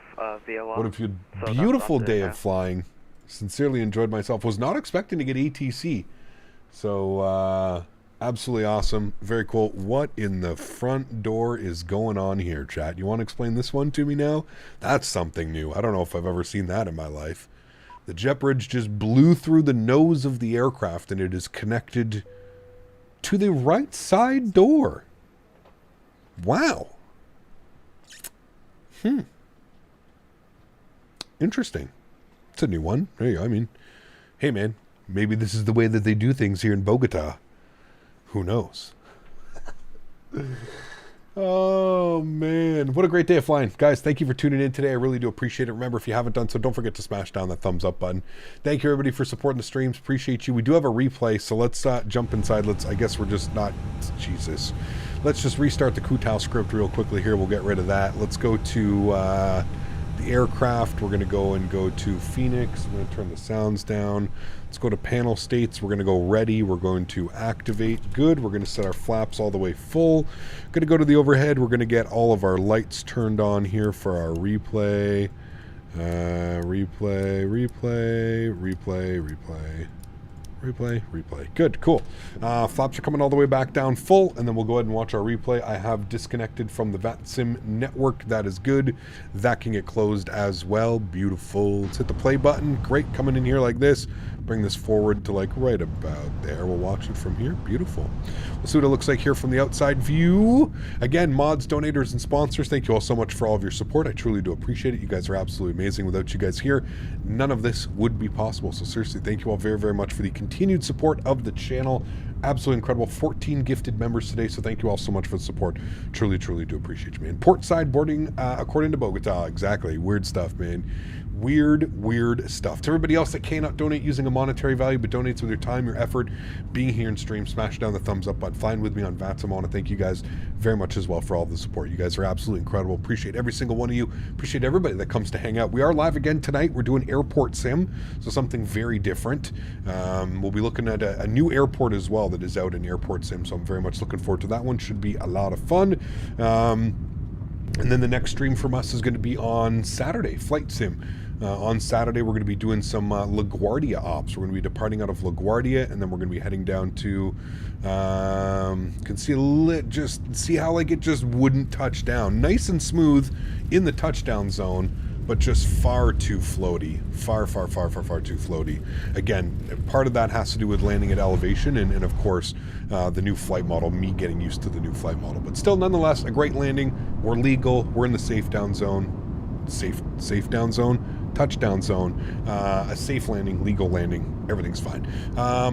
Guys, thanks so much for coming to hang out. Again, if you do want to hang out tonight, please feel free to join. Should be a lot of fun. I am looking forward to it. Enjoy the replays, friends. I'm going to go get some lunch. I'm absolutely starving. I look forward to seeing you guys all this evening. And if I don't catch you this evening, I look forward to seeing you guys all on Saturday out of LaGuardia. Should be a lot of fun. Happy landings, my friends. See